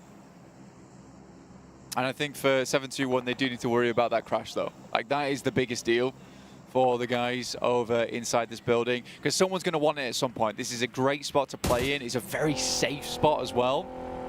How have Nick McGalaxy managed this rotate through? I thought Fourth Rise would have had it completely on lock. But they've just snaked their way through one by one, and now they're crashing over towards Goatee. Nick McGalaxy, yeah, they have a lot of these opportunities coming their way where they are very, very aggressive, and they're looking to send in. I mean, this is a good spot to take. They realize that going over towards the eastern side, very, very difficult maneuver for them, so they're just going to try and clear out this southeast edge. It's a bold maneuver, but I think they were assuming that teams are already trying to scout further over towards that northwest, so they've caught Go off guard here, which is great news. Yato wanting to find a nade back over towards them.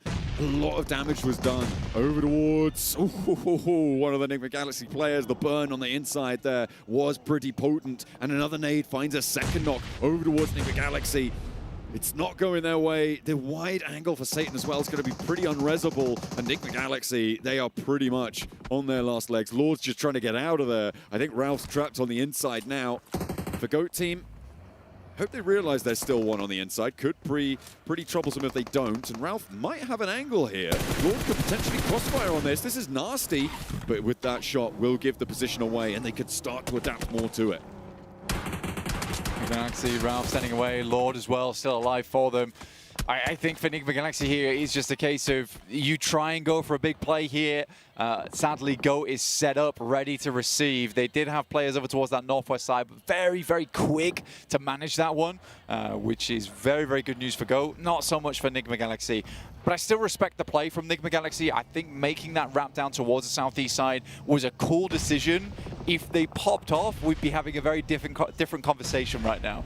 I'm glad we swapped over towards this north side of Potato Hill, because Ida, R8, Boars further off to the north, and Voinchaikari down to the south, holding the top of Potato Hill, is a big linchpin of this next circle. You always have to worry about Team Flash getting stuck into this one as well, Blank. They're on the east point of Potato Hill, and Boars are starting to make their move. Voinchaikari, though, have spotted it and immediately taking a shot, getting that flush going as well. Terminus left on the back door, will not be able to find it, but there's an answer. Magnazada opening up as these nades just go back and forth between these two teams, and none of them really landing. It's Boars pushing into Voinchaikari that seems to be more action-packed. Absolutely, I think Boars are now in a very, very tricky position to play out. Ida, though, getting themselves a nade over towards SK Ton. Prestige also doing his best, jumping in the hovercraft for a little bit more cover in the time being. Amori, one of the best players on the squad, looks to move up, looks to get the job done, but it's not happening. Marth is down, now it's all up to Amori. Ida with 3 foot beneath them as well. He's caught between the two teams. Can he weather it? No, he cannot. R8 down, but that was a lot of damage he was able to do there. And Ida go down as well. Down from the hill come Alula, and everybody wants a piece of the pie.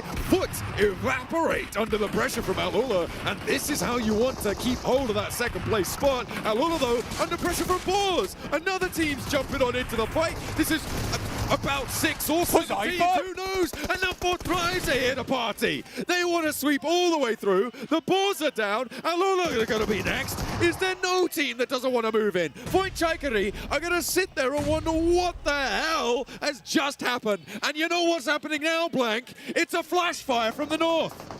Moving straight in on this one. I mean, to be honest with you, there was not a lot of places to go, which is why you saw so many third parties. Boars waited out for quite a bit of time, moved in on that, thought they would be the last to take the tussle with those squads, but no, not meant to be, as 4 Thrives sends their way in. They were so confused, thought it was a teammate, and Hazaifa gives him the backhand. 4 Thrives with 4 players alive, 4 eliminations as well, now leading the lobby with Alula going down. They did have 1 more, but you take being alive with 4 over going down with 5 elims. Really nice stuff, but now Flash have put themselves on that northern side. I thought they were going to be moving in a little bit faster, but I mean, all of that concluded so quickly. About 5 teams getting eliminated on spot. It was brutal stuff. Flash maybe missed the boat on getting stuck into that engagement. Well, I don't think so. I think for Flash, they're playing a very different game right now. They don't need to suffer a third party. They don't need to risk going for something like that. They need a slow game. They need placement points. For them, they are 5 points away from basically never dropping out. So I think you do adapt your playstyle to where you are inside the lobby. It's just funny that at game 3, Flash is on 45 points. Ooh. What an aid from Voinchaikari to kick things off here. And now 4 Thrives are playing as 3. Valak wants to launch that nade first. Voinchaikari not pushing forwards, not getting too aggressive with it, and I feel like this is a bit of a character that we're starting to see develop from this team. They do take a little bit too long and they lose a player. Meanwhile, Ralph is still going for Enigma Galaxy, but not for much longer. He falls and RJC will outlast them. Almost made it happen. Almost made it happen, dude. But not meant to be. For Ralph there, it's probably one of the most aggressive plays I've seen from him from at least a year now. It's cool to see. I don't mind it. Voinchaikari taking their time with this one, though. Sadly. looking to get too stuck into it, giving a lot of time to get T2 fall back up. IQ takes a hefty hit. Getting the res on just yet, but again, this is what I'm really seeing from Voinchaikari, and actually Team Flash are going to exploit that. They are not being aggressive enough when they have an advantage there. I feel like they could have peeked over a little bit more and pushed that pressure on, but now Falak with a big nade steals the knock away and adds the point to their tally, as well as finding another knock, and Voinchaikari crumble. There is just nothing left on that tank. They held the top of the Potato Hill for so long, but what have they got to show for it? They've got one Elim. I mean, between the fingers of 4 Thrives, Voinchaikari looking like a meringue, because like you said, they just crumbled to dust there. Unfortunate stuff for Voinchaikari from such a dominant position on that north side, but 4 Thrives is running with high emotions this game. 7-2-1 though, they're living this one out. They're into top 8 from that position on the southwest side. They are living life in a big way. And right now, it is the Flash looking to secure their position in the grand finals. Getting a flush, adding a placement point, that might just be enough, but they have started to take a little bit of a tickle to the health bars. One knock sent over their way, but they're keeping it on lockdown. T2K try and step forwards, but he's rebuffed almost immediately. Bozy able to do that. The backstop now under pressure as well, though, coming through from 4 Thrives, who have been on a bit of a tear, and there's Bozy going down, stepping forwards towards the last player of T2K as their backlines get evaporated. It's Team Flash looking to try and keep it under control, but they've only got 2 players left standing, and there's another shot that's going to shut them down. 2 eliminations, and now just 2 players left in action. Team Flash, they could go a little bit further, but how much more have they got? Nice. Topsy finds another knock, finds another flush. They're done. And they might just be over that threshold already. They're done now. That is absolutely secured. They're into 6th. Those placement points start to bump up. If they get towards a 5th here, I think I just call it right now. The Flash is not leaving the top 4. What an incredible run. Securing your position at match 3 in the day is absolutely wild stuff. But another team that wants more points on this game is the current lobby elimination leaders in 4 Thrives. Pakistan bringing it to the lobby with 12 total eliminations. This is some insane work from this team at the halfway point of the day. They're looking healthy. They're looking good on position as well. From Potato Hill, there really isn't too many other teams that can take this sort of pressure away from them. Look at the angles they have. Loops have to leave this compound as well. T24 is just going to nail them to the floor with those bullets. There's still 12 eliminations left in the lobby here that they could grab in the meantime. It's not likely to get all of them, but they want the majority. Wolves, you got Loops trying to move up in the meantime over on this side of the map, but the Vicious currently battling them back. 7-2-1 still alive, by the way. I don't know if we talked about that a little bit anymore. IQ finds the knock over onto Doran, and Vicious are struggling here to keep their backstop alive. Loops are putting pressure on all the time, but the smoke train that they laid out is starting to fade. They need to utilize it. About 10 seconds before it's gone completely, and there goes the crash. Immediately, Koa sprays for 1, sprays for 2, steps out for more, and a 3rd falls to the spray down from Koa. Now up to the rest of the team as he does get knocked in response. Is there a 3rd party coming through from 7-2-1? Loops are swept aside. Where are RJC as well? They are right next door to 7-2-1, so a lot of angles over towards the Vicious, and it's going to leave them with only 1 player alive. In the meantime, 13 elims for 4 Thrives. This is a banger match from 4 Thrives, and they're only going to go higher. I don't see the chicken dinner going to anybody else other than 4 Thrives this game. They're just looking to secure it now. One thing I do want to quickly mention is that the Vicious without Koa at this point in time, I doubt they'd be in survival stage, and I doubt they'd have these small redemption gains without him. He has been such a massive boon to the lobby, starting from a couple of years ago, this guy, and then just continuing to have performance after performance, moving to the global stage. So cool to see this guy rise. Koa has risen as well as they bring him back to his feet. 7-2-1 still getting stuck in. They are still very much alive in this lobby. With 2 players, they could very well go very far into it. With the circle shifting out towards the west side. It's going to help them get maybe to a second place here, Blank, which is crazy considering how early they went down. But 14 eliminations now as the Vicious lose another. Koa breaks new ground over towards RJC. Devil tries to spray him down, and he's going to be able to find success in that pursuit. Koa will fall, no res available. And the flush comes on out. RJC on 3. The heart of Pakistan is thumping here. Like the sound of a drum as these guys will wage war on the rest of the lobby down towards the south side. Icy makes the breakout here, but it's likely he's going to go down. Tries to take the shot back. Unbelievable.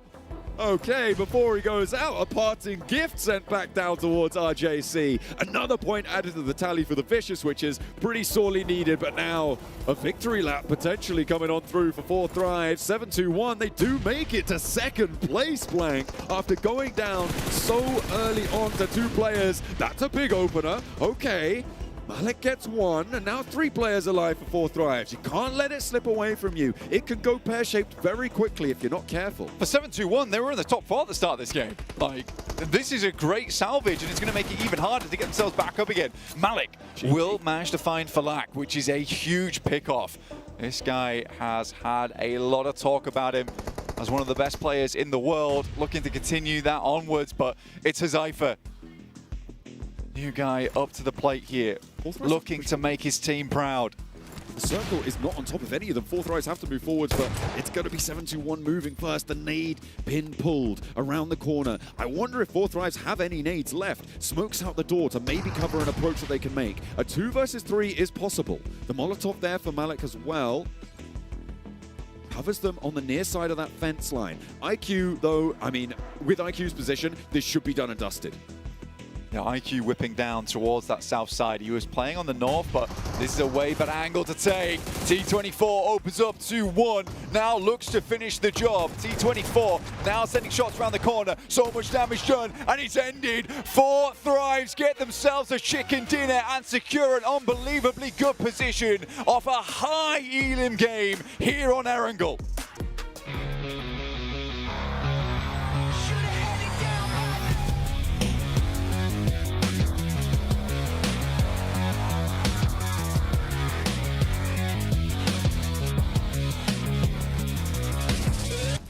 And our first Pakistani win was a massive one, and it couldn't have been done at a better time. With that chicken dinner, that could have just solidified their ticket to the grand finals. It definitely gets them closer. 4 Thrives finally showing why we have been so high on this squad, Max. I mean, the way that they were able to play it out earlier in the previous Erangel, I was telling them how I didn't like some of the splits. Yeah. The splits here, I absolutely love them. Whether it was them being singles, whether it was them being 2-2, they played it out so well. We said we were waiting for something more from 4 Thrives, and this is something more from the Pakistani Super Squad, looking insane on top of Potato Hill. They failed a Potato Hill finish back in their grouping Group A, and this is the redemption arc you love to see. Going over some of the highlights loops.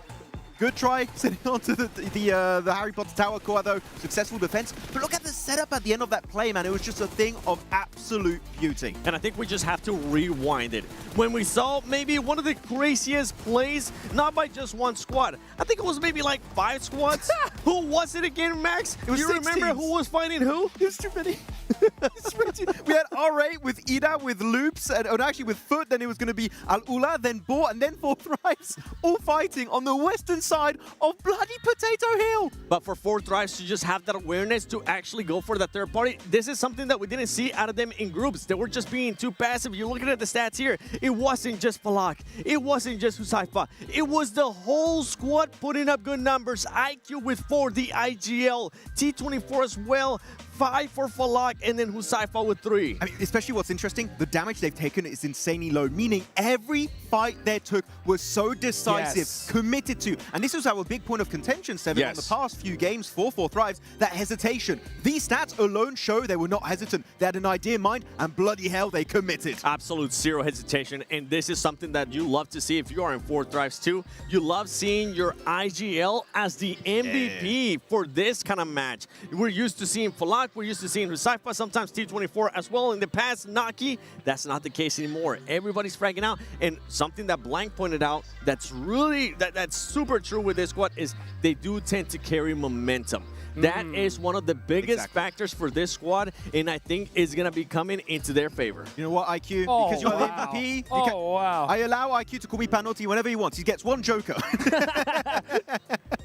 That's what I'm talking about. Look at that top 4 players, such even across the board. That is how you get it done. And you know, like I said, they didn't hesitate at all in that, what was it, like 4, 5, 6 party play. But one thing I loved is that once it was all done, they ejected from it like perfectly. That was awesome. I would say this is as close to a perfect game you can really get in that scenario that was thrown away off 4th row. And actually, perfect timing here. We're going to check out exactly how they rotated throughout the entirety of this one. Western Bridge, typical drop location for the Pakistani team. And here, they go for this interesting spread 7 that we were discussing here, where they have the area next to the cliffside, and they send players over the mountain, and especially one off-angle player down in the ditches in Pachinki Fields. Yeah, and right here, they ended up having some single splits. I was actually fine with it because they already had players in the past that had it scouted and were giving intel to those other players coming up. And then you can see them just going up towards the north, taking that potato hill. And the scouting is honestly what won this game for this squad. The scouting and the awareness to know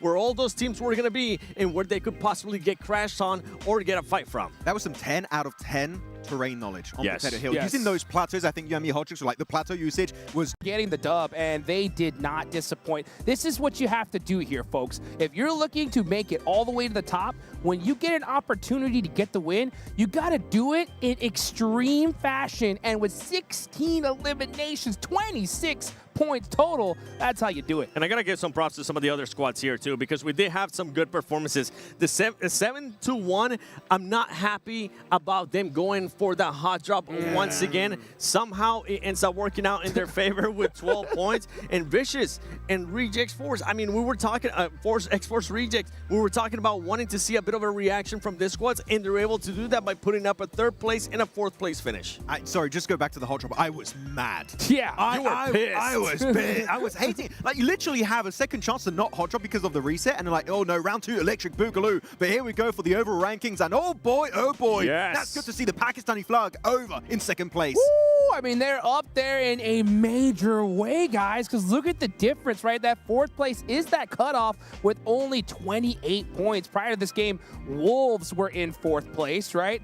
They put up 0 points in this game, and now they've been regulated all the way down to 6 here, 7. And keep in mind, too, Boar, I mean, in 8th place with 14 points, away from top 4 with 14 points. You have to make sure you continue to have good performance here, Boar. If not, after next match, it might be just all said and done for you. Exactly. Though, first time also we do see Wolves getting pushed out of the top 4, so that's going to get a little bit tricky for the North American team to make it work out. And we did see also a little bit of a jump up from Vicious, which actually had the Harry Potter Tower, held off loops, and Koa was just saving the day for that roster. So really good to see some presence on Erangel, because keep in mind, yesterday for them, they only got that big game on Rondo and then just disappeared on the grassy pastures. Oh man, I mean, this isn't over yet, guys. We are now officially at that halfway point, but it's getting pretty scary here because I think those slots that are available are starting to dwindle down majorly. I mean, if you look at that 28-point cutoff, I mean, these teams at the 2nd page here, I mean, it's really time to get a chicken dinner right here, right now in this next match.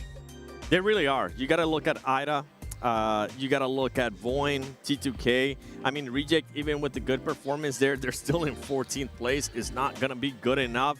You also got Nigma, which continues to just get into interesting situations that I'm just honestly not happy with. Nigma Galaxy was that one placement play I'm checking right now. 13 eliminations. Elimination-wise, they're looking really good, but you're not going to qualify off of eliminations alone, right? We're not going to pull an IHC in this kind of a lobby. One placement point. I need to see just more late game finishes, them surviving as more than just a duo or sometimes even a solo at the end of these games. I thought about it.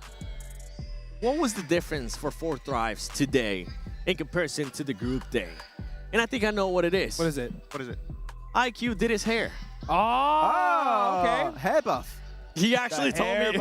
Okay, to be fair, he actually told me at the beginning of the day, he's like, I was like, actually, you did your hair this time? He's like, yeah, it was actually a good luck charm. He literally said it word for word. That's crazy. So. Imagine he dyes it red, like OG top, or the buff would be insane. If he wins it, you know what? We got to go convince him. Green. so. Hey, there you go. Ooh. Pakistani flag. Hey, yo. Hey. Now you're cooking. That show.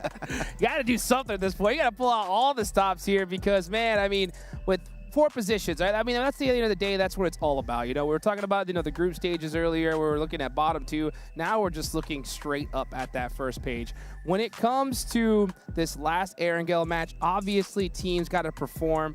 On that second page, though, we do have 2 Miramars coming down the line, right? Do you have any hope for a squad that you think is going to be able to turn things around there at the last second? I do. Foot Esport, I think, had a really good third party on Potato Hill. The main issue is you had a third party on the third party and then a third party after that one. So it was a great idea for them, but then you have 5, 6 teams converging in like a small radius on the same circle. So of course that's not going to work out. So good idea, but unfortunately a lot of teams had the exact same idea at that moment. Wait, but if I understand it right, you think that Foot can actually come back? Yes. And be in top 4? Yes. Max, I just want to remind you, Foot is currently in 16th place with 7 points. S2G, they're from Turkey. Don't worry, Miramar's coming up, I believe. All right, guys. Well, make sure you guys are ready, locked and loaded to go. Get your drinks, get your popcorn, because we're going to be right back real soon, right after this short break.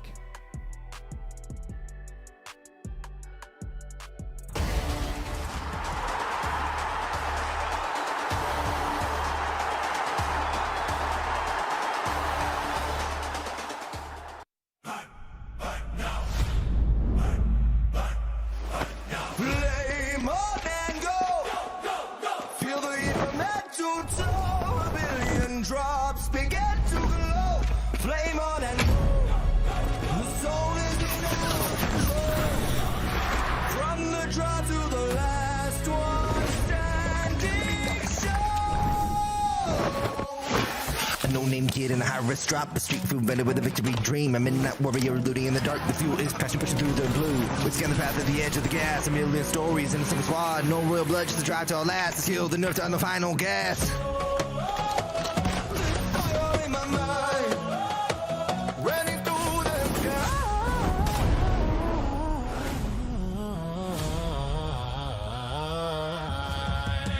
Play more than go. Feel the heat from head to toe. A billion drops begin to glow. Play more than go. The soul is in our control. Play more than go.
drops begin to glow.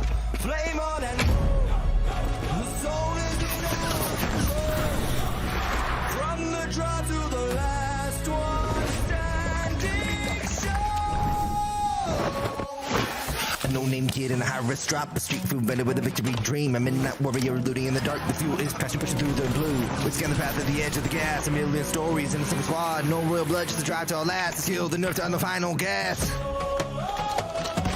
Fire in my mind, running through the sky.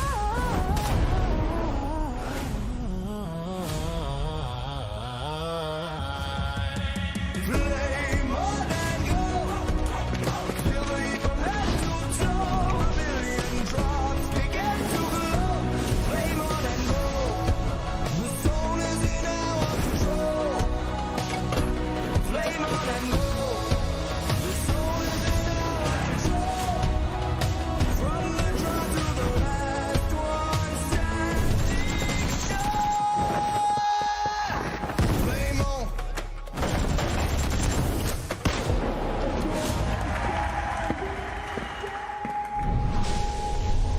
Flame on.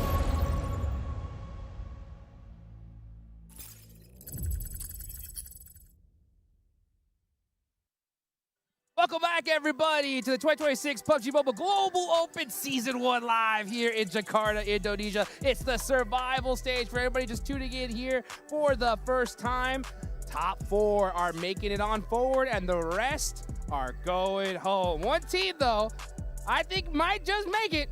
It's 4 Thrives here, 7, and you're looking pretty fresh. Oh, what can I say? Shout out to my boy Naki for bringing me the jacket real quick. It looks nice. I might keep it. I think this is That's a perfect T24's fit. jacket, but I'm definitely going to keep it. It's nice, especially after they won.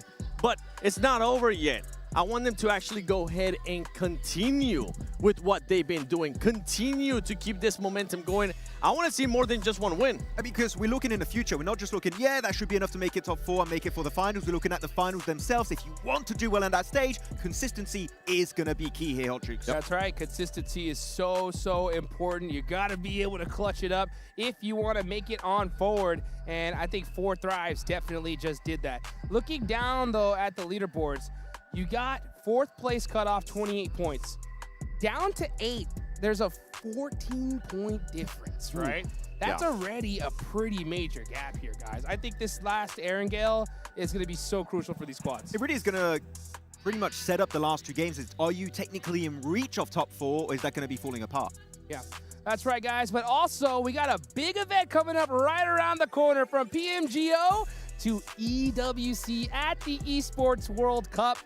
Every single match matters. Teams aren't just battling for trophies. They're battling for EWC Club Championship points, global prestige, so that way they can put their name at the pinnacle of PUBG Mobile esports. Guys, mark your calendars. It's going to be from August 6th to the 16th in Paris. So, guys, I hope you guys are ready for that. It is going to be one awesome event. Oh, I can't wait to see, especially, I'm just hoping Boars can make it, because you'd have a French representative teams at the EWC. So, Boars, I know I'm asking a lot, but please make it happen. My dream needs to come true. They're just 14 points away right now. They need to have a good match. Yeah. I feel like, will we say that this is going to be the cutoff match for them? No, not yet. No? I think it's going to be the cutoff on like match 5. Okay. And we know they're willing to go for hot drops, right, to qualify at the end. So if they get a little bit further away, they are willing to be desperate. The reason why I bring that up is because Flash, I mean, they're currently up ahead in a big way, right? Yeah. 4 Thrives now after that amazing win. They have a bit of a lead too. They really don't have that much of a worry. So they're able to kind of secure their spot.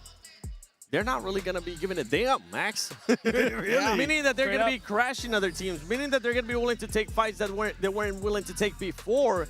And that gets me a little bit worried for some of those other teams, like Board, that might be 14 points away. Yeah. This is why I'm hoping that they close that gap to those top 4. If they don't close that gap is just going to keep increasing more and more and more. And you can see right there, Falak with those 9 eliminations. He seems a little happy now. I don't know why. That's a nice looking jacket. Yeah, Hey, maybe we should get one. Wait a minute. Hold on. Yeah.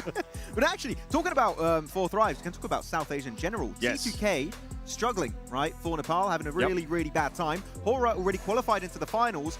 if they qualify in top 4, it is 100% assured that we're going to have both Wara and also 4Thrives make it to EWC. Yeah. Man, I'm gonna disagree with you a little bit on one thing, Max, right? Okay. I do think this is the last game for pretty much 8th place on down. I think that if they don't clutch up 10 points, I don't think they're going to make it. Really? I think S2G disagrees. Yeah.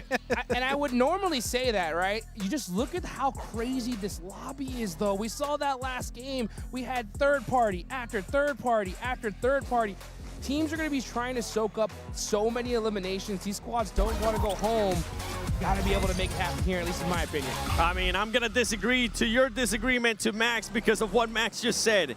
S2G was able to do it, and that squad went from 15th place all the way up to 4. And how many teams are qualifying to the grand finals from survival stage? 4. That's right. So there is still a chance, but they need to start making things happen. They cannot allow that gap to get even bigger because for Foot, for R8, for X4 Rejects, if you do let that gap get higher, it's not going to be looking good. I agree to the disagreement to me. Yes. Very Eastern Plane Path. Are we going to see the Milta hot drop again? I hope not for T2K and 721. It worked out luckily enough for 721. They got really fine that game right. But still, for me, even if you get a strong finish, a hot drop, there's no reason for it to happen, Hot Tricks. Please give it up. Oh, give it up indeed, guys. Man, we'll see what happens here. We saw something magical happen from S2G. Can it happen again here in the survival stage? We are about to find out here, folks. Let's go ahead and take it on over to our casters, John Allen and Blake. Thank you very much for the agreeing, the disagreeing, and all of the deep analysis that we had from the desk there. Of course, we are stepping into this match with the thoughts running through, certainly my mind, that it's only 2 spots now that are in flux coming through from that last match. 4Thrives pushed themselves so far over that boundary. They're on 42 points now. 42 points is a really easy margin to make up to get up towards that top side. And remember, we were kind of saying that 50 points is roughly where you need to be in that top 4. 8 points over 3 matches. Very doable, very, very doable for 4Thrives. Really, really glad to see this team stepping up. Again, I think many times in the past I've always said that Falak's probably one of my favorite players of all time. Some really sick grenades coming out of him. I think he's up there with Eren as well for me. But yeah, really, really, really good team. And I'm happy to see them getting some success. Now, this is a squad that I wanted to talk about, though, is Alula. Right now, we kind of have this weird setup with 721 and Alula. And again, probably not the teams that a lot of people were expecting to see in that top 4 currently. I think that this kind of points that you get up towards top 4 with 32-28, it invigorates you, right? To get and stay in that top 4, to get those minimal amount of points that you need. Question is, are we going to get goose eggs from these squads, or are they going to have that little bit of extra boost towards the end of the day? Well, that is always the question on these short match sets, right? It's so temperamental. 721 did adjust, though, Blank. They are not going to return to Milta. Instead, they go for a Kameshki-Stalba split, very wide on that northern side. And they are going to have to push down a little bit because the circle does pop up towards the north on the east side. Not even tempting us with a little bit of military island this time around, Black. We're not going to have a military finish on this match. Fingers crossed unless there's a remake. It doesn't happen. Move on. Fingers crossed unless there's a remake. Crazy. Yeah. We've done it. That's the little fingers crossed ritual. Okay. Revenge, maybe. RJC should have kept their fingers crossed when they took down one of the teammates of Alula. Immediately, Shiva will fall, and yeah, there's no real way to get back for that one. So just nice and clean for Alula to equalize, but still having lost a player. Not a good start. Well, again, for Alula here, every single point is one step closer, right? These guys have been in the back rooms from when they played last time on day 1. It was a struggle to get up. They've been lost in the mazes, but finally they're starting to see the way out here. And every single point is just going to make you feel so much more comfortable every single time. For some of these other teams, they know they need big matches. They know they need big games. And potentially for squads like Enigma Galaxy, R8, Boars, which is just a little bit too much for them to potentially grab now. You look at GOAT as well, Ida, 13, and then 14s across the board. You need a big match. You basically need a big match, and that's just to start contesting with the top spots. really, really tough. I mean, with Flash and 4 Thrives, as you say, just jumping up so far. So, teams looking to put the best foot forward here, necessary to do so. It would be pretty crazy to, after match 4, be going into our Miramar set with just a kind of locked top 4. It would really be quite something. This is a replay of no way. Immediately. Not even letting them play the game. That's pretty nasty on that one. That was the pickup, of course, from Reject on towards Alolo, which was later there was revenge enacted for it as they were able to go 1-for-1. Ida trying to leave the military island right now. Looks like they go for a West Bridge rotate and past IQ from 4 Thrives. IQ's going to be holding in that position. He'll be watching down. I mean, it's the main thing that he's kind of responsible for right now is watching out for that bridge crossing whilst the rest of the team does loot up. You've got Hazaifa, T24, Falak already staying a little bit further over towards that northeast side. This team is banging on the doors of Grand Finals, so for them, they can start to play a little bit speedier. They don't need to have that hesitation in their hearts anymore. That is great news for them. The Vicious, though, I think is a bit of a step up on that last game overall. Again, we still have this situation where Koa is having these big pop-off moments, and then he needs the rest of the team to kind of come together in those moments and make something happen alongside him. It's just not happening at the moment. It's an interesting set of adjustments that we made today. I mean, obviously, most notably, Team Flash into the first 2 matches. And it looks like they're going to continue to burn away, and it's going to be Vicious who bear the brunt of that pressure from Zeus. Is that a solo position for Zeus as well? Yeah, he's on his own there. So for Team Vicious, that is not a good way to try and make your bid towards the top 4, especially giving a point to Team Flash, who are now at 50 points on the nose, and just there's no way that they don't make it. We're kind of crossing them off the list at this point, right? We don't even need to think or talk or imagine what they could do anymore. I do want to talk about Enigma Galaxy again, because they did this last match. What is this actually? What is this? They've sent 2 out from Pachinki. Now you think, okay, that's fine. They're going scouting. They are currently 3 kilometers away. There's 2 in Pachinki. There are 2 to the east of Prison right now, Blank. Yeah. I'm not even really sure what to say about that. I'm slightly speechless. Flabbergasted almost. That is not something you see very often. I think that's a terrific mistake. It's just a bad play. Yeah. Why though? Because returning to one another is very difficult, right? Marrying the 2 halves of these squads back together towards that end game is not really a possibility.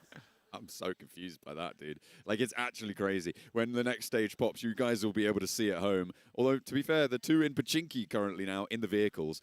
I reckon they might go north of Yasnaya, see what happens, you know? Why not? Oh, check it out. Just check it out. Do the full grand tour of everything. Teams looking to get a little bit more central, though. We've got Al-Ula with their 3 players alive. You've also got Wolves, who are in a much more sane 2-2 split in the middle, playing around the loops in the road. T2K struggling to get in against Vicious on the north side of them. Vicious will be able to hold their face. 3 players alive for them, obviously losing 1 to Flash earlier. Yeah, with the help of Koa and Doran, able to get that single elimination, which is great news for them.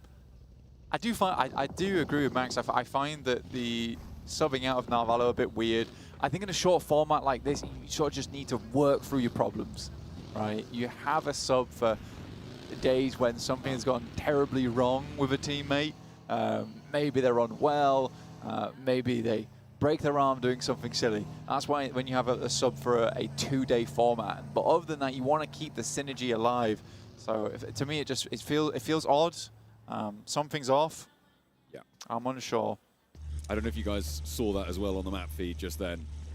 The Enigma Galaxy A and Enigma Galaxy B teams, both in this lobby, currently playing only as 2. It's unfortunate that they couldn't drop in as 4 players each, you know. But you know, if they're going to play as 2 teams, you can't be earning points for yourself. So we had to limit them somehow. Swift pick up there for Boars. They're bringing their players back in tow. They are a little bit split as well, but they are doing so with a little bit more reasonableness, I think it's safe to say. That leading two of their players just entering the circle on the northwest side as they scout out a path forwards. Dangerous on the back of the buggy, though. I just don't know where you've got to win with some ridiculous shots at distance. Rob's going down is terrible news for the Boars, considering this guy is currently the 17 elim mark for them from both their initial group and this stage. He has been putting in a significant amount of work for the team. If he goes down, I think the chances for Boars gets really, really quite bad.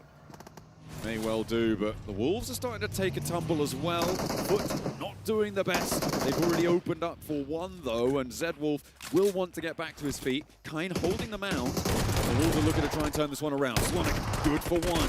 Turns his attention to the second. Kine falls. It is a 1-for-1 trade there, and the Wolves have two to play with. Foot playing only with the one, but Elementrix fumbles on the spray down, and Swain immediate with the flush. A 1 versus 1. Swain around the corner. Can't stop his teammate from going down, but will stop his team from falling out.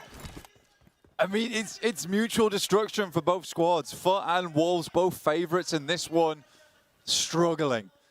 For Wolves in 5th place, they're right at that boundary to get in towards the 4th position. And here, losing every single one of their players is really bad news. You're going to have this massive turnout performance over on Miramars, just like S2G did on day 1.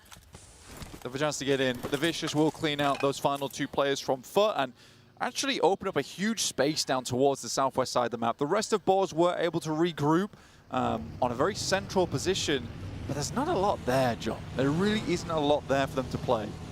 Going to have to try and survive this one out, try and outlast the shrink of the next circle, see where it takes them. I'm looking at 7-2-1 as well, who are, again, looking to defend that 3rd place spot. They're playing on the mansion area, playing in some of the compounds there. Really nice split that they have, but I struggle to defend the north flank of that compound against Boyne Chaikari as Loops defend the staircase, apparently. He's taking shots up the stairs. Back and forth with T2K over on the east side of the mansion area. Diego is down already. Loops playing against 2 downstairs right now. Maybe need to be a little bit more fearless with it as the circle shifts up towards the northeast side. Diego, very much resible unless that nade finds him. No, it doesn't. And now there's a really, really big engagement going on in the middle of the map. Boars were able to just quickly slip on through past the guys from 7-2-1 to the top portion of Mansion. Now looking to hold this out versus Ida. It's a really important part of the lobby to take a look at, but we're on board with Loops for the time being, just slowly clearing these buildings. Do find one. T2K goes down, and Loops continue to get those shots in. They're up to 20 points now. Loops have been fairly quiet today, but it has been consistent.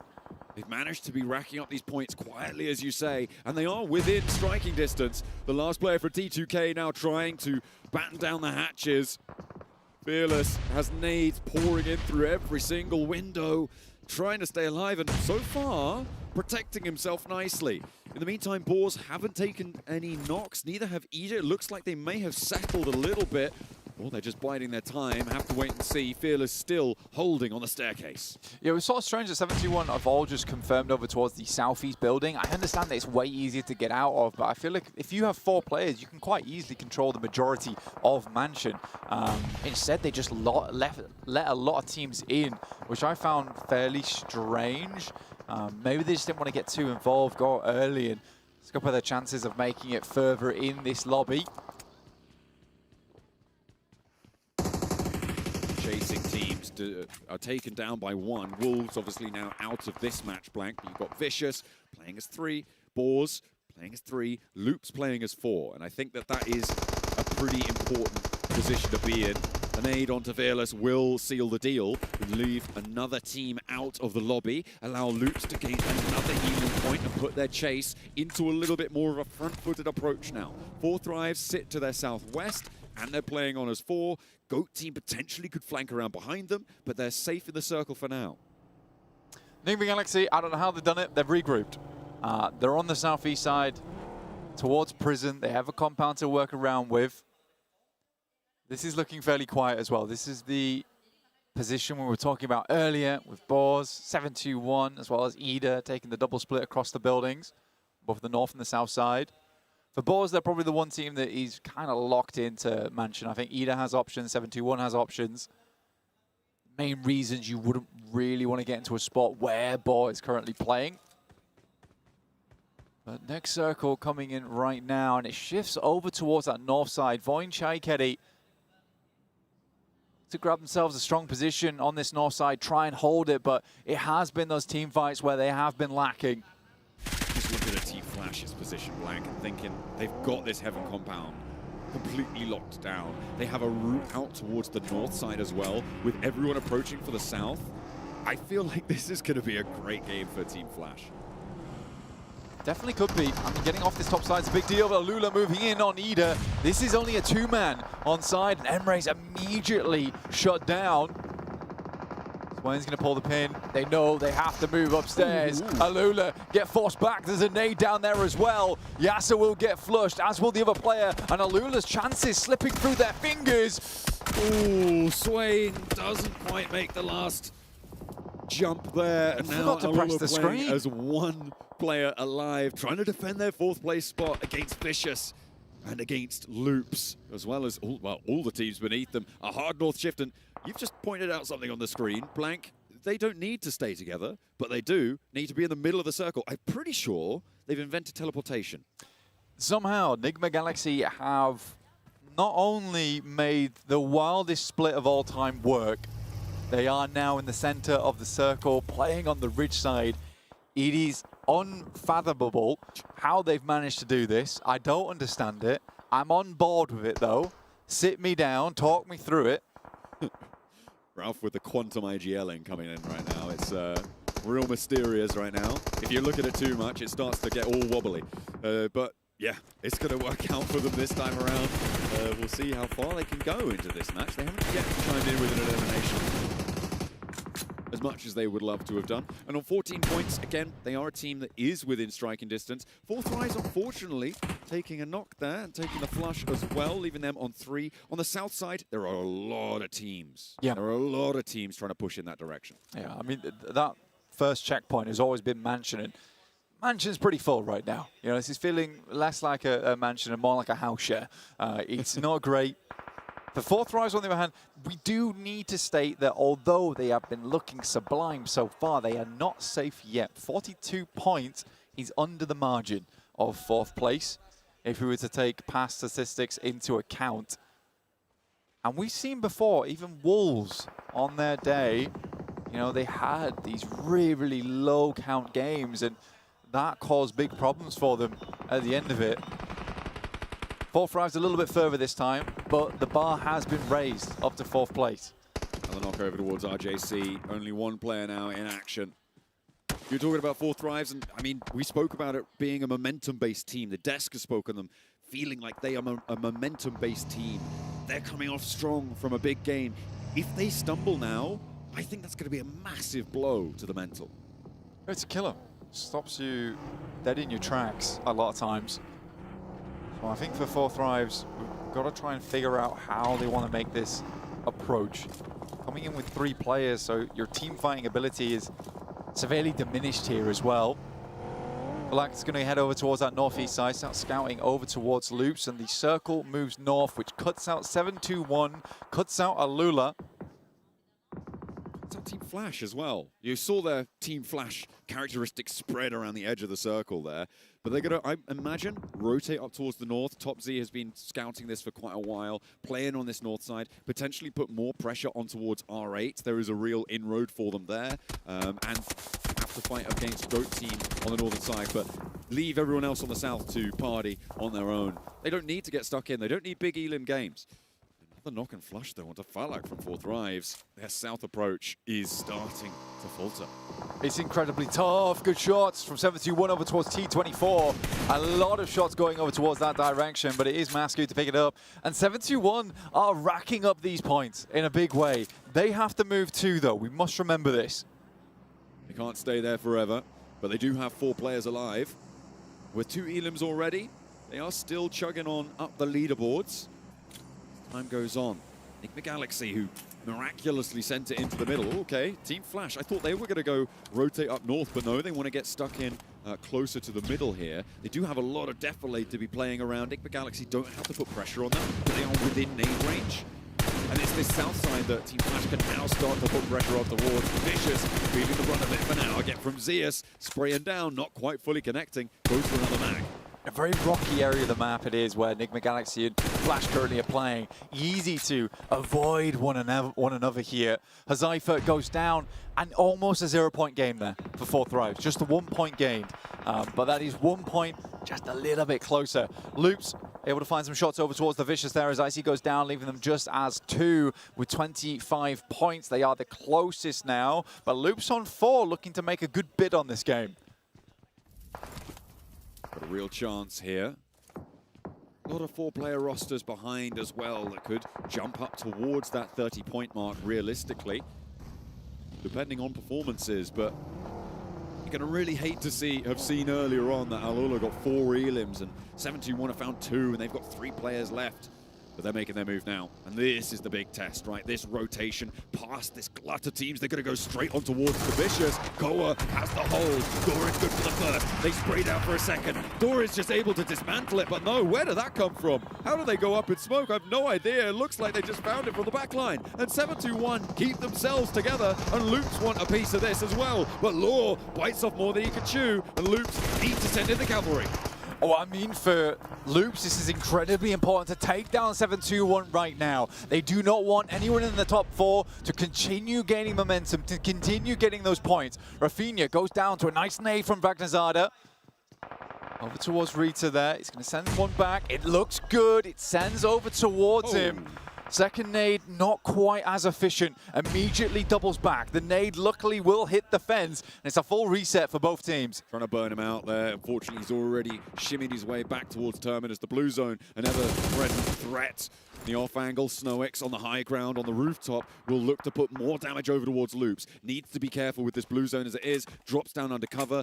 Nicely navigated there from SnowX. Looks for the other angle and will confirm that flush. Nicely manipulating the edge of the zone there. And SnowX allows his teammates to get back to their feet. Ida likely don't have too much more ordnance left, and Boars do need to make the cross now. They had to wait it out. They knew they were a team in a little bit of bother here. Looks like Util's run very dry for this squad too. They're desperately trying to look for any kind of utility that they can use in this upcoming fight. Quick M79 down in the front lines for Tino. Has a smoke out. Diego has one too. Diego, bit of a problematic player to come up against. The nade goes long. They're walking back into it though. And another one as well layered on top of it. No, Boars just sidestep it. Dude, great the stuff. cook's just not quite good enough there. Bozy taking an off flash in the meantime. Magnazada trying to thread it around the edge, and these nades just not having an impact from Loops. They do need to be a little bit more on target. That one looks okay. It bursts right on top of SnowX's head and sends him packing. Magnazada wants retribution, but steps too close to the fire and will get burned back. SnowX crawling forwards, trying to stay into cover. And Loops with 2. Do they find it? That's a big nade out the back, but doesn't quite tag Magnazada. The cook's not just perfect from Loops.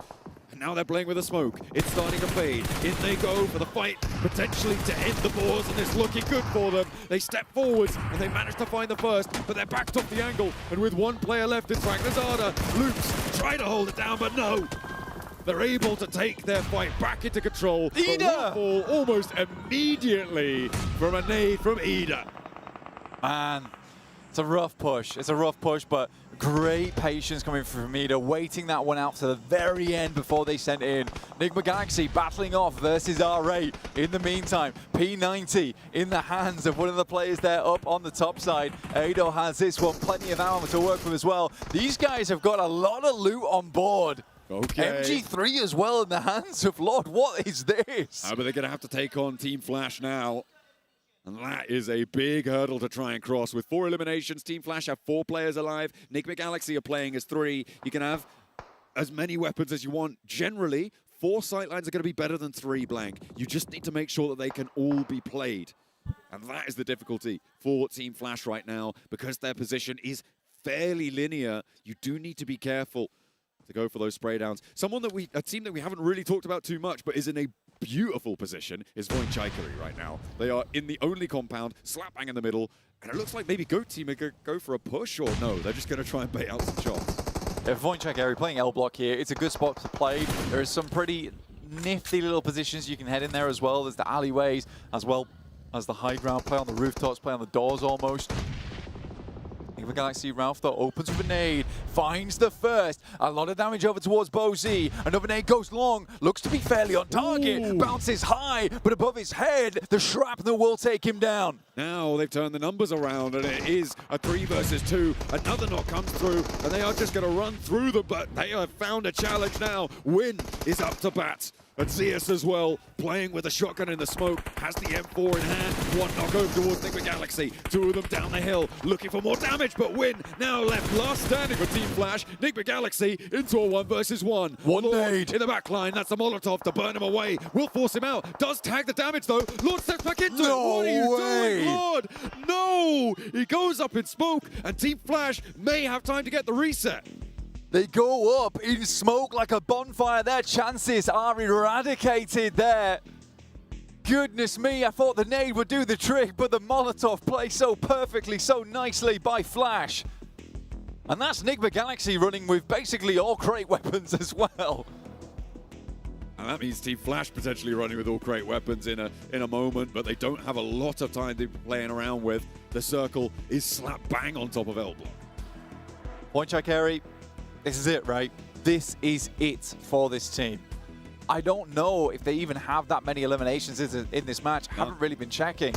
But if it's down to 0, yeah, they do have 0. They have 0 eliminations. They need the chicken dinner. By proxy, those eliminations will come through from that chicken dinner, but that is the first step and only step. Team Flash are a difficult team to take down, even as 3. They drop it down. Rita not quite able to thread the needle on that shot. The last player alive. Oh, sorry, no, they do have 2 players alive for Ida, but one of them's just been knocked. A lot of damage sent through. Just about tags the final shot to get the knock onto Zeus. Now 2 players alive for Team Flash. Very unlikely they get that res, and down they go. Point Chikari having to hold off against Goat Team now. This is the big battle for the L block, and Point Chikari seem to be crumbling. They've already lost 1, and now they're looking to lose more as well, as Goat Team encircle them, envelop them, and choke the life out of this hold. It is just not happening for Point Chikari. They're on 0 eliminations blank. A 4th place is not good enough. Point Chikari just flaking like pastry here, trying to get away from Goat. Not a single knock on the approach, no smokes required, no util needed. The MG3 on the front lines of Point Chikari was not able to make it happen, and they go down with naught but a whimper here. Goat Team get a 4-player hold in the God compound now. This L block, I mean, the king in the castle may have changed, but they are going to build it up towards a potential chicken dinner here, which is a great result for Goat Team. They're looking to put the screws on towards the teams towards the top 4. Team Flash, though, still in action. They might only have 2 players, but they're looking to just keep pace and steal all of these points from the rest of the lobby. Focus already securing center spot. It makes sense. The difficulty is here is that from that rotation, from that position, no one has vehicles. No one's got movement. I mean, a lot of teams would be desperate for Flash to get the chicken dinner here. They want them to sponge those points away. But it's going to get incredibly tight on the rankings towards the last 2 matches. Goat Team with a potential to jump up really far on this. With 6 elims that they've found so far. Potentially get 3 more into this game, leaving them on a 19-point chicken dinner. Put them up on 29 points to end this match. The bubble at 33, that is within striking distance, but BoZ's there to play a little bit with the heartstrings, and in they go. Team Flash not going to waste any time getting aggressive with it. If you're going to take a 1v4 and you've just got a knock, this is how you start it off, right? The nade over the top for Win. He's going to shrug that one off. Not that he can get that healing off too quickly, though. BoZ on the back line, looking to try and keep his teammate safe. Pulls out the nade, but it's a little bit short on that one. And his own nade, not quite. Nah, there's no way, there's no way! How does Win get across there? And now Focus maybe actually out in the open. BoZ has made it across. The res has come through for Goat Team. Yo, he's just running it. But he is going to run it down. BoZ in a 1 versus 1 on the off angle. This is crucial, and he wins the challenge. It's Win who gets that shot, and he will be able to find it through the garage window. This man is ethereal. He cannot be touched. Oh, Goat, you cannot lose this. This would be a tremendously sad result for them. But for the Flash, they have been on fire today. And they're not looking to stop anytime soon. The nade goes long once again.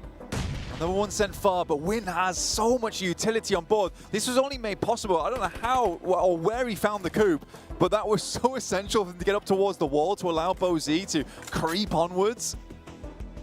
I mean, they took the tempo. I mean, immediately on that knock, he sent straight forwards. He knew that another sideline was going to get disparaged and taken away. It was his only chance, and he took it. Team Flash, so proactive in these crucial decision-making moments, getting across there with minimal utility as well. Win basically has to make the most out of these next 3 nades. As the circle starts to push in, he needs to get 1 or 2 knocks. 1 would even things up. Neither team currently has the center dot on this one. It's right in the middle of this courtyard. But I think Win is the one with the most util right now, surprisingly, with these 2 nades in hand. Force waiting for a little indication as to where a player is. I think he knows where BoZ is. That cook, though, it goes short. He doesn't get the glob on it. That's a waste of a nade now.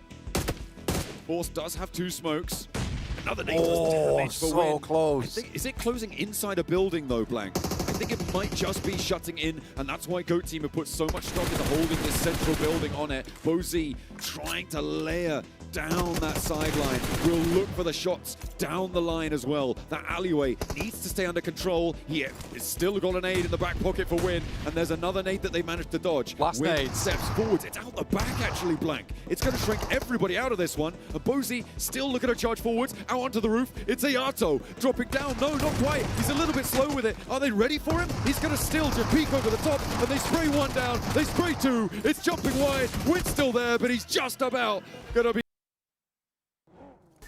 And it's go to finally put a chicken dinner on the board here. They're still going to need a whole bunch more if they want to make it into that top 4, though, here, Max. A scary win, you know? Yeah. It was a 2v4, but it felt like a 4v4 with how intense it was at the very end. But BoZ and Win almost able to snatch it away from the grasp of the GOAT, even though I guess they don't have hands technically, but still a really good attempt. But GOAT, the crash onto Voin. Yes. Voin, Oh, a fumble, man. and GOAT, that crash alone secures them that win. 100%. The way that they were able to just execute the crash, and as you mentioned, Voin didn't seem ready whatsoever to be able to defend that crash.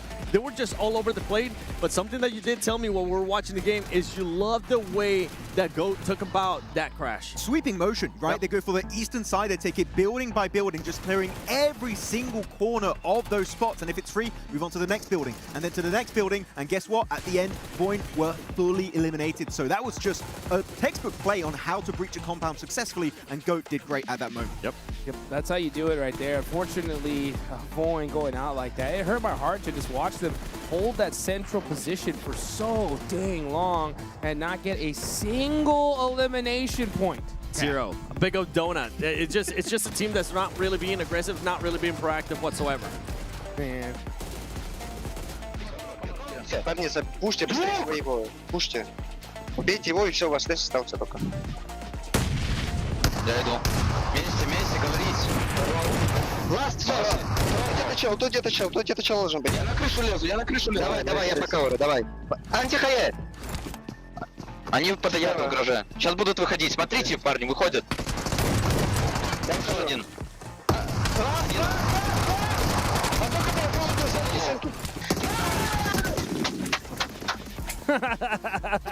You see him there, he was like, third party, just staring at his feet. He's like, no. Switch to MVP. Let's figure out how can I get that angle. Oh, all the esports like, oh yeah, communication in esports is so intricate, so precise. Hey, sometimes that's what you need to do, baby, right? To get that chicken dinner. And good for them. I'm glad they got it because these teams at the top are soaking up a ton of points. Well, with this win right here, they should be able to jump up even more because of what happened during that match. I think it was in Circle 6, we had second place all the way down to 7th or 8th place eliminated. Yes. So it should give them a big buffer to just jump up and close that gap to top 4. If not, maybe. Massive be in top opportunity. 4. Yeah, massive opportunity for Boost here. As our game MVP, it's not going to be from Goat Team. No. It's going to be Win, which, to be honest, truly deserved.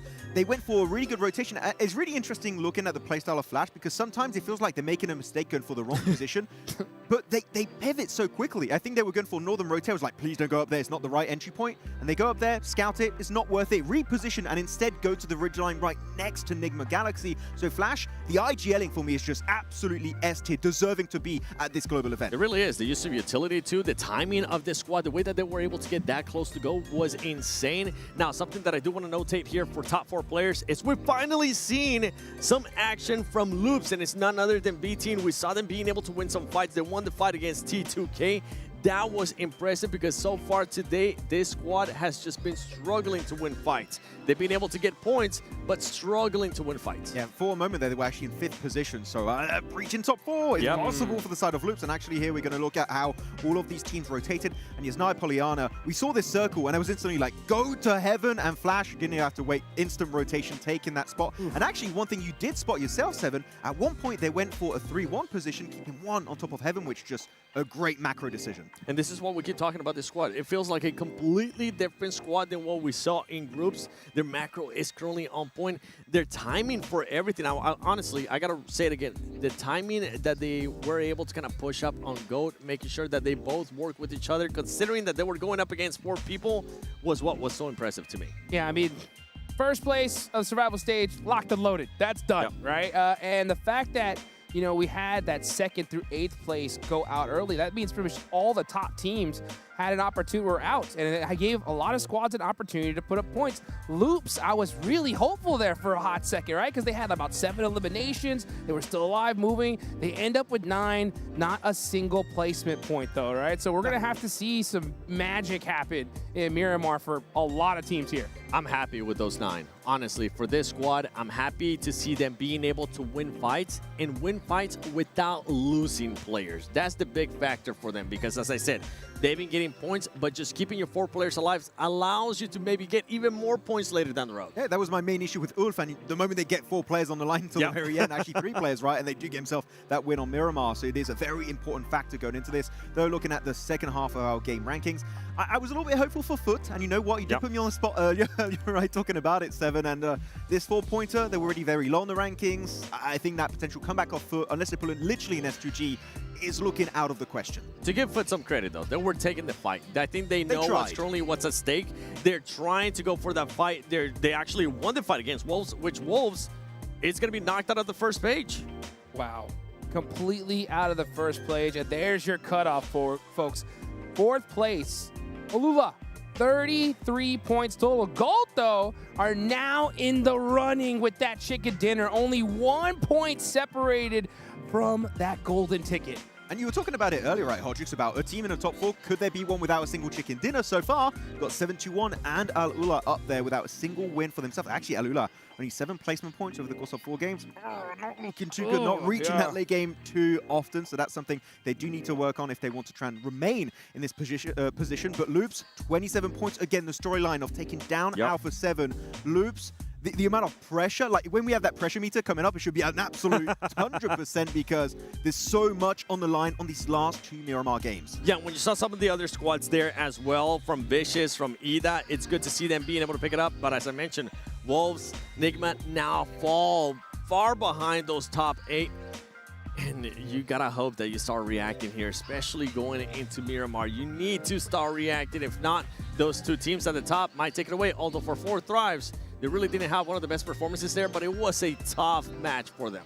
Yeah, it's going to get a little bit dicey going into Miramar, as you said, but 7-2-1 Alula. I would say right now, it is clearly a race for like the bottom 2 spot of the top 4. 4 Thrives, if they get 2 0-pointers back-to-back, technically could also fall out of contention. But at this point, I'm looking at 2 teams to realistically be able to make it to that final stage of PMGO Season 1. For 7-1, I'm hoping that they clean fights quick. This fight, they were able to take a fight with Vicious, but they ended up getting 3rd party by a Loose. What if you chase down Ball like they did in the group stage, right? There were some weird fights happening in Miramar. And honestly, with what we've seen so far, we saw them hot drop earlier, back to back, even though one of them was a rehost. Anything can happen with this squad. I don't really think they are too worried about it. which is crazy to say. Yeah, they're not scared of early fights, which I feel like to some extent you might want to be, because if you go out early, even if you win the hot drop, you lose a player, you lose 2 players, your chances of a massive game are pretty much hot jukes, just straight up down the drain. That's right. Yeah, doing a little bit of math right here, guys. Okay, so we're going into Miramar. 4th place, going all the way down to 9th, right? That's going to be the Wolves and Enigma Galaxy that are going to be tied with 22 points. That's an 11-point gap, right, to be able to make it into there. Boar's a 16-point gap going into Miramar. If those, 3rd, 4th place teams do well here, I mean, it could be almost a wrap. So, I think for these squads in particular, this game is just so critical. It is. It is. They have to put themselves at least within 5 points. Okay. Of top 4. 5 points. If you have anything more than 5 points away from top 4, I think your chances are just going to be pretty much gone. Because now you have some of the other squads that are towards the bottom that they have 0 chance of trying to get to the top 4. And I always love talking about that madness because it does end up coming into play.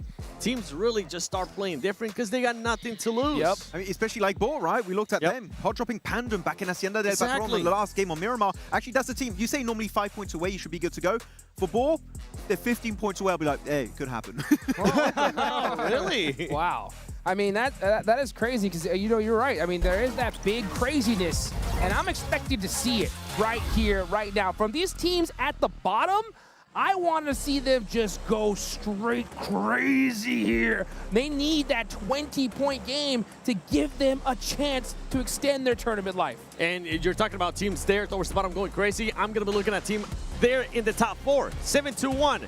No hot drops, no craziness. You don't need to early fight right now, okay? Number 5th place, GOAT is just 4 points away from you. Play it safe.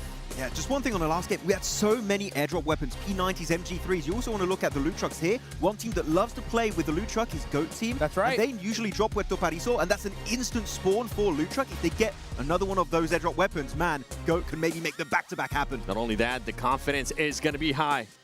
That's right. Well, we definitely saw GOAT put that crate weapon to work, right, from that loot truck in the last game. Let's see if they can make it happen here in this one. We got an Eastern play path. Let's take it on over to our casters for some desert action. Oh, it's do or die in the dry, dry desert sun. These teams are going to be parched and ready to slurp up any points that head their way. An Eastern plane path does make things a little bit dicey, though. I think, what have you spotted there, Blank? Well, I mean, RA's dropping Hacienda, right? But that's where Boars would have liked to have dropped. And I think that any other world, Boars might have gone for the instant hot drop. But I think they're worried. They're extremely worried. There is no second chances here. Enigma Galaxy Lord will be starting things off with first blood over towards Ida right at the start of the game. Luckily, circles over towards that eastern side for teams like Foot. What? Uh-oh. He didn't want to see it. Over on the desk, I hear the exclamations. 721 embroiled in an early game engagement. This north side, Blank, is really just jam-packed full of teams. This east plane path has given everybody, it seems, too much to think about. Yeah, absolutely. Well, again, for 721, talked about earlier, these are teams that are very capable of pulling up very minimal points, both them and Alula. And I think that, again, they are very close, but it's getting into these early engagements is just not a good idea. There's a very big possibility here with Truck Stop being open. El Azahar was very, very exposed. Foot's basically the only team that kind of dropped in this area of the map, and the plane path was directly over it. It definitely allowed them to get down nice and early. GOAT team in Puerto Pariso as well, as Max was highlighting. Getting that loot truck on as well. See what they are able to snag from that. Ooh, okay. Was that a double line up there on the spray down? Swain doing a lot of damage to Enigma Galaxy. After losing one of their players, this is not how Enigma Galaxy wanted to start their penultimate match and potentially end it if they're not careful. Well, for Enigma Galaxy, completely split off from their teammates. Emre waiting and ready. They know they have to go for this one. But there's a lot of bullets going to be going their way. Ado is sent away from this one. Ida's going to be guarding the flushes. Lord up top of the hill. And for Enigma Galaxy, this is really, really tough stuff for them. That's that 2-2 split that should have been punished in the last game, Blank. They've lost 2 of their players this time around. Lord does have the LMG on side, though, and that could be trouble for Emre. Neither team has had a lot of time to loot. They got stuck in pretty quickly. Now just looking to finish off these flushes. Enigma Galaxy desperately looking to try and keep this one nice and safe. There is more hot drop action. I think is that Boars and T2K in our picture-in-picture as well, close to one another, but I think they're extricating. Lord now stepping up, has got the level 2 helmet, which very much might help him indeed, but not to a gut shot from the auto shotty. And that's going to leave Enigma Galaxy down and out. Oh, they go down fully. That is nasty business. And Ida pick up 4 elims. Ida with 4 elims off the back of that. Enigma Galaxy out is really, really going to cause big tension. And I mean, I respect the shots going off there. Trying to test them in the early game, trying to pick up those points, and they suffer because of it. But yeah, for Enigma Galaxy now, they need a chicken dinner on the last match of the day if they want to have a chance in. I'd say anyone underneath 25 points, you need a chicken dinner on the last game, and it has to be a pretty big one. Right now, if you're under 8th place, this game is your foundation to get into top 4. Last game is where you have to pull out the big guns, and I just think it's so tough. It's so tough to do. Let's run it back towards S2G as well, because both their games, first game was kind of well played, but they still didn't have to move all that much. Second game, I'll be frank with you, very gifted that final game. Thanks, so it was a, yeah, exactly. It's one of those things where you look at it and you're like, okay, they made this miraculous run, but still for S2G, a lot of little factors had to come together to make that happen for them. Yeah, it was a real confluence of serendipity right there coming through for S2G. Doesn't happen all too often. Maybe we'll be treated to it this time around. And this is what started it all, right? We saw that replay there. The cheeky little pop shot there. Nida were like, you know what? We're taking that personally. We're not letting you get out of this game. We're not letting you get anything more. You get 1 point and that is it. That's your lot. Be able to do too much. Really low supplies as well on side, so a pretty scrappy fight on all fronts. I thought that the LMG would be a little bit more impactful. M249, obviously high ammo count, got a lot of bullets you can just put down range, and especially against unarmored opponents, can be highly effective. But shotguns are just one and done. 100%. Again, for a lot of our squads, it's so stressful at this stage of the day where any little mistake can be the difference between you making it and not. The Flash, not done, apparently. Still want to go further on this one. 65 points now, and it feels like the #1 team just keeps adding more and more points to that first place position as the days have gone on. Differentiating themselves from the pack, and it's always Rondo. It is Rondo at the end of the day. It gives you such a buffer to play so much more freely throughout the rest of your matches. And I think that's the biggest deal about Rondo. That it just, if you played an Erangel and you get a 14-point game, you've got teams underneath you on 11, 12, even 9 points, you're still worried, right? You come off a Rondo with like 29 points. Yeah, come off a Rondo with 29 points. You do not care what's going on at that point. It's just, you're sailing so easily after that. I mean, they finished this last match with a 13.5 average points per match, right? Like, that is an insane metric to be able to hold. They have definitely already done enough. There's no way that they can slip down. They are over double, actually, 5th place now. So it would be... I always am hesitant to say mathematically impossible, but this might be it. I haven't crunched the numbers, but Team Flash may be just too far ahead for everybody else to be able to catch them up in just 2 matches. Oh, easily. I mean... What are we talking about here? Legally... It may be possible, but like logically, it just never happens, not in a million years. What would need to happen here? I mean, 3 teams would need to get 30 points, dude. So you'd need 22 points for 4 thrives, or 23 rather, because they'd have to go further because of the chicken dinner disparity. 721 would need 4 and then 25, so that would be 29. 20, so 30 to be able to get over them. So you're talking about already investing like upwards of 60 points just in the top 3. That's what I'm saying. What are we talking about here? That doesn't happen. Exactly. I'll keep calculating at some point, but not right now because we've got a little bit of a scrap on our hands. As Team Flash want to make that even harder as we keep going on about them. T2K, I think they lost a player earlier on. They are not going to have a good time down there. And that is a cheeky little shift down towards the south side of El Zahar, puts that truck stop area into play, as well as the northern parts of Impala. Yeah, no one really wants to play truck stop though. It's in this almost a dip location, but it's this hilltop over towards the eastern side, which is extremely important. T2K having their run completely demolished by Flash at this point in time. It doesn't even matter if they do get a limbs over towards the Flash, because it's just 2 players left and you're at 10 points. It is impossible. Just not happening for you. And we know what Zeus and Win and Bozy can all do in these scenarios. The clutch potential on these guys is insane. Win just pops a nade in through the window, and Slayer gets bounced from the house. Last player to stand for T2K. The nades for, I feel like the nades for Team Flash definitely have been the most on point we've seen from any roster so far today. They're up to 68 points now. They are chuffed to bits, I'm sure. 4 Thrives, they're on 43 points. They didn't do much in the last game, and they've just lost IQ, which is not a good start. And remember what we've been talking about, that 50-point threshold of safety, that 45 potential cutoff. They're still not there yet. Yeah, and last game it didn't go very well either. Just getting 1 point on the tally for themselves. So for 4 Thrives, certainly a scary situation to be in. RJC slowly slipped down as the day's gone on, currently in 14th place, but still had some pretty pop-off moments yesterday.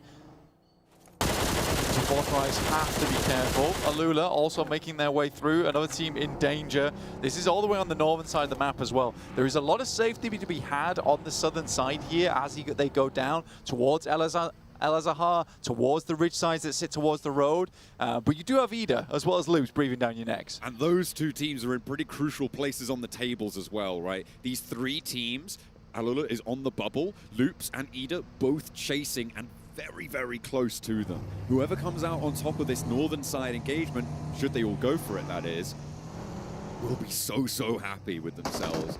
If they can earn all of those points and stop the point earnings potential for the teams around them, that's going to be great news. Foot right now in an extremely good position. This is a really, really good spot on the map to be playing in. Very, very central. A lot of high ground to work with. They have a massive amount of scouting potential as well. So information for Foot is really good. So even if the circle moves away from them, they should have a general idea of where teams are playing, what rotations are going to be safe. And I think that is the big benefit from being able to play on this high ground.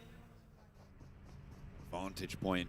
Hopefully going to play into their advantage. Alula looking to defend against Voin Chaikari, who kind of threw away their last match. Blank, I think it's safe to say. Playing in that L block, they've just taken a knock as well. And if this goes down to Alula, that's another point to the bubble. And it looks like they're going to be able to claim it. That is nasty stuff.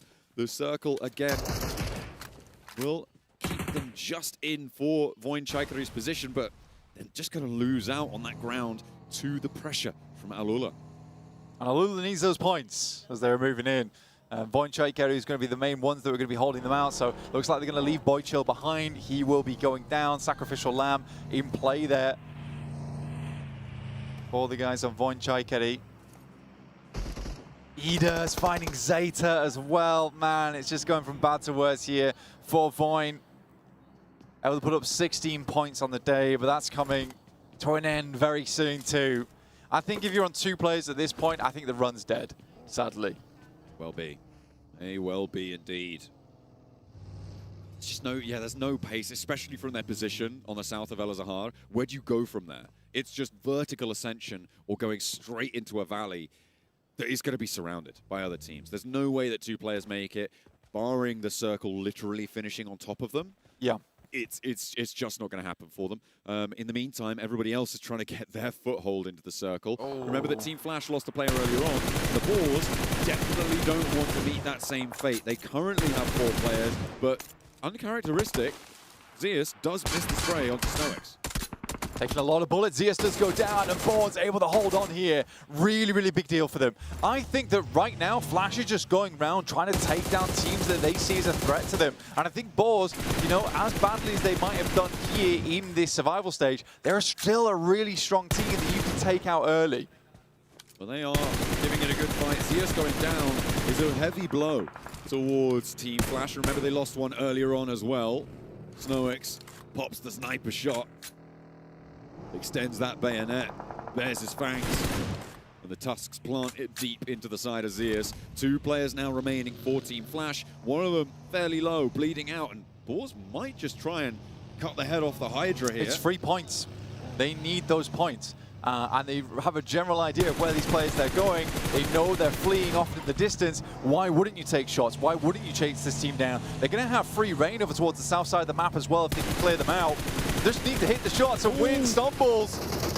The vehicle taking so much damage as well, but they get to a little bit of cover. Is that in the circle? Not quite, but it may just be enough to slingshot them around and maybe give a vantage point. Remember, not to count out a 2-player Team Flash, though. And they have got still a lot of firepower as we hop on over to another engagement here. The Wolves, again, a team that looked like they were in contention. They've taken a knock. R8 as well, trying to lead the bottom of the tables, but they've lost another player.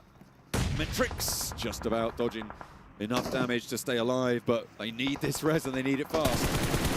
Metrix does go down to Amori on a nice little side swipe here. Does find it. Molotov in hand now, looking to burn out the ground underneath them. Wolves sending more nades. It looked like that one kind of ricocheted, but just the trick of the camera there with Marth charging one of his own. Amori down. That was a spot by Slonik on the off angle, who now moves in to regroup with the forward 2 from his roster. 2 players alive for R8. Full stims coming through. The adrenaline shot on for Marth. Dodges out of the way of the fire as it burns the side of his vehicle. Amori flushed away. Marth and SK Ton now trying to hold the angle. Or maybe even just get away from it. Marth left alone here. Batten charges up the hillside. Does tag on the damage. Looks for more as well. The shotgun around the edge not quite good enough. He does find one though. Unnecessary does go down. But it's a trade. 1 for 1. The flash is almost immediate. SK Ton with a nade cooking, wants to find the players pushing around those vehicles. But Slonik on the off angle, finds the nade, blasts it behind his neck, and that is going to see to it that R8 go down once more. R8, they're done. 11 points, no way they're going to make a comeback in that last game. Even if they got a big chicken dinner, it's only up to the mid-30s, right? And that is not enough. That is just not enough. For GOAT, coming off the back of a big game last time around, getting themselves up to 32 points, this is a team that can make something happen. Now looking in over towards the Vicious right now. Redox already sent early, so currently the Vicious are just a 3-man. They have got that regroup coming in through though. Redox now moving back down south, bringing themselves to a bolstered 4, a full roster. The 2 from Team Flash did manage to get central, but Blank, Foot, who have been in this area for a long, long time, look to keep control over the storage crates here and win. Needs a crossing to get that rescue, and he's just about managed to find it. No, okay. Just through out of nowhere, Foot is able to thread the needle, and Team Flash go down. That's going to open up a little bit more area in the middle, but Foot still have it under control. Yeah, trying to play those crates, I mean, it's the best you could do there, but that position a little bit further towards that northern side is better overall. Foot's hoping that the northeast side gets cut out because a lot of that high ground actually does look down upon them at this point in time, which is a little bit frightening. 7-2-1, we're hiding once again. That's what we're going to go for. I think it's a fair enough strategy at this point in time. I think it makes sense. You try and play this early game a little bit safer. And by doing that, you could try and confirm some more of these points, but they are just down to 2 now, which is a rough position to be in. GOAT and Boars starting to clash. Good nades over the top coming through from GOAT. Chunking some damage at least, so they instantly try and go for a lineup here. Robs goes down first. Snowix has a big off angle here, but the GOAT team not really giving him too much to go off of. The nade there potentially pushing them further back, but Rob's already in a res position. Snowix goes low. Now they can start to move forwards without fear of getting spotted by that sideline, and immediately Ragnarzada falls. Boars are getting churned up here. The dirt beneath their feet is just flying as the bullets will find their way through the bodies, through the brains of the Boars. One player now stands, and it's only Snowix who has to commiserate himself moving forwards, and it may just be the end of their run. The Vicious want to try and backfill on this one, but the attention can be turned because they've already handled the Boars. For Boars, they just gift over GOAT some really good points. The Vicious just step up to the plate as well, and GOAT is happy to chow down here at the elimination buffet. Another 4 points, thank you very much. adding more to the tally. They're up to 5 now. Blank, they've pushed past Alula, putting them back on the bubble. Loops are down in the meantime, and Vicious have fallen as well. GOAT team with a big chicken dinner in the last one. Now look to put the eliminations on the board this time around. They really have a good chance to make this happen. Wolves playing up on high, trying to find as many players as they can. Boars with their singular player, heads down towards the south side. For Boars right now, basically anything less than 6 points is just not good enough. You need to get yourself towards 24 and then have a huge chicken dinner on the last game. But even that is feeling unlikely at this point in time. It depends, right, on what 721 can do, but the bubble at the moment sits at 37 points. You need to be within reaching distance of that. At a bare minimum. That's assuming that the bubble doesn't move beyond that. It's real tough going now.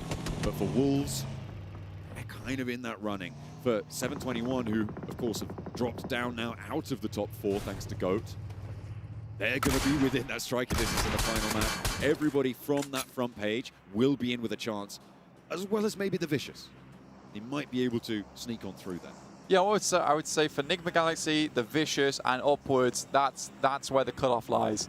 It requires a really big game to make it happen, which is why I say Boars need 6 points, because I think anything under like 24, I think 23 is even a stretch for Nigma Galaxy, but for anything under 24, it is so difficult. So we might just be counting Boars out at the end of this game, honestly, which is such a shame. They're a very good squad, but they didn't play up to par here, which is undoubtable. I want to take a look over on... Ooh, okay, hang on a minute. Wolves do take a knock from 721. Remember, they're a chasing team. Well, both of them are chasing teams. I did want to take a look over towards the west side here, in that truck stop area. Blank, 4 Thrives and RJC have been in there for the longest time. They are now crunched right towards the eastern side. And 4 Thrives, remember, we said they need to do more. The placements haven't kicked in yet, but they will start to add up if they can win that fight in truck stop. They will get a placement point for finishing at 8th minimum. They will get those 4 elim points as well against RJC. That would be enough in my book to see them safe.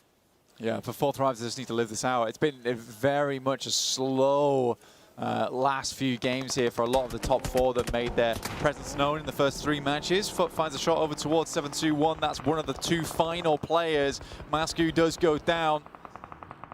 721 left just as 1 now. On that north side as well, a little bit cut out by Wolves. But making Wolves' presence a little bit more diminished there. Next circle comes on through. Snoix has been spotted by the rest of the GOAT team as well. It goes very central on this one. It goes very central. It helps out Point Chaikari, but we've seen what they can do in central position before. It's not been pretty. For GOAT, very simple solution here for them. It's just to overwhelm Snoix. They know he's a solo from their fight earlier on. Really easy position to take on the map. Kind does have this little bit of an off angle going through for them. Ida would have loved to get further into this match, right? You look where they are right now, how many points they had accumulated during this game to 7. They would have made their run at the end of the day a lot easier. Sadly, weren't able to get past this part of the map. This west side fight, though, this needs to start going because the blue zone's about to push in, Blank. It will be painful, and you need to make inroads. For 4 Thrives, the good news is they've already sent T24 out wide, and RJC have already taken a knock. So it's a good start to that fight on the western side. But just raining down hell over towards Emre. As the last player to go, Ida do indeed fall out. But this west side truck stop fight is crucial. Nade over the top, a second knock found, and 4 Thrives are starting to come alive here on this hold. Moving out into the open is necessary, and it seems like they're going to be able to make that transition a little bit easier. 2 players now for RJC, Blank, and one of them is trapped behind, and a nade from Falak seals the deal on this crossing. The question is, how far can 4 Thrives go? 4 Thrives has already started off well. T24 with a beautiful wrap out over towards the north side, completely enclosing the guys from RJC, who do finally go down. That's 3 points added to the tally. We're 4 off a safe position on the lobby right now. We're up to top 6. And in that moment, we missed it, but Boars did go down. They will be locking in 19 points going into the final match. It's just not going to be enough. It's I mean, it would be the most miraculous of miracles for them to be able to find it, but I don't think they can make it here. For 4 Thrives, though, they've already locked in at least 2 placement points. That puts them on 49 points here, Blank. I think we're seeing a Pakistan team in the finals. I think we are as well. I think this team has played extremely good here at Survival Stage, and we can't really count out Foot right now. This is a big jump up from them. 9 eliminations this game, 4 players still alive. They can go further on this one and sit themselves outside the porch, right? Try and get themselves in towards grand finals, but they haven't stamped that ticket just yet. We're still at the booth. We're looking to order one, and they need a bigger game to make that conversation happen. 7-2-1. If they could survive, a couple more placement points would be brilliant, but with the Wolves chasing, they're going to want to take care of that player nice and quickly. GOAT team have turned their attention on towards the west side, and Falak is under pressure now. 4 Thrives, looking to try and suppress GOAT team on the approach. The backline will need to volley fire back over towards GOAT team. It is going to be difficult to find those angles, but Focus manages to peek over the top and bring Falak very, very low. Moxie goes low as well as the trade-off happens. Healing needs to come on through for Falak nice and quickly if he wants to stay alive in this fight. He's relying on his teammates to keep him safe here, and GOAT team can't overinvest because they can't push out to this side of the circle. A med kit brings Falak to full HP. Black, the secret weapon, the med kit brings out. He's revitalized, full HP, looking to take it to task with GOAT. A nade coming through, but there's backup now as the bullets start to rain in. The nade will take down Falak. Where's the rest of the team? Point Chikaria having shots in as well onto this fight, but T24 is down. Now it's all up to the backline. The Lone Ranger coming through for 4 Thrives. They've already done probably no way, but a big long-range nade might from the grave find them another point. They're onto that 50-point margin, and GOAT team are about to go down too. This is huge. For the teams, look at a chase. We've got Foot, we've got Wolves, looking to try and push their way in. T24, as he gets knocked, lobs a nade over the top, and it's the nade that does just the enough amount of damage that the rest of the team can all pile in on top of it. For 4 Thrives, they've got enough points, but it's Wolves, Foot, Voin Chikeri, and 7-2-1 once again surviving through to the end game. This man is a survivor. They will surpass Alula into that 4th place spot from the placements they'll earn here. How much further does he go? They've got no eliminations, Blank, right now. It is a full snake game for 7-21. This is kind of insane. They've been hot dropped and gotten into hot drops the last, what, like 3 matches? And somehow they just keep earning these points. Swain goes down. Bad news for them. Foot desperately wants to make this a big game. They've been scouting out. They've been spreading over this match, trying to overwhelm the other squads. Play a similar card to Flash in our first match of the day on our angle. Wolves with a big game, could jump up into the top 4, so could Foot. Maybe not into the top 4 directly, but the Wolves' chances have just been cut into thirds.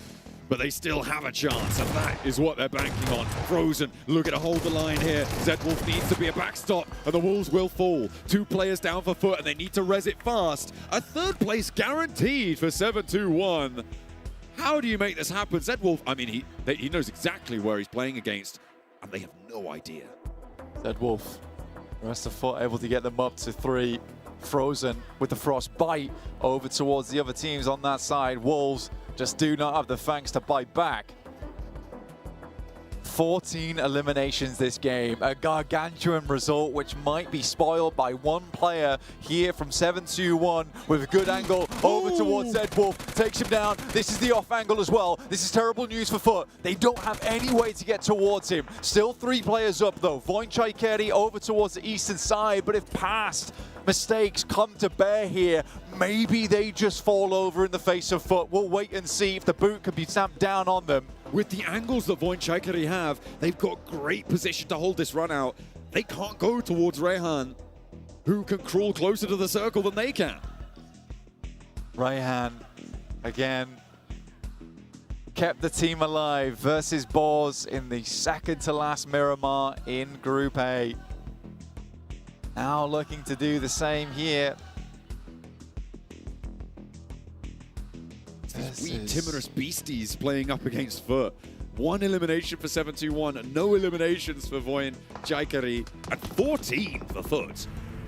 But they have their back against the wall now, and they need to find a sliver of something, and they might have just spotted the dome at the top of the head of Rayhan, who denies the point, which could be crucial, especially given how far behind Foot are. But now it's up to Voin Chaikari. First knock goes in. They're looking to try and flush this one out, but the approach is coming on through.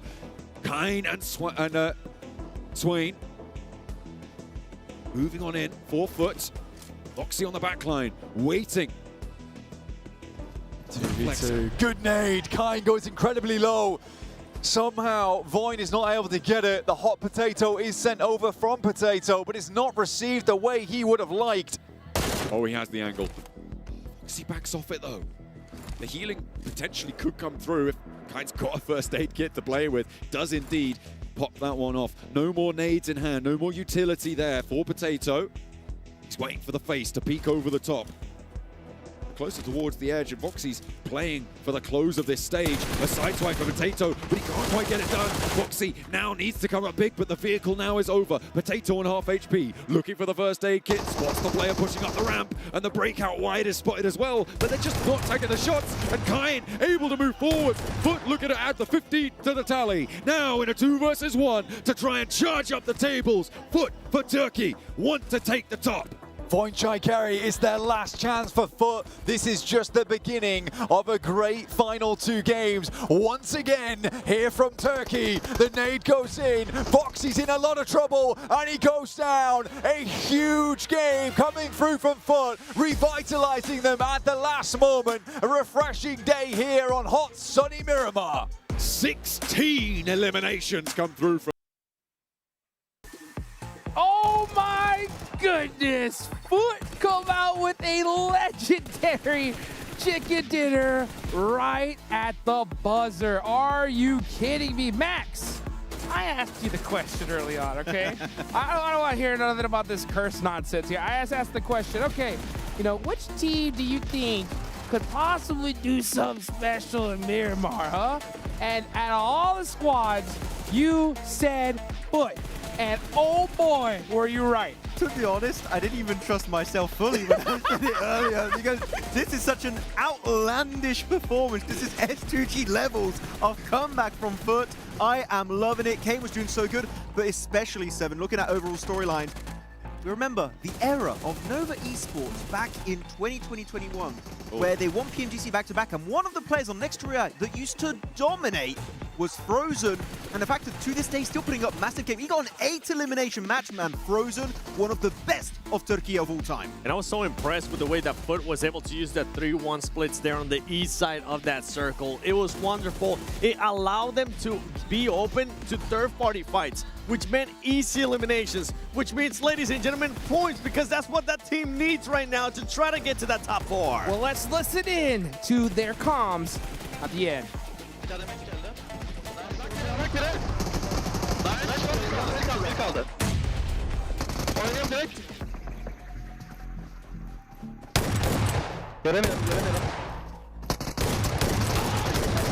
Kanka konteynerde kaldı, konteynerde kaldı. Kanka biri en sağa geçmiş. Burak sağımda var kanka. Solda var Burak. Burak soluna geçebilirsin, sıkıntı verebilirsin. Burak koyalım. Yukarı olacağım. Bir kaldı en arkada. Tamam bekle. Beraber. Gel önüne geç, önüne geç. Gördü Burak gördüm. Gördüm. Vuracak şuraya. Tamam arkanda. Bomba atın, bomba montu yaparsın. Yok. Ne çektim? Tamam çok iyi. Hem at sen de sakin at ya. Sol dışına cross koydum. Dön alışırsan sana açısı yapacağım. Nice indeed, boys. Oh, wow. I mean, look at that. Frozen with 8 eliminations all by himself. Oh, this guy's been an absolute beast. Just shy of 1,000 damage, but putting up some big moments there. Kane in particular, I think, sure, maybe not as high eliminations as Frozen, but he was really the entirety of this match 7, keeping Voin in check in that building that Voin really didn't have even an opportunity to flex out, because every off angle was keeping them deeper and deeper in those crate areas. And when you talk about Voin, I'm going to have to go a bit on the dark side here, because what a disappointment, honestly.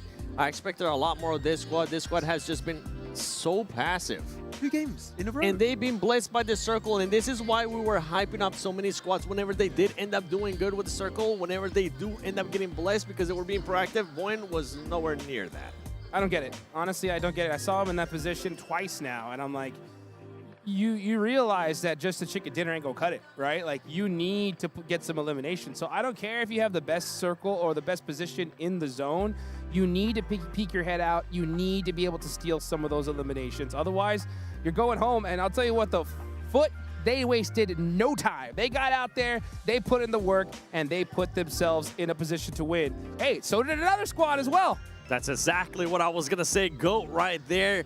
10 eliminations for this squad, and they finished Boar as well. And the way that they were able to defend the third party that Vicious was trying to do on them was absolutely beautiful. Oh, what an engagement versus actually 4 Thrives looking really good, and then 4 Thrives get what, a post-mortem grenade elimination out of nowhere. Very interesting strat overall. And actually, we just saw right there, what was it, 8 points total coming out from the side of 4 Thrives. So I'm going to say those 8 points is enough. They just overtook the 50-point threshold. So 4 Thrives finals pretty much done and dusted here, Heltrix. Yep, that is what I'm talking about. That just shows you that there's not going to be a lot of spots left. And look at that. Yeah, I got to agree. Top 2 are a lock. You know, the 3rd and 4th place, pretty close here. You know, Foot put themselves in contention. They're still not there yet, boys. They're going to have to do another great game in this Miramar. If they can even replicate it closely, they should be able to be good. But, man, GOAT, 7-2-1. Going to have to pop off. The Foot just did exactly what S2G did earlier. Yes. What placement were they? Weren't they like something They had along the 11 lines of points like before this game. They were in 14th with 11 points. That's what we were saying. All it takes, ladies and gentlemen, is one match. So going into this final Miramar, I'm going to be looking at Loops. I'm going to be looking at Wolves. Foot, I think you got to carry that momentum. Yeah, you got to try and keep it going. But actually, one thing that was really just heartbreaking at the start of that game was Ida clashing with Nigma Galaxy, and that's going to keep them down 23 points total. Only 4 placement points overall for the entirety of today. It's not impossible technically for them to make it happen, but that hot drop, if it happens again, Nigma Galaxy is pretty much done and dusted. And the sad part is, for me, this time, all these teams here in the second page, even though Ira could have a crazy game, they just haven't shown me that. So I'm going to be counting out all these teams here from the second page, and I'm going to be focusing instead at those top 8 that I mentioned earlier. And also, how is Team Flash going to be finished on off this day for them? Same with 4 Thrives. And GOAT, is the aggression going to continue out of this squad, because they're up to 45 eliminations? Those are the big questions. Those are the big questions here. And what can I say, boys, right? You guys were absolutely right, and it just so happened to be the team that you predicted that was going to do it. He knew it. Yeah, he knew it from the get-go. He's like, when it comes to Miramar, Foot, they could get it done. I doubted myself, so I think that's why it worked out. By the way, guys, the way, like, I was looking at the game with Max, and I was looking at his face, and I was like, bro, what were you on with this prediction? And he looks at me and he smiles. He's just like, I don't know.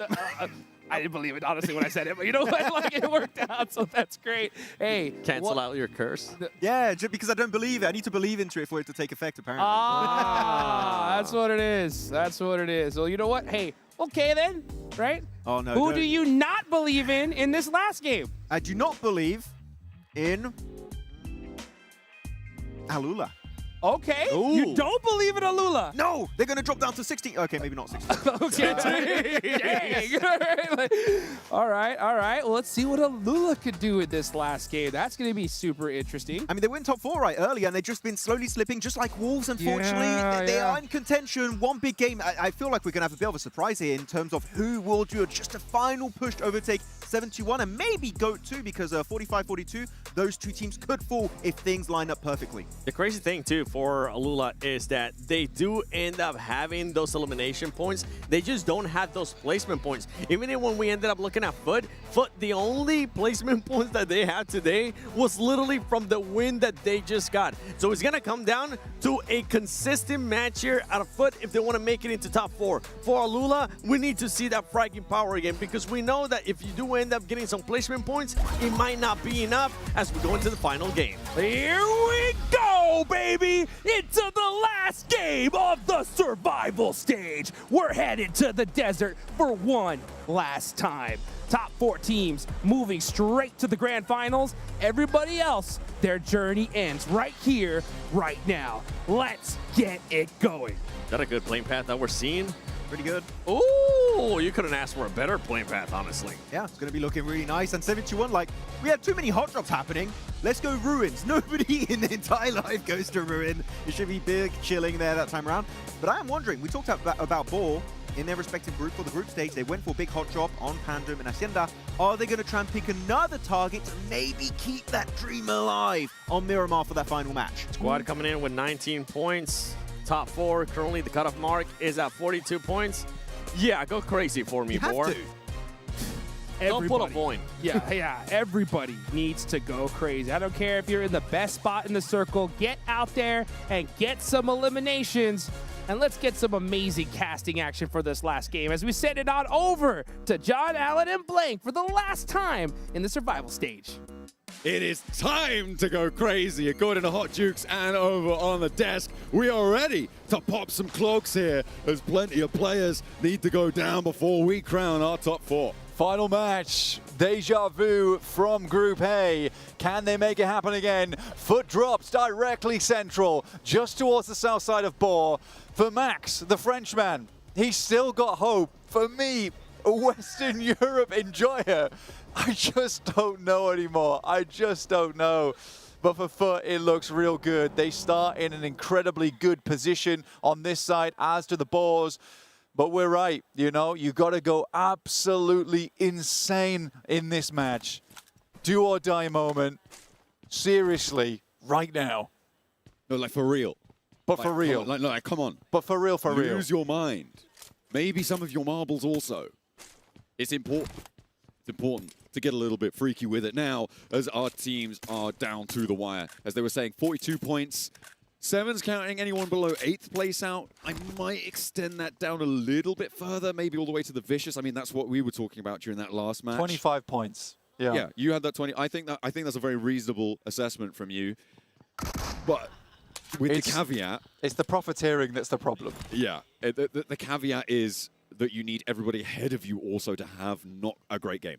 Yeah, that's absolutely true, because right now it's a heavy lanyard of responsibility for these teams underneath that 10th mark, right?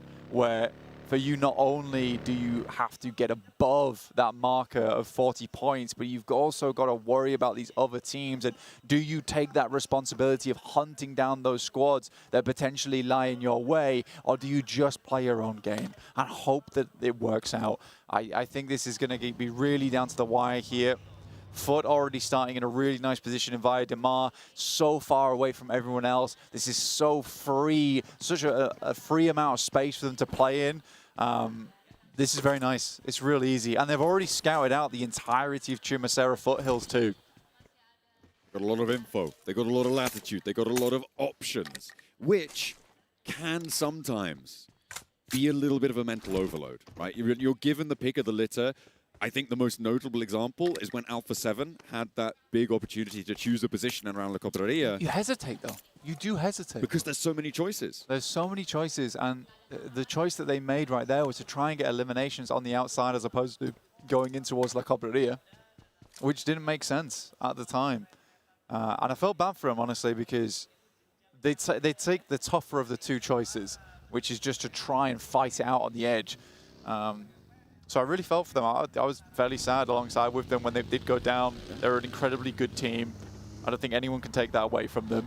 And they should realize that as well.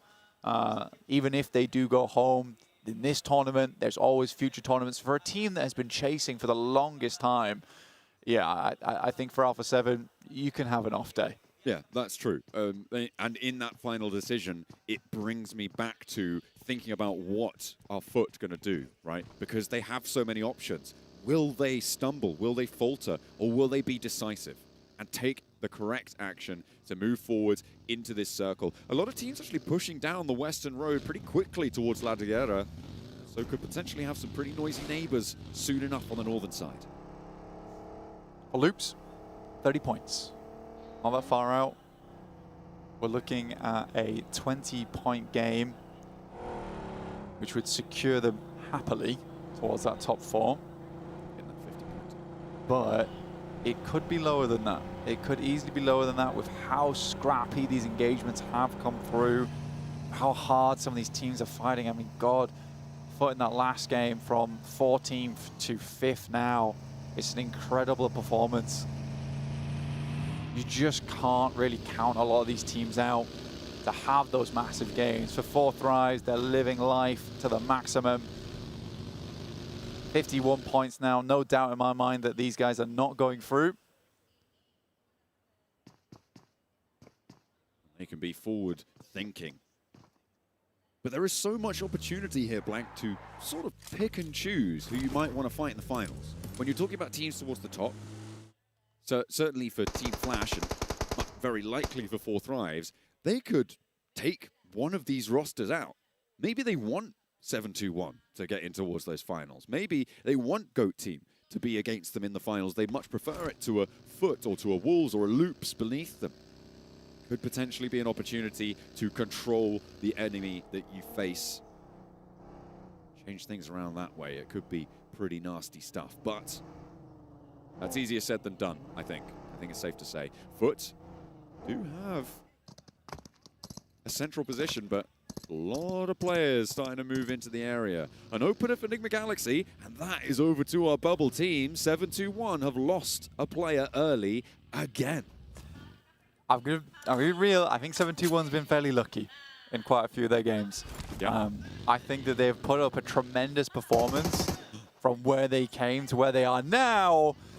But 4Thrives opening up over towards Foot is a huge deal. Losing one player at this stage of the game can be nightmarish. Wolves also finding Rahan from 7-2-1. They're dropping the 4th place team out early. That is a really big deal. 42 points, that's not that difficult to jump over. We could have multiple teams vying for that 4th place here. And GOAT Team aren't fully secure yet either. If they lose players early on, it could be 2 spots up for grabs, potentially, depending on where these points go. But right now, the story of 7-2-1 could be drawing to a close. They've played on with 2, however, multiple games now, Blank. Yep. They know how to do it, evidently, even though, granted, they have been lucky, they know how to play with that luck when they're given to it. Catch him on the pass, the Enigma Galaxy. For Foot, I think that they're suffering from exactly what you're talking about, but maybe not for the same reasons. For 4Thrives, I think that this team is just so happy and so ecstatic that they're in the top 4, they're secured in the top 4. They make a direct send over towards Chumasera Foothills. That is maybe a misguided decision where sometimes you can get caught off on the rotate, there'll be teams watching you, and you might struggle because of that. 4Thrives, they don't care at this point. They'll take a risky rotation any day of the week. And they are potentially going to earn a lot of ground on that southwest edge, up and into those hills. Obviously clearing out an angle against Foot gives them that elevated high ground. They have managed to actually split the difference. Look at the angle. Ooh, okay, Zedwolf is still there, but now Falak knows about it. 2-star players going at loggerheads in the longhouse. Neither team currently on the backup, but both are sending in the cavalry. Looks like 4Thrives don't want to get stuck in, so Falak's playing sensibly here. He's not letting his ego run away with him. Back it off. I mean, 4Thrives, there's plenty more teams, plenty more squads to take down. As we go through, the circle was diabolical. Heads over towards the western side. Enigma Galaxy all the way on the western roads, but they are joined by Alula. Boars lose Snowix, Boars lose Terminus, and I think that this might just be the terminus for Boar here. This is the end of the road. They're still trying to slam straight into the middle of this circle past Chumasera, but we've seen how hot that ground is. Real difficult going. With 2 players alive, you just don't believe in them. I don't currently. Wolves, they've got a little bit more belief from me. Currently facing off against Ida, who have got 4 players alive, but are being backed off the angle. Everybody having to shunt all the way west and in towards Bayadema and the hills to the north of it. A lot of water in this one too. Like down towards the south side, it's a bunch of water still in play. You've got the north side of Minas del Sur in play too. So we're kind of looking at like 70% of the zone, which is currently playable. And even that is very rough around the south side of La Driera in terms of the valleys. There is a couple of good compounds to pick up, but you don't really want to head towards them until later. And Foot will end the run of the Boars. a favorite coming in to the survival stage, and it is cut short now. And crucially, Foot get 2 points for it. That is 2 steps closer to the bubble. Dispatching the French, earning the points. I can't say I'm displeased, as Foot now get a little bit closer. 42 is that metric that they're trying to jump up on over. 39 is where they currently stand, with a position that overlooks a lot of Bayademar. A lot of pressure are on the surrounding teams. Potential to earn points. RJC got themselves in nice and early here. Down towards that south side, but they are just far too far away from the bubble. But they'll play it out. Dignity to the end. The Vicious moving through now as well. Trying to find a position in the circle to play in. You've got Voin Chaikeri. You pointed this out earlier, John. 15 placement points, but hardly any eliminations. But those 15 placement points pretty much eclipse everyone around them in the leaderboard. Double digits in a sea of singles. But it's not good enough, Blank. They do need eliminations to go along with them. The next circle going to pop. Are we going to be cruel, go down south? Kinda do, as we head over closer towards Bayademar, but it gives Foot a central location yet again. Playing as 3, they do have to worry about Team Flash, though, who have inserted on that eastern side.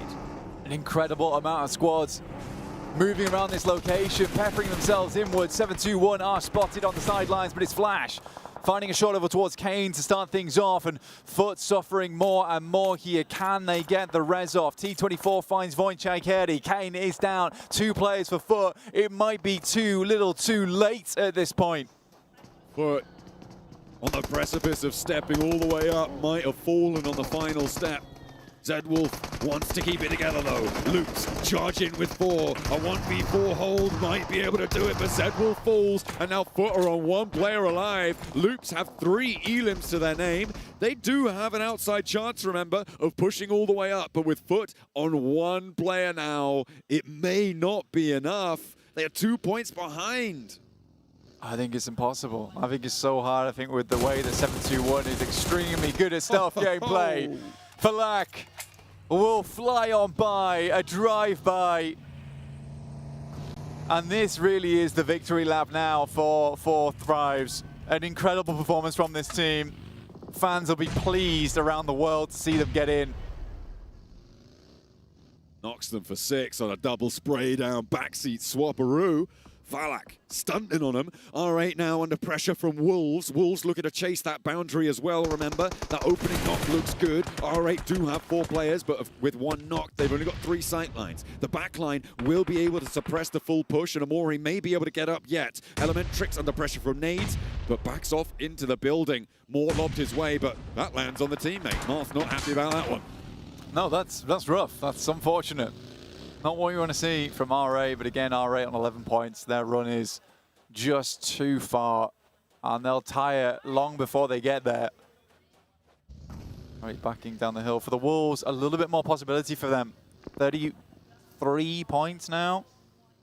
32 points, sorry, on the board. Now they can push even further up towards that top side. It's not that big of an ask. Unfortunately for them, there is teams surrounding them everywhere. Necessary does open over towards Amori, though, which opens up a little bit more space. Necessary on a disgusting northern angle. Getting the technical re-knock over towards Amori, and they lose 1. They have a split player on the off angle, and that is known about as well. Marth tries to find Elementrix, but he can't hit for too long. Can't get too bold with it. Doesn't tag on the spray quick enough. And now underneath him, Prestige has Slonik to deal with. A nade being cooked in hand, but he spots an elbow, forces him back upstairs, and the pin goes back in the nade. They're stepping forwards. 2, 3 players for Wolves. Move on in. Where's the nade? Will it be there? No, it won't, as they're able to find yet another. The Wolves look to charge on through. They want an NA representative in those finals. Slonik hits the elbow, and it looks like they might be hitting an elbow bone here, but it looks like they're not laughing at all. With 1 player going down, Wolves not happy about this one. Well, they've got 3 elims. They sit 8 points behind the bubble right now, Blank. With 3 players, it's definitely doable. And they are starting to rack up the pressure here. 4 Thrives are clashing with Team Flash, and in the midst of it all, Looks like they're trying to hold down their building. Loops as well, under pressure. They've lost one player already. But with Zeus a win in your building, you are never going to sleep easy. Never. Zeus. 9 elim at the start of the day on the Rondo. An incredible game from him, and continue to put performance up from there. And not only him, but Win, Bozy, Tops, all doing incredible work for the squad. A backstab comes through from Zeus. Never saw it coming. Win ducks behind the stairs, but will go down in the process. Law keeping this alive. Just about in control. Loops do manage to get the res onto Vitin, or they will do in a matter of time. Loops playing on 5 elims now, in a position inside by Ademar. There is a world that they can push through here as well, but in 3, in this urban environment, the route out is almost impossible. Super difficult. 4 Thrives, they're trying to live it out here versus Ida. T2K will swap him by. Not happy at the previous performance, going through from 4 Thrives where they just took them down so easily. Can have a little bit of a clap back here. 2 players might have been doable, but the third rocks on in, and all 4 of them are here to party now. A back off on the angle for Ida, not getting involved there. Rules hops out the window, looks for the flush onto Farlak and finds it. 4 Thrives, remember, they have very likely done enough, but D24 wants to do more. He's going to find another around the door frame. Doesn't have any ammo. He doesn't have any ammo in the DBS. Runs dry and doesn't realize that death knell of the click on the DBS is going to ring raucous in his ears. 4 Thrives fall, but we will be seeing them again. Man, imagine if he did have ammo. I mean, he'd shoot the feet off that guy any day of the week. Incredible performance. We got the explosive bow in game here. Don't really see that too much outside of Sook using it.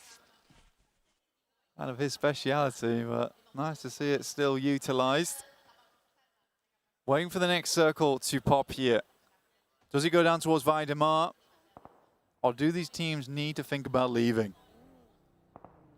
This is so nasty for all our chasing teams, right? Because you can have dregs of teams playing inside these buildings. It makes it so hard to guarantee that your opponents are going to get eliminated, and you just can't guarantee that they aren't going to get in towards a top 4, a top 5, that sort of area where placement points will kick in and be very, very important. I'm thinking specifically about 721, who as a duo are in a building inside by Ademar, and they have quite a big buffer zone around them. This is an easy place to live in. No one's pushing them. No one wants to move on towards them. It's a real question. If you get a southeast shift on this one, it'd probably be the worst thing for 721 to happen. But this is way better. We do go down towards Vaidemar. We're having a fun time on this one. But more importantly, John, look at that water. Look at that beautiful blue. There is so much involved, making life hard for these squads. Vicious have a nice setup on the bridge. I mean, it might be difficult to push out of it, but right now, they are fairly protected from the teams inside the settlement. The main worry for them is the teams beyond them, in the hills that sit with potential oversight onto that bridge crossing, right? That is going to be where the difficulty lies. But for Vicious, they are right at the back of the queue when it comes to teams trying to push in towards that bubble. And now they are at the back of the queue moving forward. I think that is an accurate representation for the pressure meter, showing, oh, it's just ticked up as well. Oh, it's even It's hotter. maxed out. It's maxed out. Someone getting 105% on that one. We need to adjust percentages. Maths needs to change to display how this is going for them. Yeah, we're revving it up. And it makes sense. Perfect time to bring it out here because the pressure is phenomenal on this team. The further they get into this game, the more that pressure will build. Just got to try and not get crushed here. Like a can in the Marianas Trench. Wolves on our screen. Over towards the north side. A chaser. A chance. 5 points on the game so far. Up to 36. Doable. Remember, GOAT team are still not safe. But with 4 players alive, inside by Ademar on the south side, I don't see them dropping down anytime soon. I don't see them not being able to get enough out of this game to make it safe and secure into these finals. Potentially push up and jump up over. He needs it. Thrives, maybe. He needs it desperately. Any more shots he can get through, but he's running.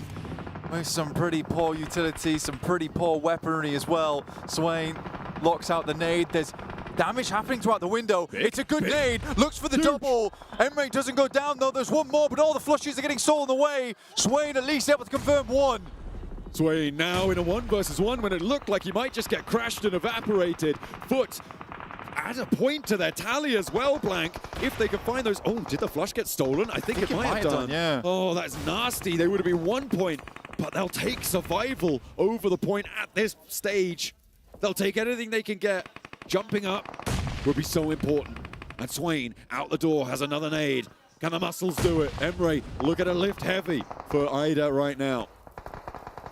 Swain, it's a difficult one, right? He has to guess where this player is. There's no window on the backside of this building, which is what makes it so good to crash. There he goes through. It's on target. Not enough damage. One more nade is in the hand of Swain. Immediately with the first aid kit round the side, tries to pop it. It doesn't get far enough and is not cooked long enough.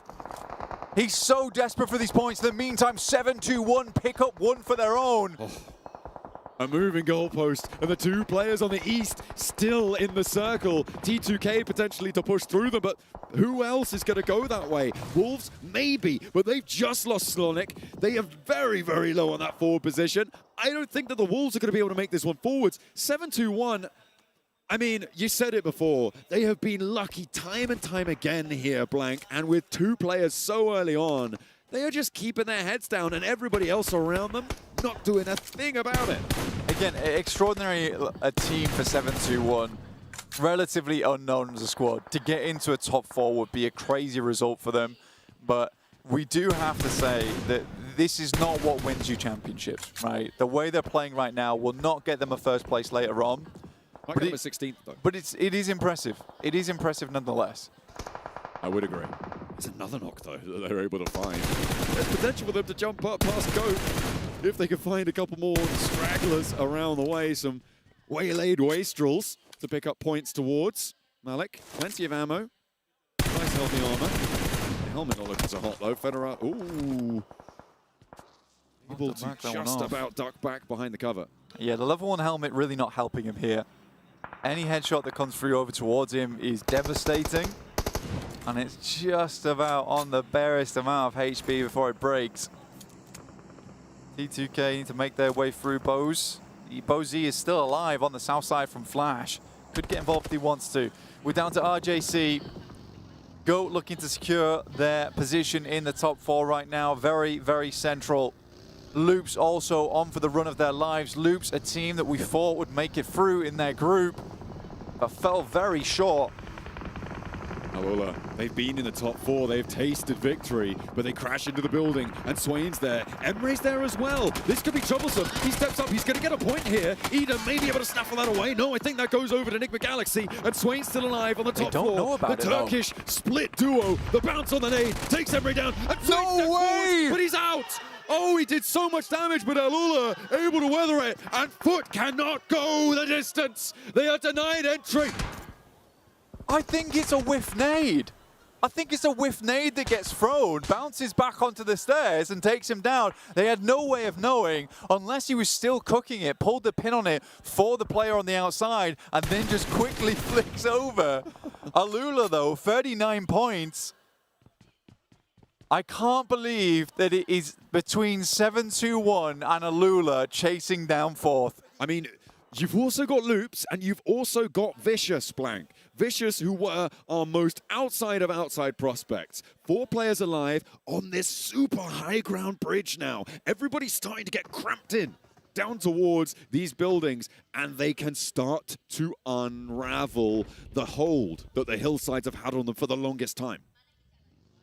Vicious, like you say, high ground, looking good.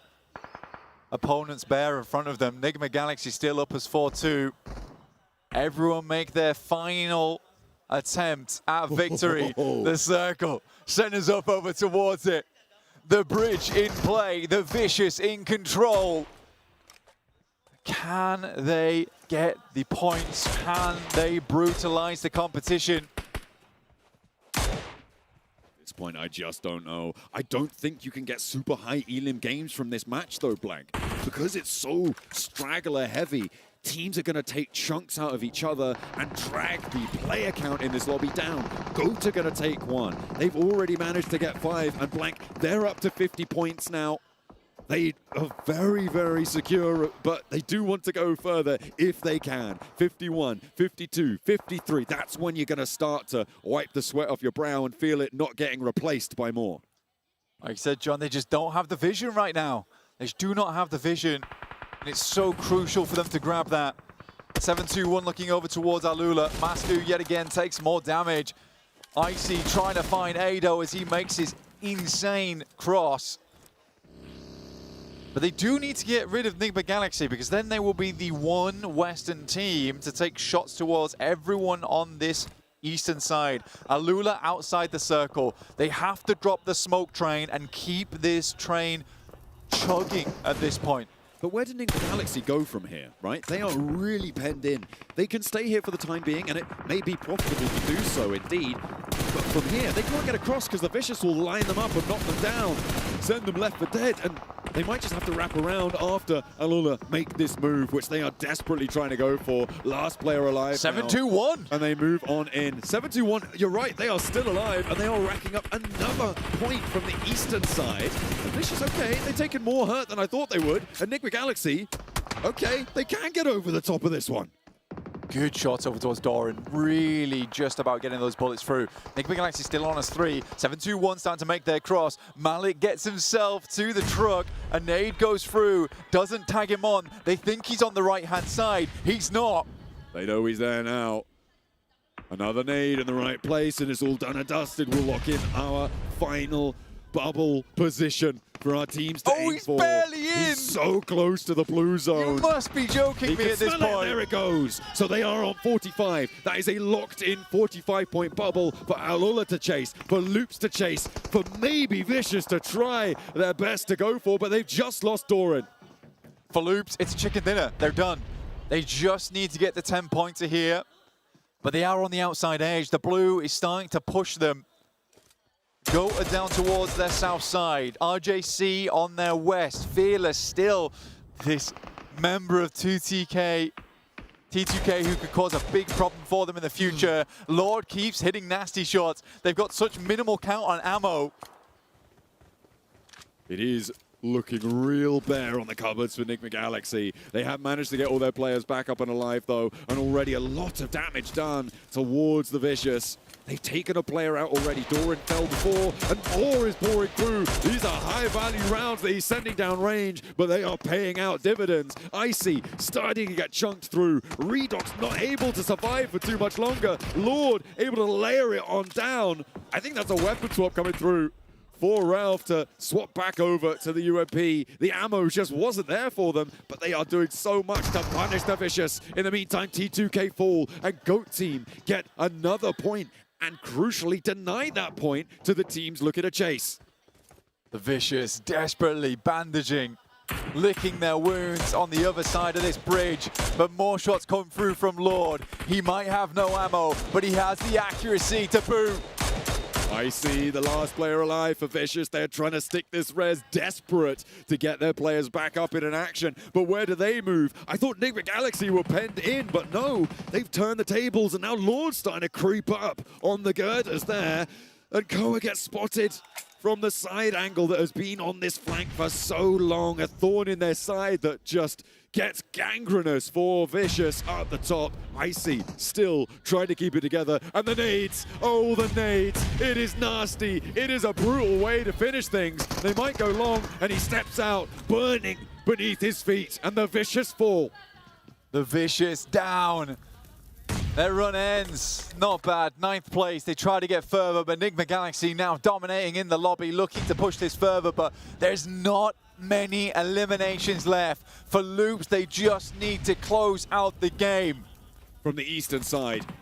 But Nigma Galaxy have such a great position now. They are free on this edge, and Loops are taking damage. Loops are going down, they're out. And Loops are out. It's only Alula now who can reach the distance, but they are only on one player. GOAT are falling in the meantime. RJC have managed to find a game, and GOAT charge on in.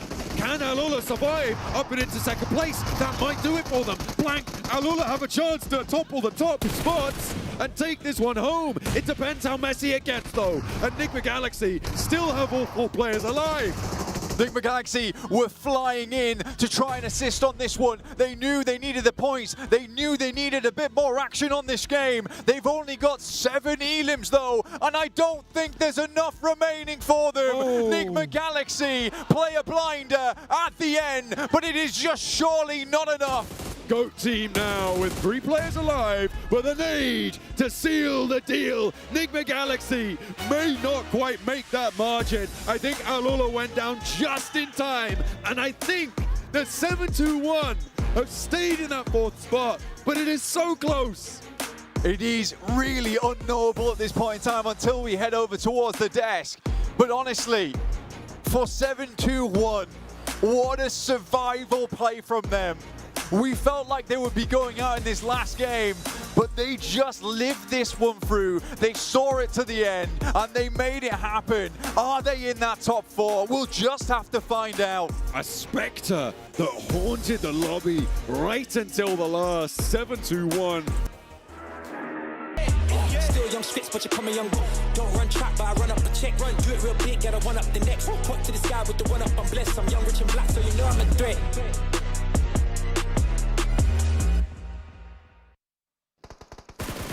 Action-packed all the way until the last second. The survival stage did not disappoint one bit. Enigma Galaxy get the chicken dinner, but man, they did not look happy about it. Was it enough? Did they do enough to try to get into the top 4, Max? From their reaction, I would say no, but I hope they're bad at math. Yeah, we all are. But like, it was such a good play taking the mountain, it was a bridge side position away from the side of Vicious with a Mini 14 right under those containers and those vehicles.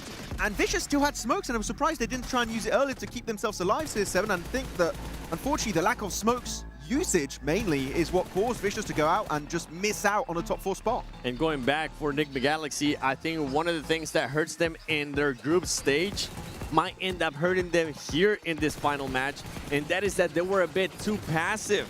When they actually needed those eliminations, when they needed to go for those fights, they were playing that late game for too long and just totally forgot about the eliminations to be able to catch up to that top 4. Maybe Coops would have been enough. Make it work out. Honestly, I think it would have made a big difference for that team in this tournament. I think if he would have been here. Hey, this moment is Alpha 7, by the way, qualifying 100%. That's right. PMWC. Yep. It's That's done. right. Yep. Now that Loops did not make it, we will. In fact, wait, what's going on here? 7-2-1. Does that mean? Yeah, they look pretty happy. That's a good sign when you're throwing out the number 1. I'll tell you that right now. That Flash is number 1, though. Okay, well, I guess that settles it. Yep. That settles it. I think that does. Yep. Let's see. Winner, chicken dinner. Okay, Enigma Galaxy. We'll wait until we see the exact overalls, all right? But that is definitely a good sign. But I noticed that you see something here. Seven, what do you think? I just want to give props. I want to give props to Satan. This is a player that's been playing PUBG Mobile for a very long time. One of the superstars in the MENA region. And today, he was actually able to put the team on his back from the first game, be able to clutch up multiple times. Clutched it up a beautiful 1 versus 3 early in the day as well. So it's good to see him being back in form, and I can't wait to see what he's going to be doing for the rest of the year with this squad. Oh, hello, Satan, right? Able to get himself some good moments throughout the entirety of that game. But especially able to get rid of Vicious, it was just a key moment. But the main issue, because by going there, you can't get as many frags as you really want, and eliminations is really what Enigma Galaxy needed if they wanted to go the entire way to make it in the top 4. But here, the eliminations were incredibly low. And on the opposite side, too, this is one thing that disappoints me. Diego, on the final match, then we finally end up seeing the potential there for the fragging power. But just Loops, even from the get-go, Loops didn't seem like they had what it takes to actually climb that ladder and be there within the top 4. Yeah, it's just not enough. I cannot believe we just got this crazy of a circle. Yeah. And all the teams that were competing for the top 4 were there. Al-Ula, Solo, 721 trying to survive, Loops, Vicious on top of the mountain, Enigma Galaxy trying to chase it down for the win. So many storylines colliding in Valle del Mar. But the top 4, man, is going to be close. We could literally be a tiebreaker, Hot Jukes, to make the difference between you going home today and you making it to the survival. Sorry, not to the survival then, making it straight to the grand final. That's right. I mean, we just saw it before, right, in the earlier groups where, you know, a team had to go home by one singular point, and that could totally happen here. This circle, I mean, I'll tell you what, when it comes to these massive moments, the circle for some reason decides to not disappoint. We get a bridge via Del Mar finish, and Enigma Galaxy, I completely agree with you, Seven, right? This is the hard point, is you want to get that chicken dinner, you want to get that win. Sometimes, though, you have to just make a crazy adaptation play, and with the numbers the way they are, they needed to do it. They needed to just go crazy, push heavy, and make something happen, and unfortunately, they weren't able to get those eliminations. It seemed like the spark was there towards the end, especially when they ended up taking the fight there to Vicious on the bridge. Yeah. But that fight took too long for my liking with what they needed to do, Max. They should have taken advantage. They should have been more aware of where all the other teams were. If you could get maybe a chance to third party from far away, still an easy elimination, that you just need to be more proactive when you know you need the eliminations to catch up to top 4. Because looking at their reaction, you know they made the math. Meaning during the game, they were calculating how many elims they needed to get, and they got desperate at the end. I mean, Satan literally dropped from the heavens down into Valle del Mar to try and get involved. But the thing is, everyone's getting pushed by the blue and fighting each other. I think especially Go, pushing into that building, stole enough eliminations away to make it almost, if not straight up impossible for Enigma Galaxy to make that leap into top 4. So, but Go team, by the way, very impressive day. Like, they really stepped up massively for all of EECA. So got to be careful. That team is a threat going into that finals. Absolutely. They showed here today that we came to play. I mean, to finish top 4 in a 6-match day with all these squads giving it all they got, it is not easy. And they just said, you know what, we definitely can do it as we take a look at the overall rankings. And Alula missed out by one singular point. Look how close everything was. 1 point once again. Enigma Galaxy falls short, 5 points. Foot, I gotta give them props for what they were able to do to even try to make it a chance, especially after that 5th game. But look at the leaderboard at the top 4. GOAT does end up passing 4 Thrives. Yeah, massive jump up for all of the boys of GOAT. So congratulations, able to take it away from 4 Thrives in that final game. But Foot, you know what? You give him props. I'm going to take the props away because they only got 10 placement points. You take that one win away, they will be right at the bottom, right? So hopefully this is going to be a learning experience for them in the next global event they get involved into, which actually might be PMWC, checking out how many points they get for that leaderboard. I really thought it was S2G all over again. I was hoping. It was close. It looked like it. But then I started believing. You started believing, Max, man. And I tell you what. Should have doubted yourself. Yeah. I mean, you doubted Alula. That was dang close, man. I mean, they almost Actually, for Alula, really good play from Quick, right? Trying to hide beneath the bridge. They got 5 placement points, 2 eliminations. It could have been enough if 721 went out just slightly earlier. And I think now that we know the top 4 that are going to be moving towards the finals, and something that we've been seeing here, especially on the 3 days that we've been able to work together, is how close the margins have been throughout this tournament. And it's because of the format. So for everybody currently watching at home, keep in mind, in the finals, we could go 12 games, or we could go 8 games based on this smash rule, because it's going to be super tight. And honestly, I wouldn't be surprised if he ends up coming down by just 1 point. By the way, MVP, look at those numbers. Z, I mean, it could be anyone from Flash, really. The entire squad has been an absolute menace from start to finish, but Zeus will be the one smiting down the lobby, Hot Jukes, and becoming your survival stage MVP. Definitely very deserving. And good to see Vietnam back, because Xavier disbanding, players retiring, but no, the torch has been passed on to Team Flash. Oh, it breaks my heart. I can't say, you know, para Jin anymore, you know? But, man, way to go. Team Flash, these are your 4 squads, folks, that will be making it to the grand finals. Team Flash did not mess around in this one, boys. I mean, the first 2 games, they locked down that slot off the rip. And by the way, this is the 2nd time ever that we have a Pakistani team, 7, making it to a global finals. Yeah! And it's no surprise that it's 4 Thrive. The same team. Once again, making themselves there, go to the grand finals, and there you have it. All the teams that are going to be participating. Let us know in the comments, on social media. Use the hashtag PMGO. Who do you think is going to be the champion? Because there's so many options. And with the craziness, with the margins of points that we've been seeing, the champion could come down to either a tiebreaker, a smash zone, or just 1 point. Absolutely right, Seven. All right, boys. Looking at these participating teams, give me two that you're most excited to see in the grand finals. Seven, I'll start with you. One has to be Bigatron because of what they were able to do during Group B. That consistency was amazing. And the second one has to be Aurora Gaming. That is my pick to actually become the champions. I'm looking at Horror, right? Come back from Nepal. They just dominated not any group. It was the group of death in that stage, and they get #1 by a pretty significant margin. The main third-party squad in this lobby, so very excited about them.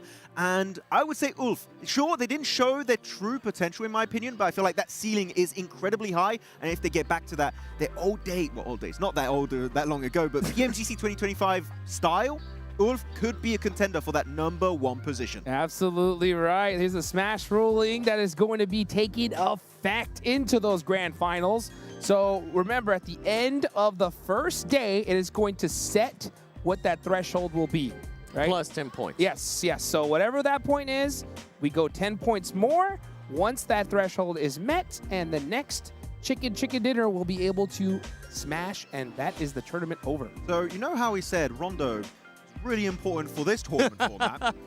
Now we add an extra layer with the Smash ruling that is going to be your entry point into the Smash Zone 7. That second rondo of the finals is going to be mental.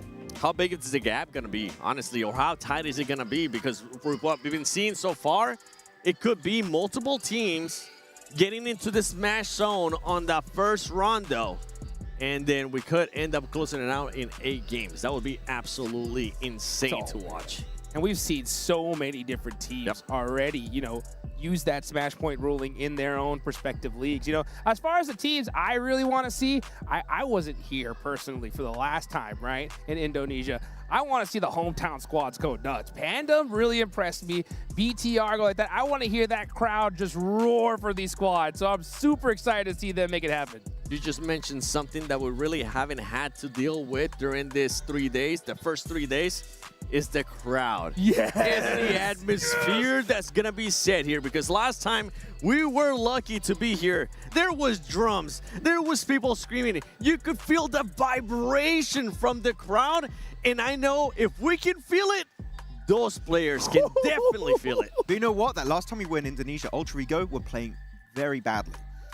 Bigatron, I am so hopeful. This is the first time I believe Bigatron since 2019 as an organization could be crowned a global champions. BTR looking damn good. Oh man, yes they are. And I'll tell you what, guys, we got to give one big thank you to who made this all possible. Of course, that Infinix GT50 Pro with real liquid cooling. If you guys want to be able to do some serious gaming at 120 FPS, just like these pro players, that is the device to get your hands on. Oh boy, guys, we have 1 day off, right? 1 day off to relax, and then it's gonna be just non-stop heart-pounding action for those next 2 days as we go into the grand finals. Yeah, I mean, last year we had no Smash with Regnum Karia. They couldn't quite make it happen, but they still won the entire tournament off the back of that. I'm telling you, these grand finals, Smash is inbound. I think a smash is going to happen. I said who I think is going to be winning. But honestly, I wouldn't be surprised if we end up getting surprised by just a random team in this lobby, because this lobby is heavy.